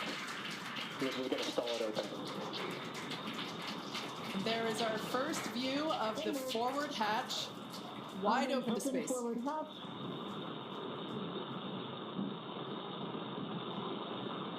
Execute.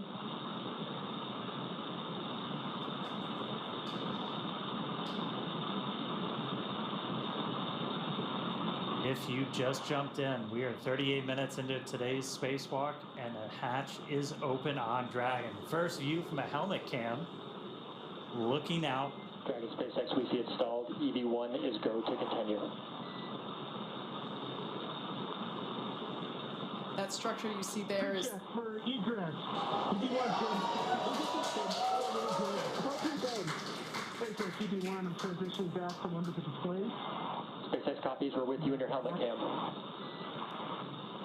Once again, this helmet cam, that structure we see is the spacewalker. This is Jared now egressing through the forward hatch of Dragon Resilience.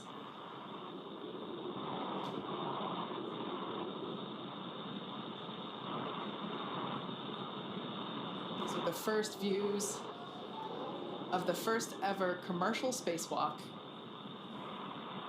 I'm at the bottom of the mobility is progressive. I have a feeling the crowd is about to go wild. Good call. Approaching the top of the mobility.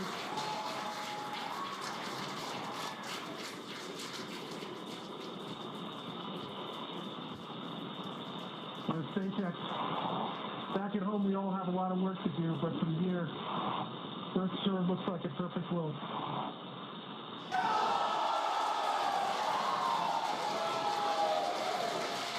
Now, SpaceX, EV1, I'm going to step into Test Matrix 1. Single-handed mobility demonstration. Commander Jared Isaacman now emerging Copy, from... review Test Matrix 1, watching from the nose cone.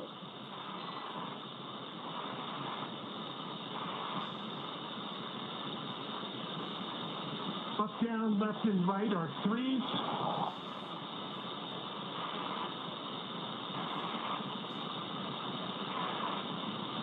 Pitch and roll are a 3. Yaw is a 2. Switching. Single-handed operations are fine. Static and with dynamic disturbance. Switching to left hand.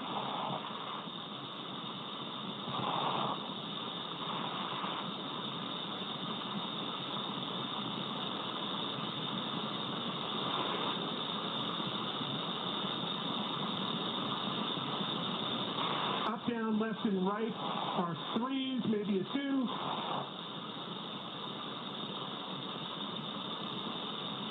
Pitch is a 4. Roll is a 2. Yaw is a 2. So these are the suit mobility checks that Jared is Single-handed performing. operations, dynamic and with disturbance, are all adequate. Test Matrix 1 complete. HUD check, 5.3 psi, 48% RH, 33.9 Celsius. SpaceX copies Test Matrix 1 and HUD readout.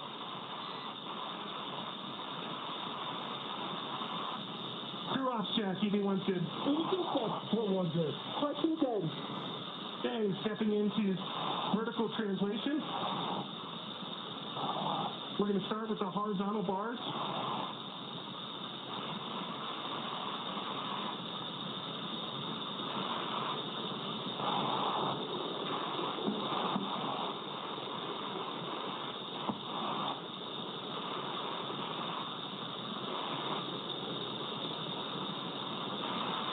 All right, we're going to transition over to vertical.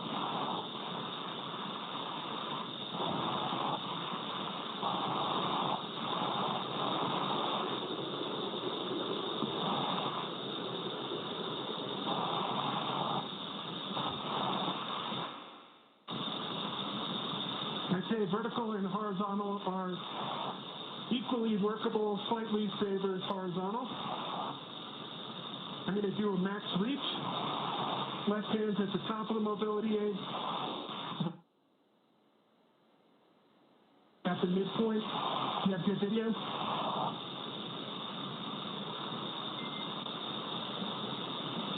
We just lost our live video. Stand by 1.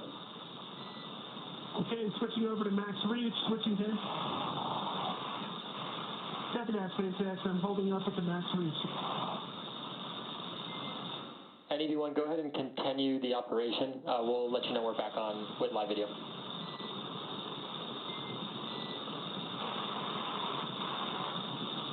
Copy that.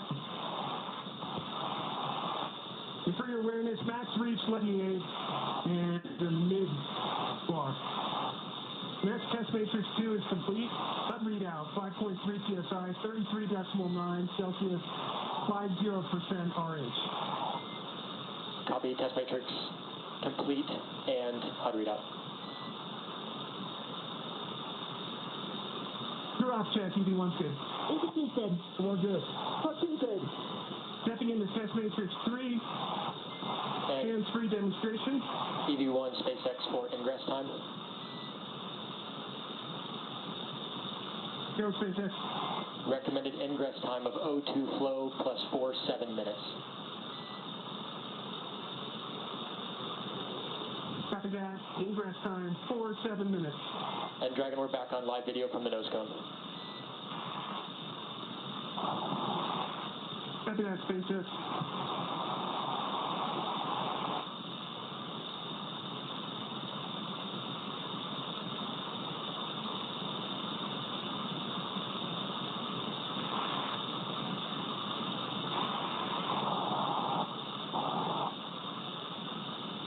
And SpaceX EV1,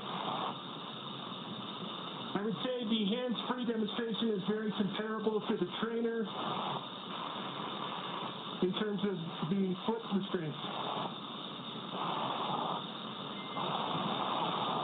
SpaceX copies.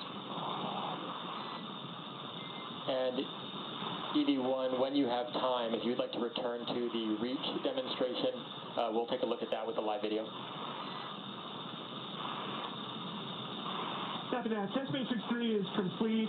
The hub readout is 5.3 psi, 47% RH, 33.8 Celsius, and stepping back into max reach. Copy, test matrix 3. And as you can see, top of the mobility aid.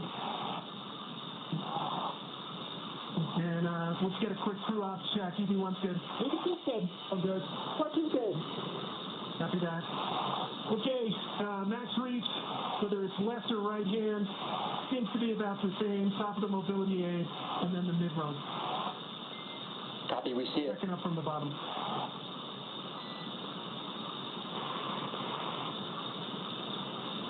Any go back, SpaceX?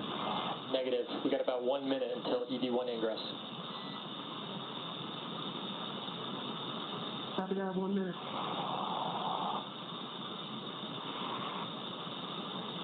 Looks gorgeous.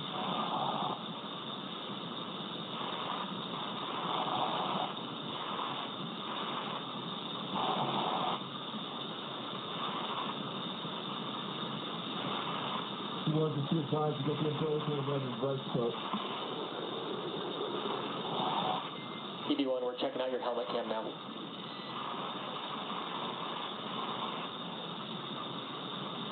Well, I'm checking out your nose cone right now. And looks pretty good. Copy, we're turning nose cone. See you looking at us.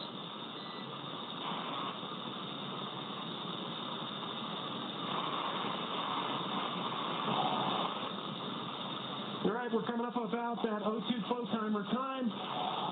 Crew check for ingress. EV1's good. EV2's good. R2's good. All right. SpaceX EV1. That's for the huge team effort that it took to get us to this point. You know it's just the start. And I'm transitioning back in the vehicle.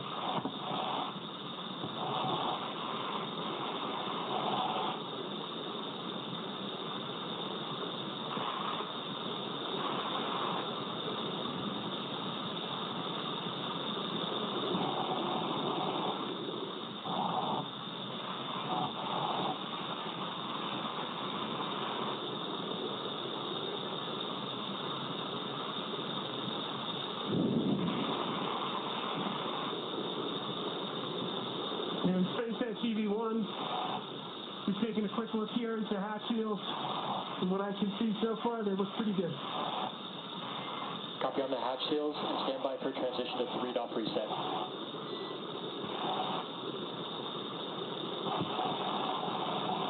Copy that, SpaceX. Good.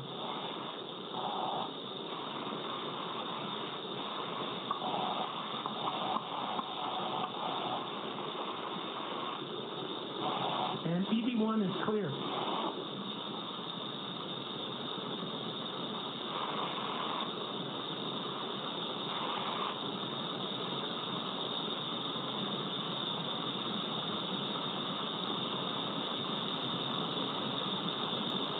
All right, so Jared back inside. We heard him going through what's called the test matrix. It's basically just a bunch of maneuvers using different hands, using the foot mobility. 3-off reset is in progress. Calling out numbers. Right now, though, we're doing, you just heard Arthur call up 3-off reset, so we didn't use any of the forward thrusters while Jared was out there. We're re-enabling them, putting us back in our perfect attitude before Sarah gets ready to go out the door. Fun thing to note, it's still not a perfect vacuum inside a Dragon. It's an open loop system, so oxygen is kind of getting dumped into the cabin as this is going on. So you got a higher pressure in Dragon than you have outside, so we're not worried about thruster pluming. Yeah, now you mentioned Sarah, just like Jared, she will have 10 to 15 minutes outside, perform those same sets of mobility tests as Jared. Like we heard the Corps do with EV1, they will call out when there's 1 minute remaining. SpaceX, attitude reset complete. EV2, go for egress. There's Sarah's clear to proceed. Crew check for EV2 egress. EV1's good. EV2's good. 4 good. 14 good. EV2 is going to go stand in the door and then step outside. Now this test matrix that Jared just performed and the one that Sarah's about to perform, they have both committed to memory in order to execute these. We saw it being done pretty efficiently. I can't believe how quickly that time went by. Mike, we were talking about how your spacewalks were hours and these guys only have 10 to 15 minutes and it just like that. Yeah, it can go pretty quick, and but fortunately, skills look good. I see a little bit of a bulge between 14 and 13.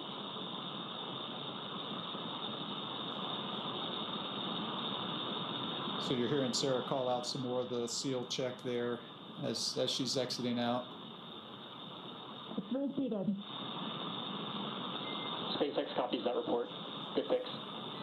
So this was something we knew might happen, and Sarah... between 28 and 27. Copy. The crew trained on exactly what to do in this scenario, just pop it back in. And Reseat one it. final between 19 and 18.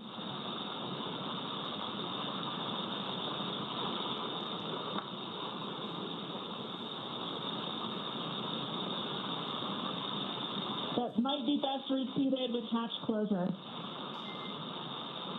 SpaceX copies. Can you repeat the location? After EVA complete.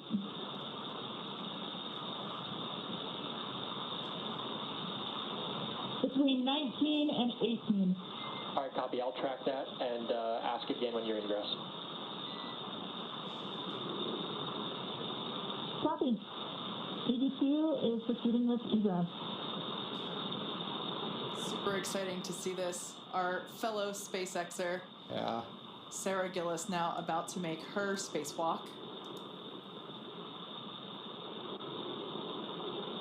EV1, I'm going to hand this back to you.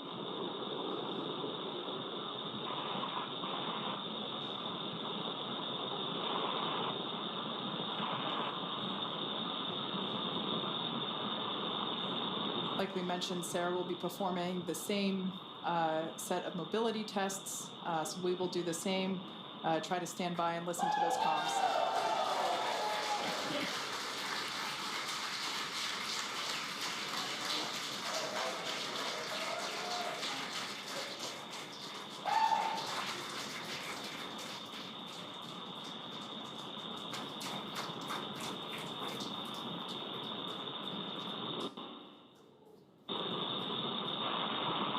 I said it before, a lot of us work here because we want to do this. All right, stepping into test matrix 1 for single-handed mobility. Really cool to see one of our own out there. That's awesome.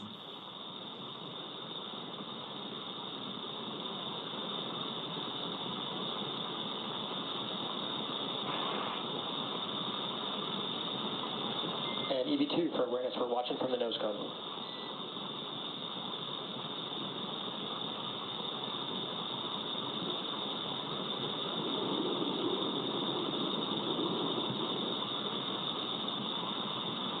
And copy all.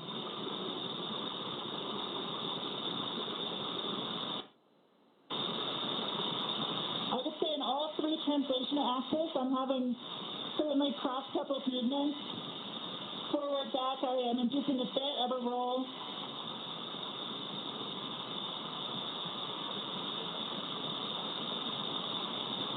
Similarly with left, right, and up, down, a bit of a pitch, but all are achievable. Rating of 3.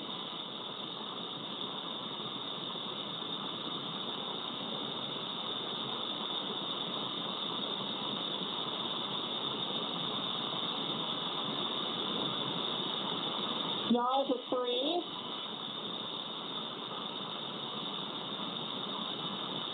Roll is a 4.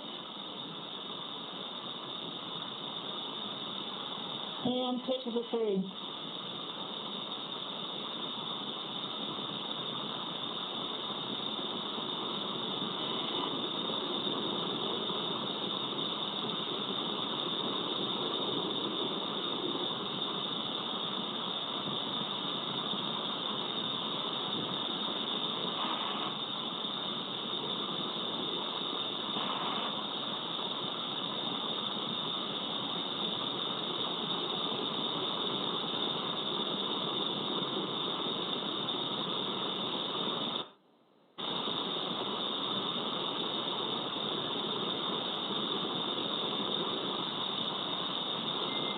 Source from left hand, stepping into vertical translation.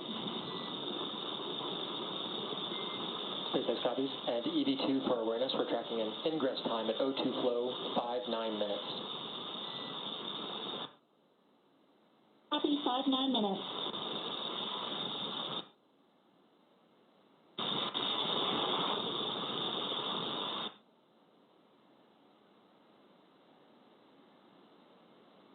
Horizontal bars are definitely preferred.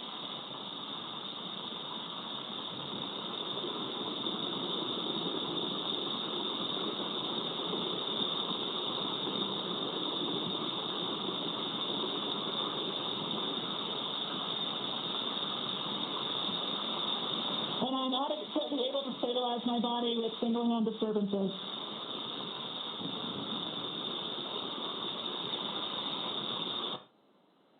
Clear for both left and right. Stepping into max reach, do you have visual? Affirm, we have visual on the nose cone. Copy from bar 4 to bar 2, from top down.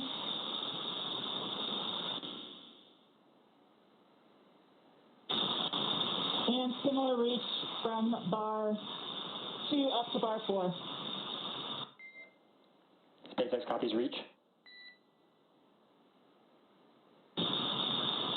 And EVA test matrix 1 complete. Seat pressure 5.25, 33.8 Celsius, 37% humidity. SpaceX copies HUD readout and test matrix 1 complete.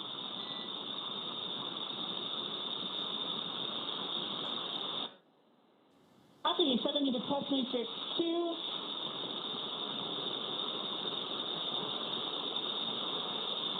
Like we mentioned before, views going in and out due to those ground station coverage gaps. Yeah, we comms are Some of the same. comms are through satellites, but we've got ground stations for video on Dragon. As you can see in the tracker, we just flew over New Zealand. We're about to go right over the middle of the Pacific. No ground stations in the middle of the Pacific. Forward are actually pretty good.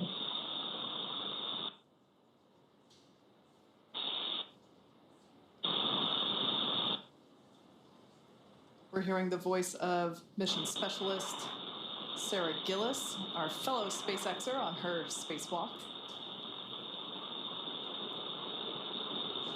She's got about a minute left, and then she's going to start heading inside. And SpaceX with a little more work, they can actually get between almost bar 1 and bar 4 on max reach. SpaceX copies.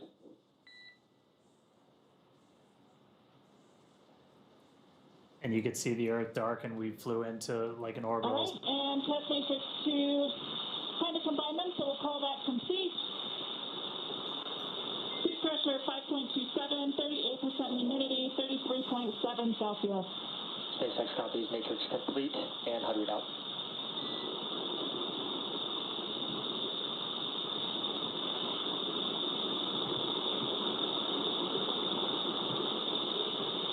Stepping into hands-free demo. I'm able to engage and disengage my feet.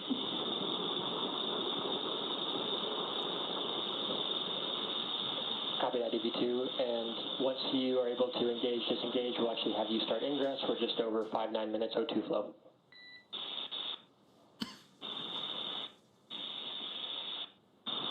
Copy.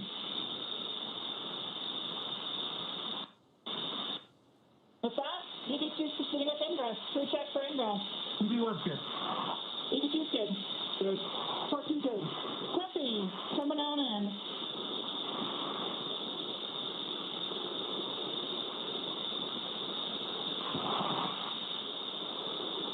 just like that, Sarah's going to start making her way in. Check those hatch seals again. SpaceX copies on striker plates. And EV2, I have one more ask for the hatch, if you can check that out as well when ready to copy.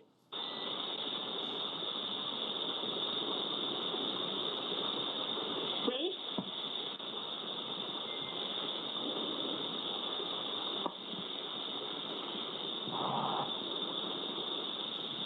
And copy. Copy. And EV2, what I'll have you do is, when you ingress, can you get eyes on the hatch handle mechanism and see if the handle has been stowed in the do not stow window, and report if you can see that?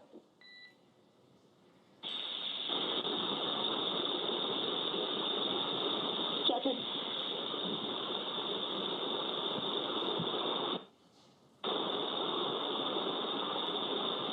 I think it's just outside. Copy, just outside. Thank you. Just outside the range.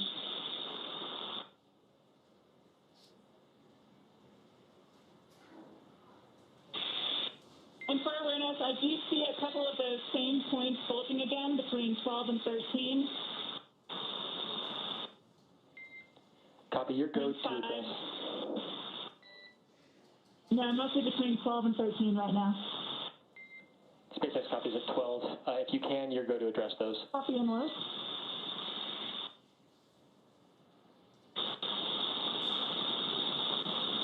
These numbers being called out represent the location around.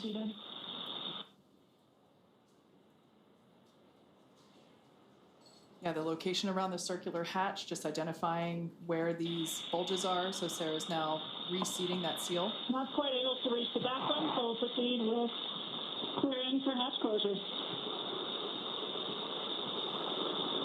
Just like that, we're already hearing about hatch closure. It's incredible that these two EVAs, just in 2 blinks of the eyes, are... EV2 is clear of hatch, please.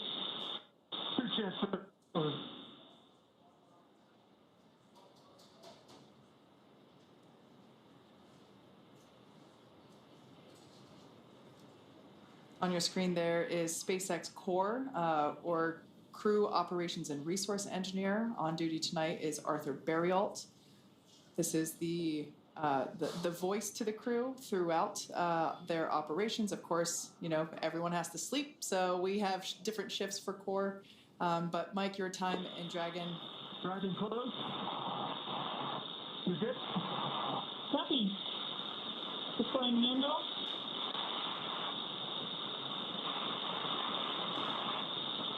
Applying force. And closing.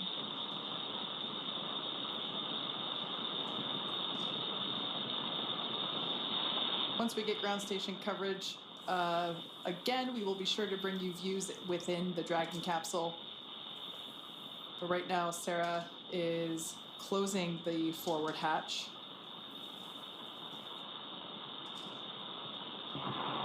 It sounds like we might give the motor a try. Confirm the hatch is visually indicating closed. And hatch is verified latch. Okay, commanding EVA hatch closed.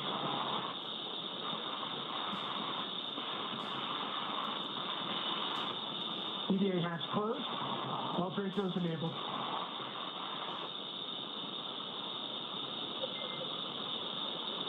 Dragon SpaceX, we see EVA hatch closed and pressure indicates good hatch seal. Stand by for transition to EVA repress 1.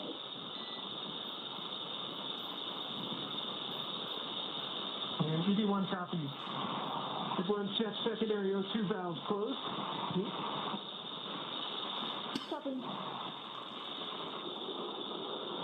And then support 1, I'm good. EV1's closed. EV2's closed. EV1 closed. 14 closed.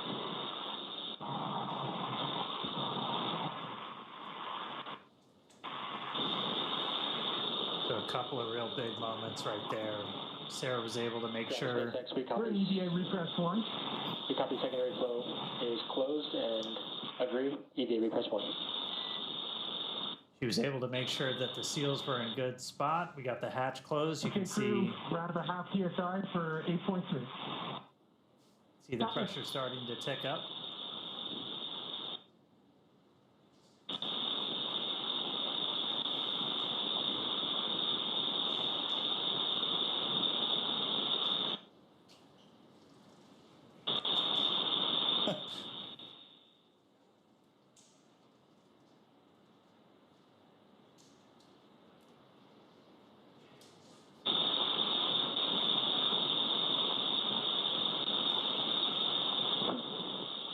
Just a final confirmation. Everyone confirmed secondary O2 valves are closed.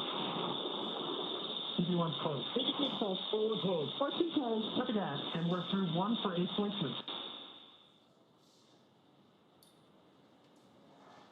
All right, so each of the crew just closed those secondary O2 valves on their umbilicals. Again, that was primarily for cooling during the spacewalk itself. Suit's still pressurized by that primary.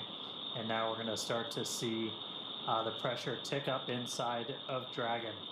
Right after they get the hatch closed, they're able to do kind of an initial pressure check. Because again, oxygen, it's an open loop system with these suits still flowing into the cabin. You're able to see positive pressure response showing that the cabin, the hatch was closed and was sealed.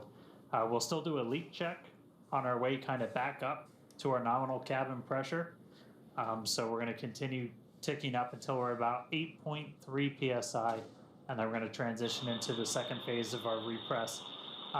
Really the difference between repress 1 repress 2 is how frequently we're injecting atmosphere, as kind of the repress is also pretty unique with Dragon. We're repressurizing with just nitrogen right now, which is a little bit unique. Obviously you have nitrogen and oxygen in your atmosphere. With this, we have O2 flowing into the cabin through the suits, so we only need to add nitrogen. So we're able to just basically add a bunch of that to really start getting your pressure up. O2 continues to flow into the cabin through the suits, and we're going to continue pressurizing until we're pretty much right back at our 14. Right at about our 14 or so PSI. And we're also looking at what the partial pressure of oxygen is, because we want to make sure the crew takes helmets off and everything, that plenty of oxygen in the cabin. And then we're going to change that injection rate to just help with the mixing. Is microgravity, everything's harder, everything's on hard mode, and you don't just have natural convection. So like, I mean, space station, I think I've heard it a bunch of times, Mike, like you just constant noise of fans. That's right. Almost. Yeah, there's you've got to continually recycle that air, and one, to help get rid of the CO2, right? Because as they're taking in that oxygen, they're breathing out the CO2, and we need to get that out of the system, which is another important reason to have that air constantly circulating. Yeah. Man, that felt really quick. It did. That was really cool to see them outside for the first time. And what they were actually doing out there is a bunch of pretty simple tests as it looked, but like this is just learning how the heck do you move, because like just moving around in microgravity is tough, right? It is tough. SpaceX, we're about 2.5 minutes from Tedra's handover.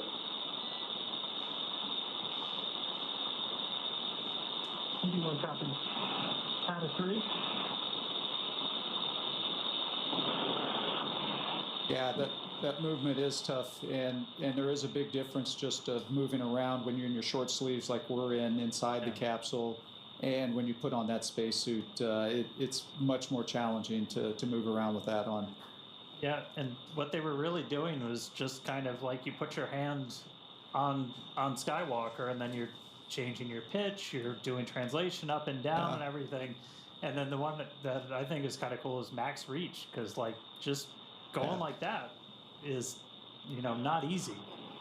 Yeah, and I think one of the other things I thought was interesting is you heard, I think it was Sarah, talk about the horizontal rail versus the vertical and how much easier that was for her to grab onto or utilize versus the vertical one. So simple things like that, for us, it's not a big deal. Yeah. But out there in the vacuum and in the microgravity environment, it does become a much bigger deal. And you, Dan and I, we've never been in space, so we certainly appreciate all of your expertise that you'd be able to share with us throughout this morning's operations. And contributing your 2 cents. Yeah, no, thank you. It's great to be here. Just an incredible moment, not only for the Polaris Dawn, for all of SpaceX, and really for humanity, because it's just one of those small steps that's taken us that much closer to being that interplanetary species. So thank you very much for having me around. Our pleasure. You're welcome back anytime. Excellent. All right. Good to see you, Hopper. Yeah. Thanks. Bye-bye. All right, so repress is continuing. We're a little over 4 PSI right now. Again, we're going to keep that going up until we're a little over 8, and then we're going to change our repress rate. We're basically just going to be injecting nitrogen for shorter periods of time. That's just going to help that atmosphere mix as we get the crew kind of back up to their normal cabin atmosphere that they haven't actually been at for the last couple of days, because we started this whole process like right after we got on orbit. Yeah, it was almost like we launched them and gave them 2 seconds to acclimate and enjoy their cute 0G indicator, and immediately stepped into the pre-breathe in order to prepare for today's activity. And really, like you said, let them acclimate and let their bodies adjust. And, the success of that really was demonstrated today by the fact that we were able to step through all of the steps today without having to take the optional and available breaks to allow the crew members to adjust during... Oh, sorry, I thought we were going to get something there. Yeah, that we're box getting coming in. The teeters in and out, Yeah. so we'll get it back. But. So yeah, just the fact that the all 4 crew members were able to just go right along and didn't have to pause as the option was available, I think it's a testament to the preparation that they did before and during. You're off check. EV1 check. EV2 good. All good. R2 good. Just heard a quick check-in from them, so we're going to keep counting the PSI up until we get to about 8. We are going to do another leak check on the way up to our nominal cabin pressure. As you introduce atmosphere, you're introducing temperature changes, not just pressure changes, and so we'll get to a nice, pretty stable point when we're at 8, and then we'll let it hang out there for a couple of minutes, let the thermals kind of cancel out. That'll take about 5 minutes to do that. This obviously has to be done to make sure we've got a really tight seal with that hatch, as before we let crew get out of their seats, move about the cabin, anything like that, want to make sure Dragon is fully recovered. We just use Dragon as an airlock. Yeah, and actually the info that you were talking about, you see it there on your screen live with that telemetry there in the bottom left and bottom right hand corners. We can see the Dragon capsule and the suit pressures continuing to rise. It is incredible that we've only been in the EVA for 1 hour and 13 minutes. It flew by so quickly. On cabin pressure approaching 1 PSI on PCO2. I'm sure for Jared and Sarah, it flew by even quicker. Yeah. We just heard Jared call down. We're coming up on 1 PSI for PPO2. So what we're really tracking before we give the crew the go to get out of their suits is both the actual, just the straight up, what the absolute pressure is inside, but also what the partial pressure of oxygen is. We want to make sure you don't have a hypoxic environment inside. Basically, you want to get them. They're going to be pretty much right back at the atmosphere that we're walking around in right now before they get their suits off. Our EVA clock's going to continue to count until we hear the call for EVA operations complete from our core Arthur Burial. That's going to come once we are done with the repress operation. We'll see a couple of other things happen with the suits. They'll do kind of a final washout of the pure O2 environment in the suit using nitrox before they get out. Nitrox being that same air mixture that you have in your scuba tank. If you've got any scuba divers out there, that nitrogen-oxygen mixture. Nope, still just air. They're just going to keep psyching you out.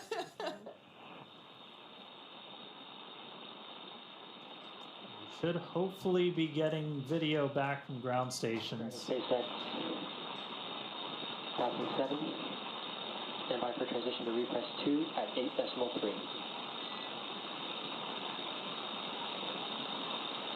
Okay, Copy that, SpaceX. We're following along. Refresh 2 at 8.3.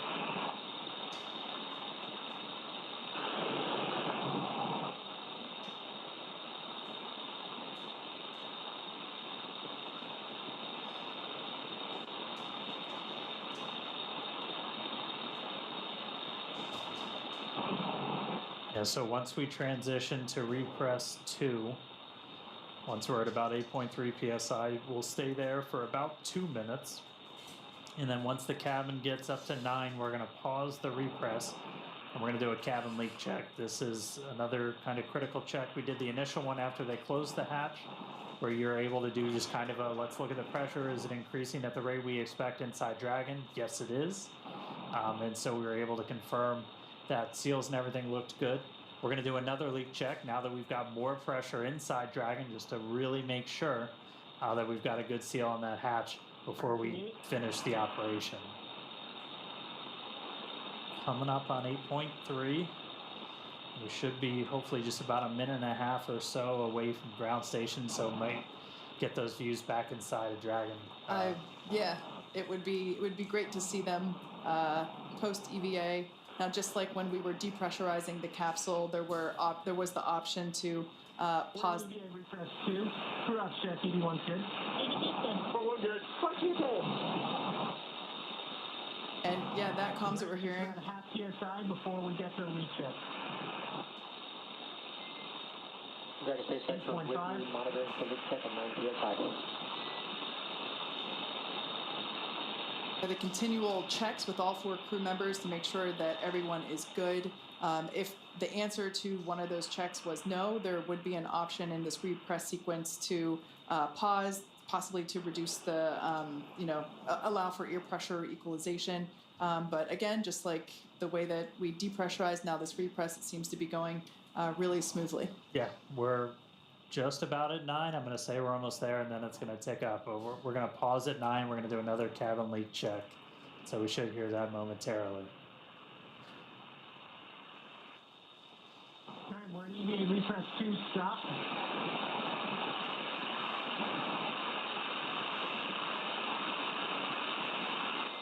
Dragon SpaceX is with you in EVA repress 2, stop. Waiting 5 minutes for thermal stabilization. Copy that, SpaceX. We're tracking. And crew for your awareness, we do a positive refresh rate. We're 30 seconds into the recheck.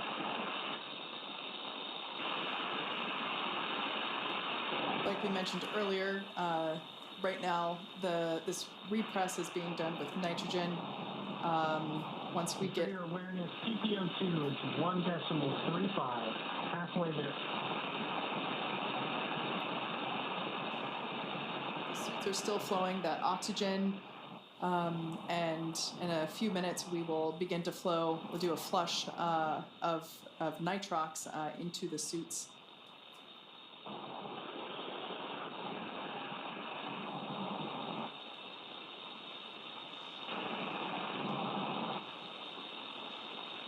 All right, we got our views back. There they are.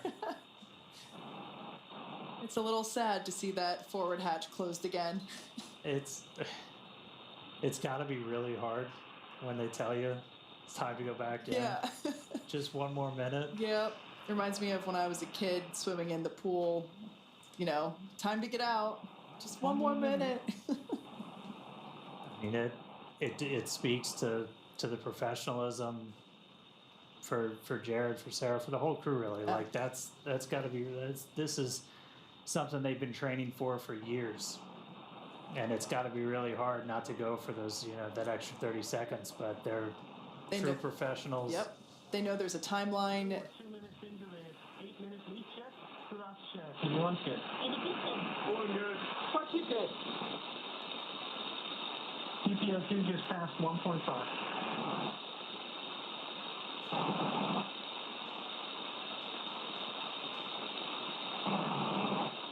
We're a couple minutes into our leak check. You're seeing the pressure continue to tick up. We've stopped the nitrogen injections, but again, oxygen coming out of essentially a vent line on those suits. And that is why you're going to continue to see the pressure tick up. You heard Jared call out the PPO2. That's gone up. That's your partial pressure of oxygen. We're looking for that to get to over about 2.6, a little bit higher. And then our final actual, like, just ambient pressure inside Dragon is going to be right around 14.4 or so. And I mean, that's a little bit lower than what we're walking around in now. But like, if you're at a little higher altitude state in the country or something, that's what you might be sitting in right now in your house. And they haven't been at that pressure since they left her. Yeah. But after we get all the way up there, we're going to do kind of a final flush of the suits using that nitrox that Kay was talking about.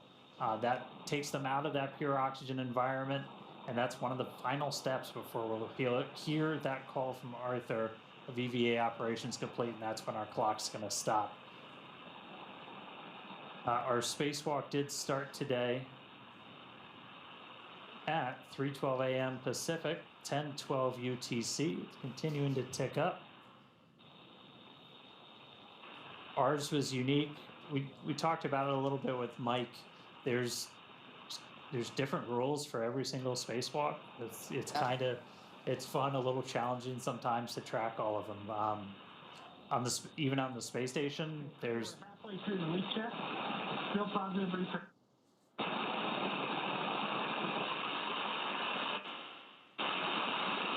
We're about halfway through the leak check, so we got about 4-ish minutes left.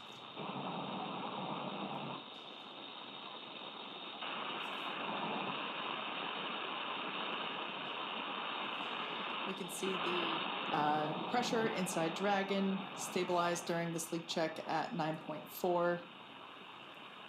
Helps to ensure that that forward hatch is properly sealed and shut. It's very similar to a suit leak check that we do in terms of sustaining a pressure and measuring that pressure over a period of time. Obviously the leak check for the capsule takes a little longer than the individual suit leak checks. But so far, so good. A little bit more than halfway through. Yeah, bigger volume. Check evaluation period start 3 minutes. And so we hit. Copy that, SpaceX. We're tracking.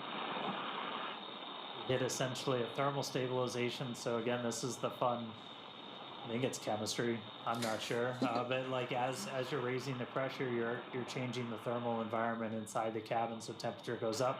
Your temperature goes up, your pressure can go up. So you wait for all of that to kind of equalize, and once that gets at a steady state, you can do a real no-kidding pressure check on this hatch. And so we're underway with that. That's going to take a couple of minutes, and then we'll hear the results, and then look to resume with the repress.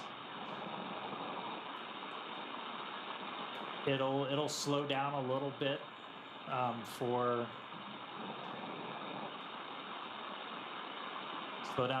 the remaining of the repress. Kind of going in reverse. When we did the depress, that initial, a lot of that atmosphere was flowing over, and once we got down low, it started to slow.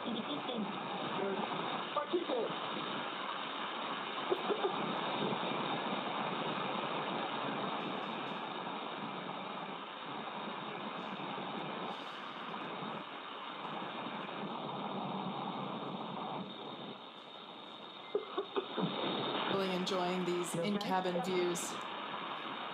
Everyone. Dragon SpaceX for readiness. This leak check is looking good so far, but we're still going to wait the full 8 minutes. Yeah, copy that, SpaceX. We're tracking. Sometimes it seems as though the feed freezes just because everybody's relaxing as the. We're coming up on 7 minutes into the leak check. It's 9.7. PPO2 is at 2.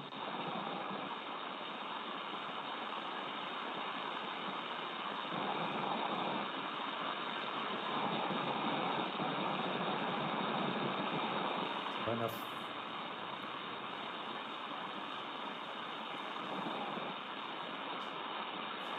The final minute of our leak check. Reports from the ground, everything's still looking good.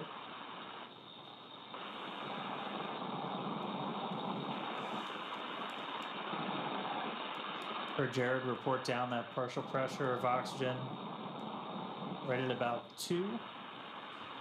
Once that gets to about 2.6, we can essentially stop flow of that pure oxygen to the crew suits. Is like 2.6 is right where we want to keep it when we're at our final pressure. Dragon SpaceX, successful leak check. Stand by for restart or repress.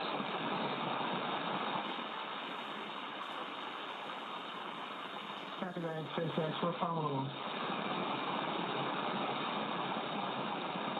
Great news there. Successful leak check of the cabin. Refresh 2.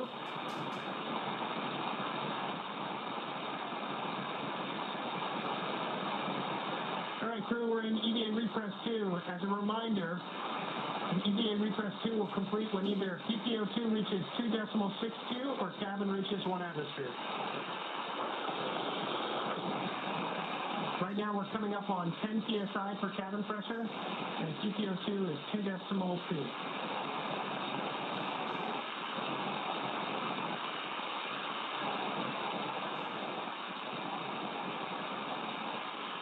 It's a really good explainer there from Jared. Again, those are the values we're looking at. We're seeing the PPO2, that partial pressure of oxygen, continue to tick up. Once that gets to about 2.62, we're going to be done flowing that pure oxygen to the suits of the crew. And then eventually we're going to get to 1 atmosphere. It's about 14.4 is our target for today. And then our repress will be complete. So this will go a little bit slower than the initial repress. This could take up to about 20 or 30 minutes, even in some of the times that we simmed it.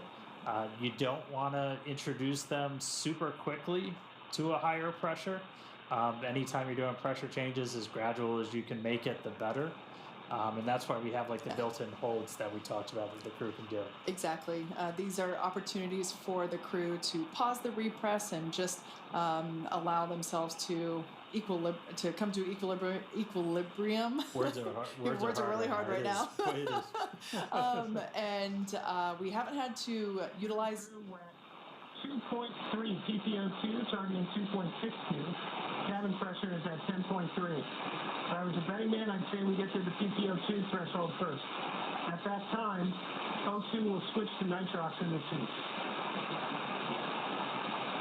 All right, good news there. And cross check, you want to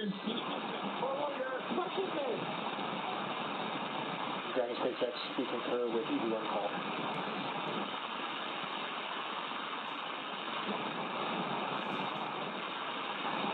Continuing to repress the cabin, we had a successful leak check, and you can follow along with the repress along with the data there at the bottom of your screen.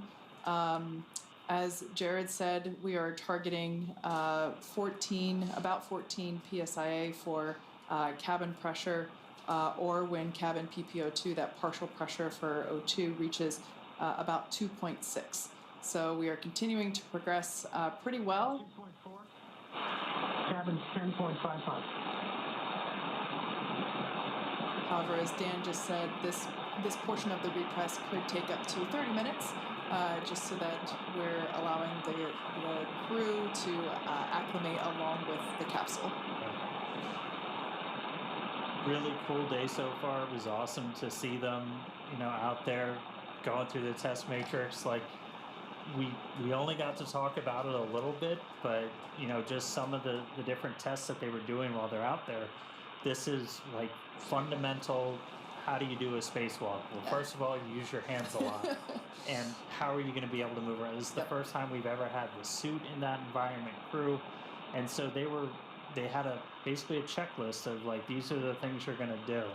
It was, use one hand and wave the other one around and see how well you can stabilize yourself.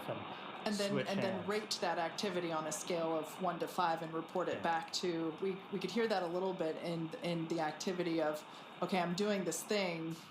Here's the functionality of that test. Yep. Yeah, and then doing the reach test, doing the up and down, and they did it at the very end. You saw Jared go hands-free for a second, and that was we had a foot restraint in Skywalker as well. If you've ever watched a spacewalk in the space station, seen astronauts in the robotic arm getting flown around with just their feet strapped in.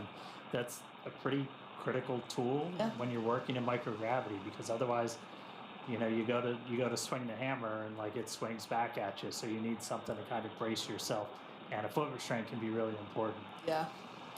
It was. We also saw the helmet cam getting checked out. That was certainly a highlight for us to see what Jared was seeing. Even though at that point I think we were in the orbital night, but it was many amazing views, and it went by so quickly. Both Jared and and we're back. We got views again. SpaceX is with you. Reminder to start manual timer on nitrox to suits.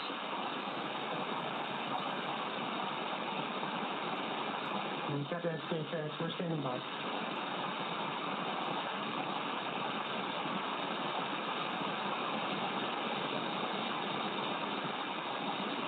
There it is.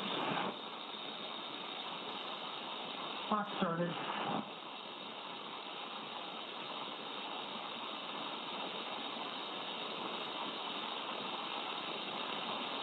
We're on nitrox pursuit.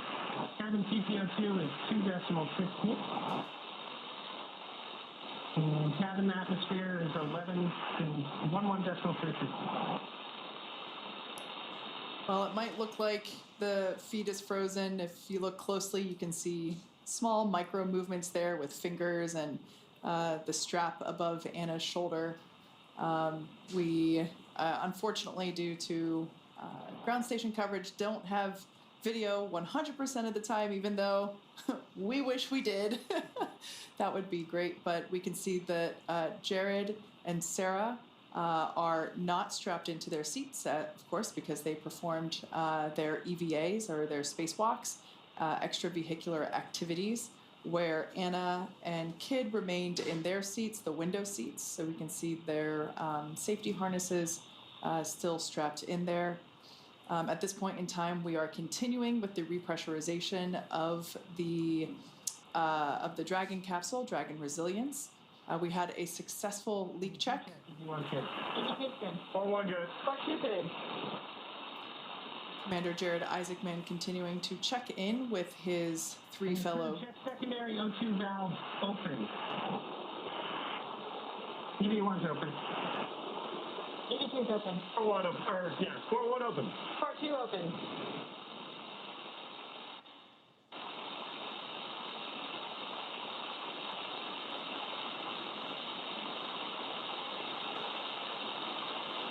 Continuing to repressurize the Dragon capsule. We're targeting about 14.1 psia for the Dragon pressure, which is the telemetry readout in the far bottom left corner of your screen.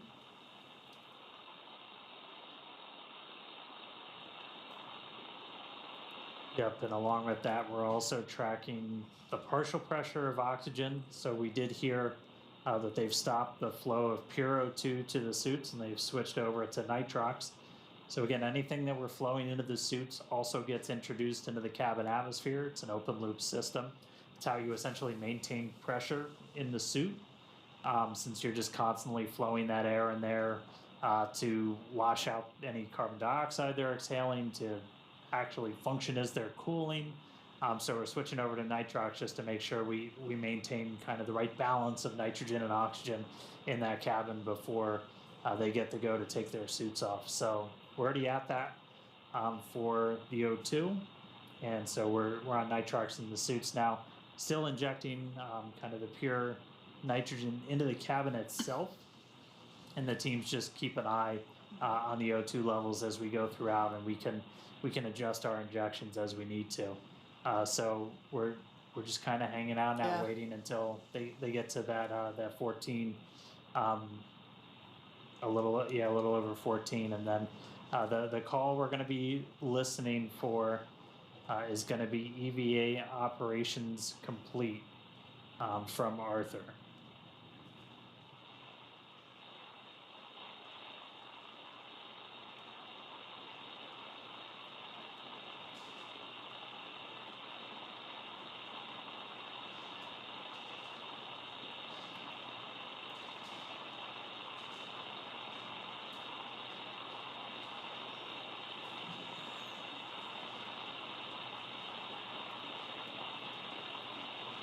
We're 4 minutes into the opening roll count.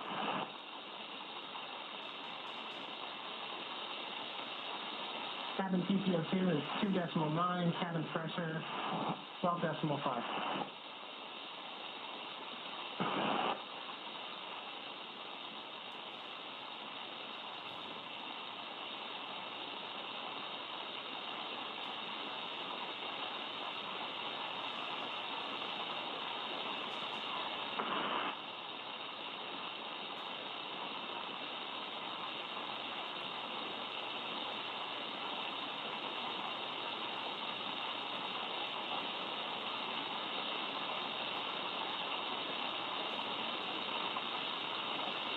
You can see the Polaris Dawn Crew continuing as we continuing to monitor the repress of the Dragon capsule.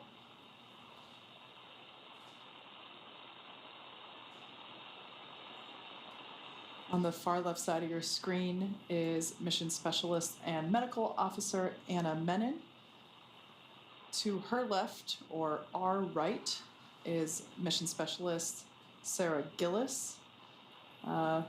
Both of these wonderful women are our fellow SpaceX employees. So incredible to see them in space doing amazing things. Yeah, and seeing Sarah get to poke her head outside Dragon, that was, I mean, both of them have trained astronauts. They've basically gotten people ready to go do this, and it's got to just be really special to get up there and do it themselves. Incredibly. And then to the right of Sarah was Commander Jared Isaacman, who was the who performed the first EVA operation. So Jared went first, and then Sarah after him. And then on the far right-hand side of the capsule, so not this photo, but the live view inside, was Scott Poteet, prefers to go by his call sign Kid. He had the other window seat. Now, if you tuned into the launch phase of Polaris Dawn, you might recall that Scott...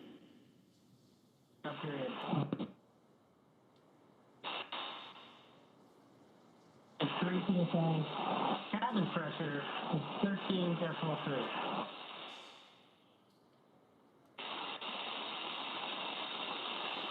Scott is actually our Polaris Dawn pilot, so in order to enable EVA operations, he and Sarah had to swap seats.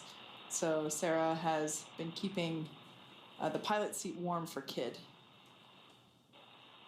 Yeah, and like we talked about, we only saw Jared and Sarah actually get up and go outside, but all 4 of these crew members did a spacewalk today. All 4 were exposed to the vacuum of space. This is the first time that's ever happened in human history, having 4 people all at the same time. Yep. We saw Jared and Sarah go out and do those mobility tests.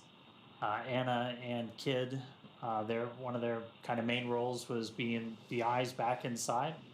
Very similar if you've ever watched the space station Spacewalk, where you'll have people inside who are able to kind of call out or fly a robotic arm or something. They're just a really important part of the team to make all of this work. Like, no spacewalk doesn't happen in a vacuum. It happens in a vacuum, but like you're never doing it solo. And so they were largely making sure that umbilicals didn't get hung up and keeping eyes on seals and stuff like that for the crew. So also keeping an eye on the umbilicals in case if it got wrapped around their foot, and just really acting as the assistant coach while the EVAs were underway. Right, we're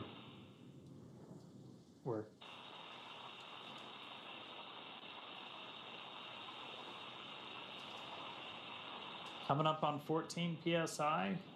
Again, we're already at the oxygen levels in the cabin that we'd look for. And so now we're just waiting until we get to that final pressure. Technically, the EVA is still underway. That's right. We have not yet heard the call out, EVA complete. That will be coming after we get confirmation that the repress. We're 9 minutes into the O2 washout. Less than 4 minutes remaining. Cabin PPO2 is 3.1. Cabin pressure is coming up on 14.1. I want to review a few things. So when the timer reaches 13 minutes, we're going to shut down the nitrox flow to suits. Then we're going to close secondary O2 valves, and then you can use your manual vent valve into slate. When your visors, do not disconnect umbilicals. How's happening? One's good. Each is good. One good. One too good. Dragon SpaceX, we are less than 2 minutes from a teeter's handover, but copy your call and plan, we concur. That was Jared just reminding the rest of the crew that when the timer hits 13 minutes, the order of operations, they have that manual valve there, and this is something that we've seen all morning is continual check-ins. EVA repress is complete, continuing suit washout. Copy that, SpaceX initiation. Great news there. Confirmation that Dragon repress is now complete.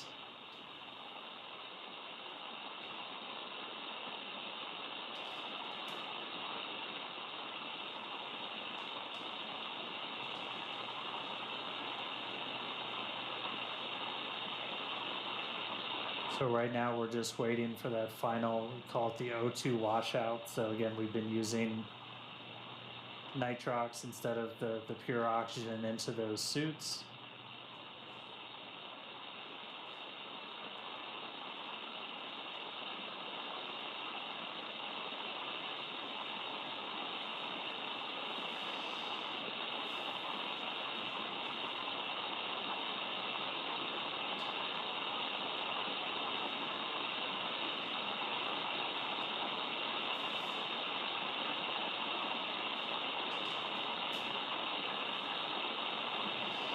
For anyone that has joined recently, unfortunately, you missed most of the fun. You'll have I encourage you to rewind. Yep. Go back about an hour. We have had successful completion of both Jared and Sarah's spacewalks. We saw them move through their test matrix and perform the suit mobility tests and the testing of the Skywalker mobility aid located at the top of the Dragon capsule. 1 minute to go. They moved through it quite quickly, really quite in the blink of an eye. And we've closed the forward hatch. We have repressurized the Dragon capsule, and we're now standing by for really the final operations of the morning. So yeah, unfortunately, if you only recently tuned in, you should definitely rewind and go back. There were some incredible views of the taking place during the EVAs. The crowd that we had in front of Mission Control here in Hawthorne was almost on cue. We're certainly excited, as were we, to see the views of Jared and Sarah emerging from the top of Dragon Resilience. It's been quite a morning, and I can't believe it's already almost 5 a.m. Pacific. We had There it is. Arming, disconnecting nitrox and suit.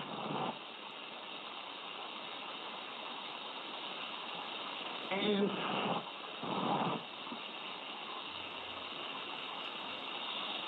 Coming yet? yep, please.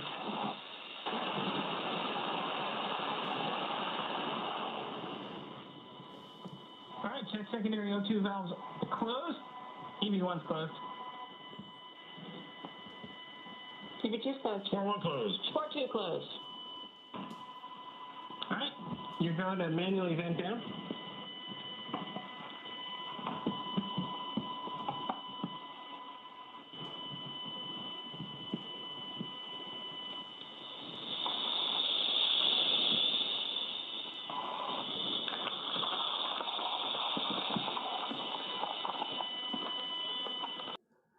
As we near to the end of the webcast, because we are just left about to have that final call for the EVA to complete.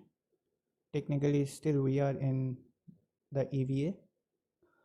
So finally, flying higher than any previous Dragon mission to date and reaching the highest orbit ever flown while moving through portion of the Van Allen radiation belt at an orbital altitude of 1,400 kilometers from Earth's surface,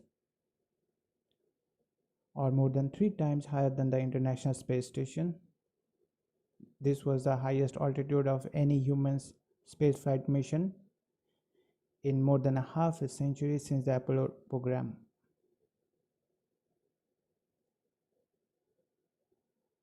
And we got the final call. EVA is now complete.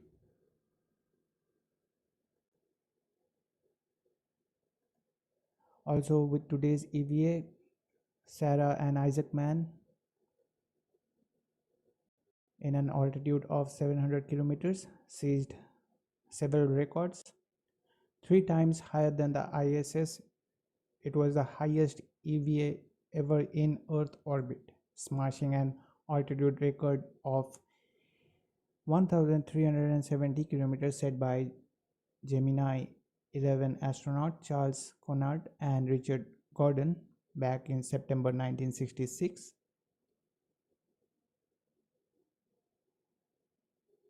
Also, Sarah became the youngest human to spacewalk, eclipsing first ever spacewalker Soviet cosmonaut Alexei Leonov. And jointly with Menon and Gillis, they flew the highest altitude ever attained by a woman, which they made it to make it more than double the 576 kilometers reached by astronauts Kathy Thornton, Nancy Curie, and Megan MacArthur across 3 Hubble Space Telescope repair flights between 1993 and 2009.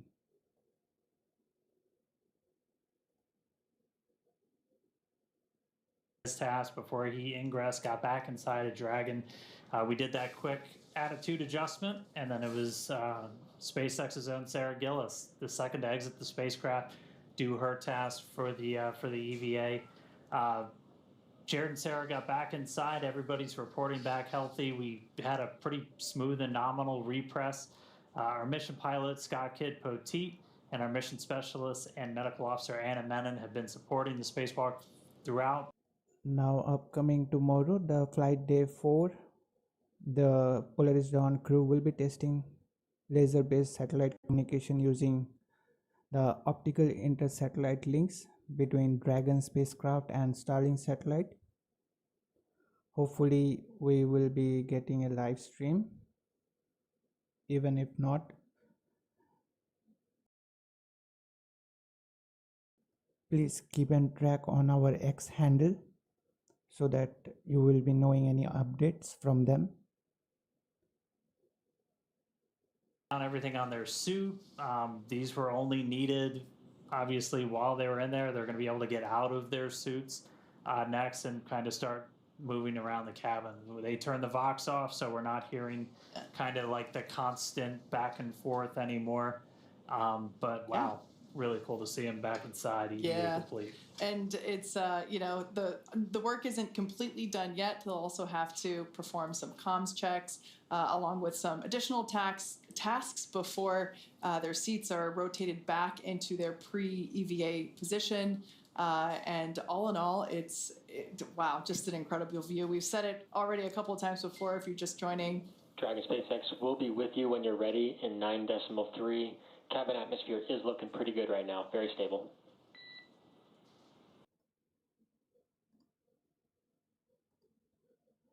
And following flight day 4, the flight day 5 will be the final full day on orbit. On that day, crew will be wrapping up all the research that they will be performing weaved in every single day of the mission. and following that we will be arriving the flight day 6. So in that day, having space suits donned, the Polaris Dawn crew will re-enter through Earth's atmosphere and then splash down off the coast of Florida at one of the SpaceX 7 sites and will be recovered by SpaceX recovery vessel, either by Shannon or Megan.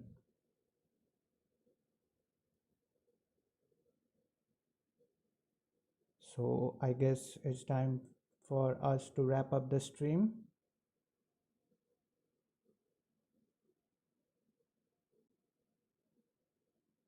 Dawn is the first mission in the Polaris program that will demonstrate new technologies, conduct extensive research, and ultimately culminate in a flight of SpaceX's Starship with humans on board. All of this while continuing to raise funds and awareness for important causes here on Earth. Now you can learn more about the program at polarisprogram.com. This has been an incredible mission. On day 2, Dragon went to its high apogee point, the highest point in its orbit, more than 1,400 kilometers. That's higher than any Dragon mission to date. This is the farthest from Earth anybody has been since Apollo, and in over 50 years, since 1972. And then today, the crew, first civilians to perform an EVA in space, first one in Dragon. Yeah, and the crew also the first to test Starlink laser-based communications in space. Excuse me, I got too excited. And of course, we'll also be back to bring you live coverage of Splashdown, which we are hoping to have in a couple of days, obviously weather dependent. But you can stay on top of all of the SpaceX updates by following us on X. Thank you for watching, and we'll see you back here real soon.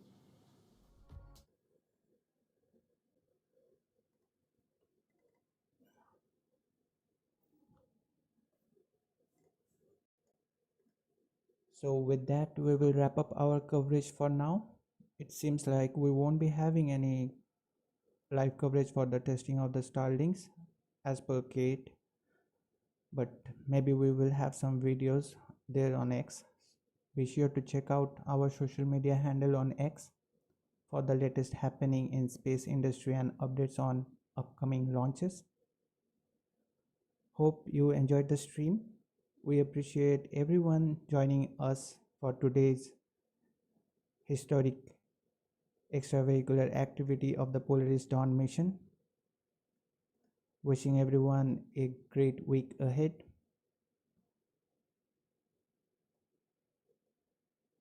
Thanks for watching. This is AstroYonder Live and me, Dipto, signing off for now, and we will see you next time.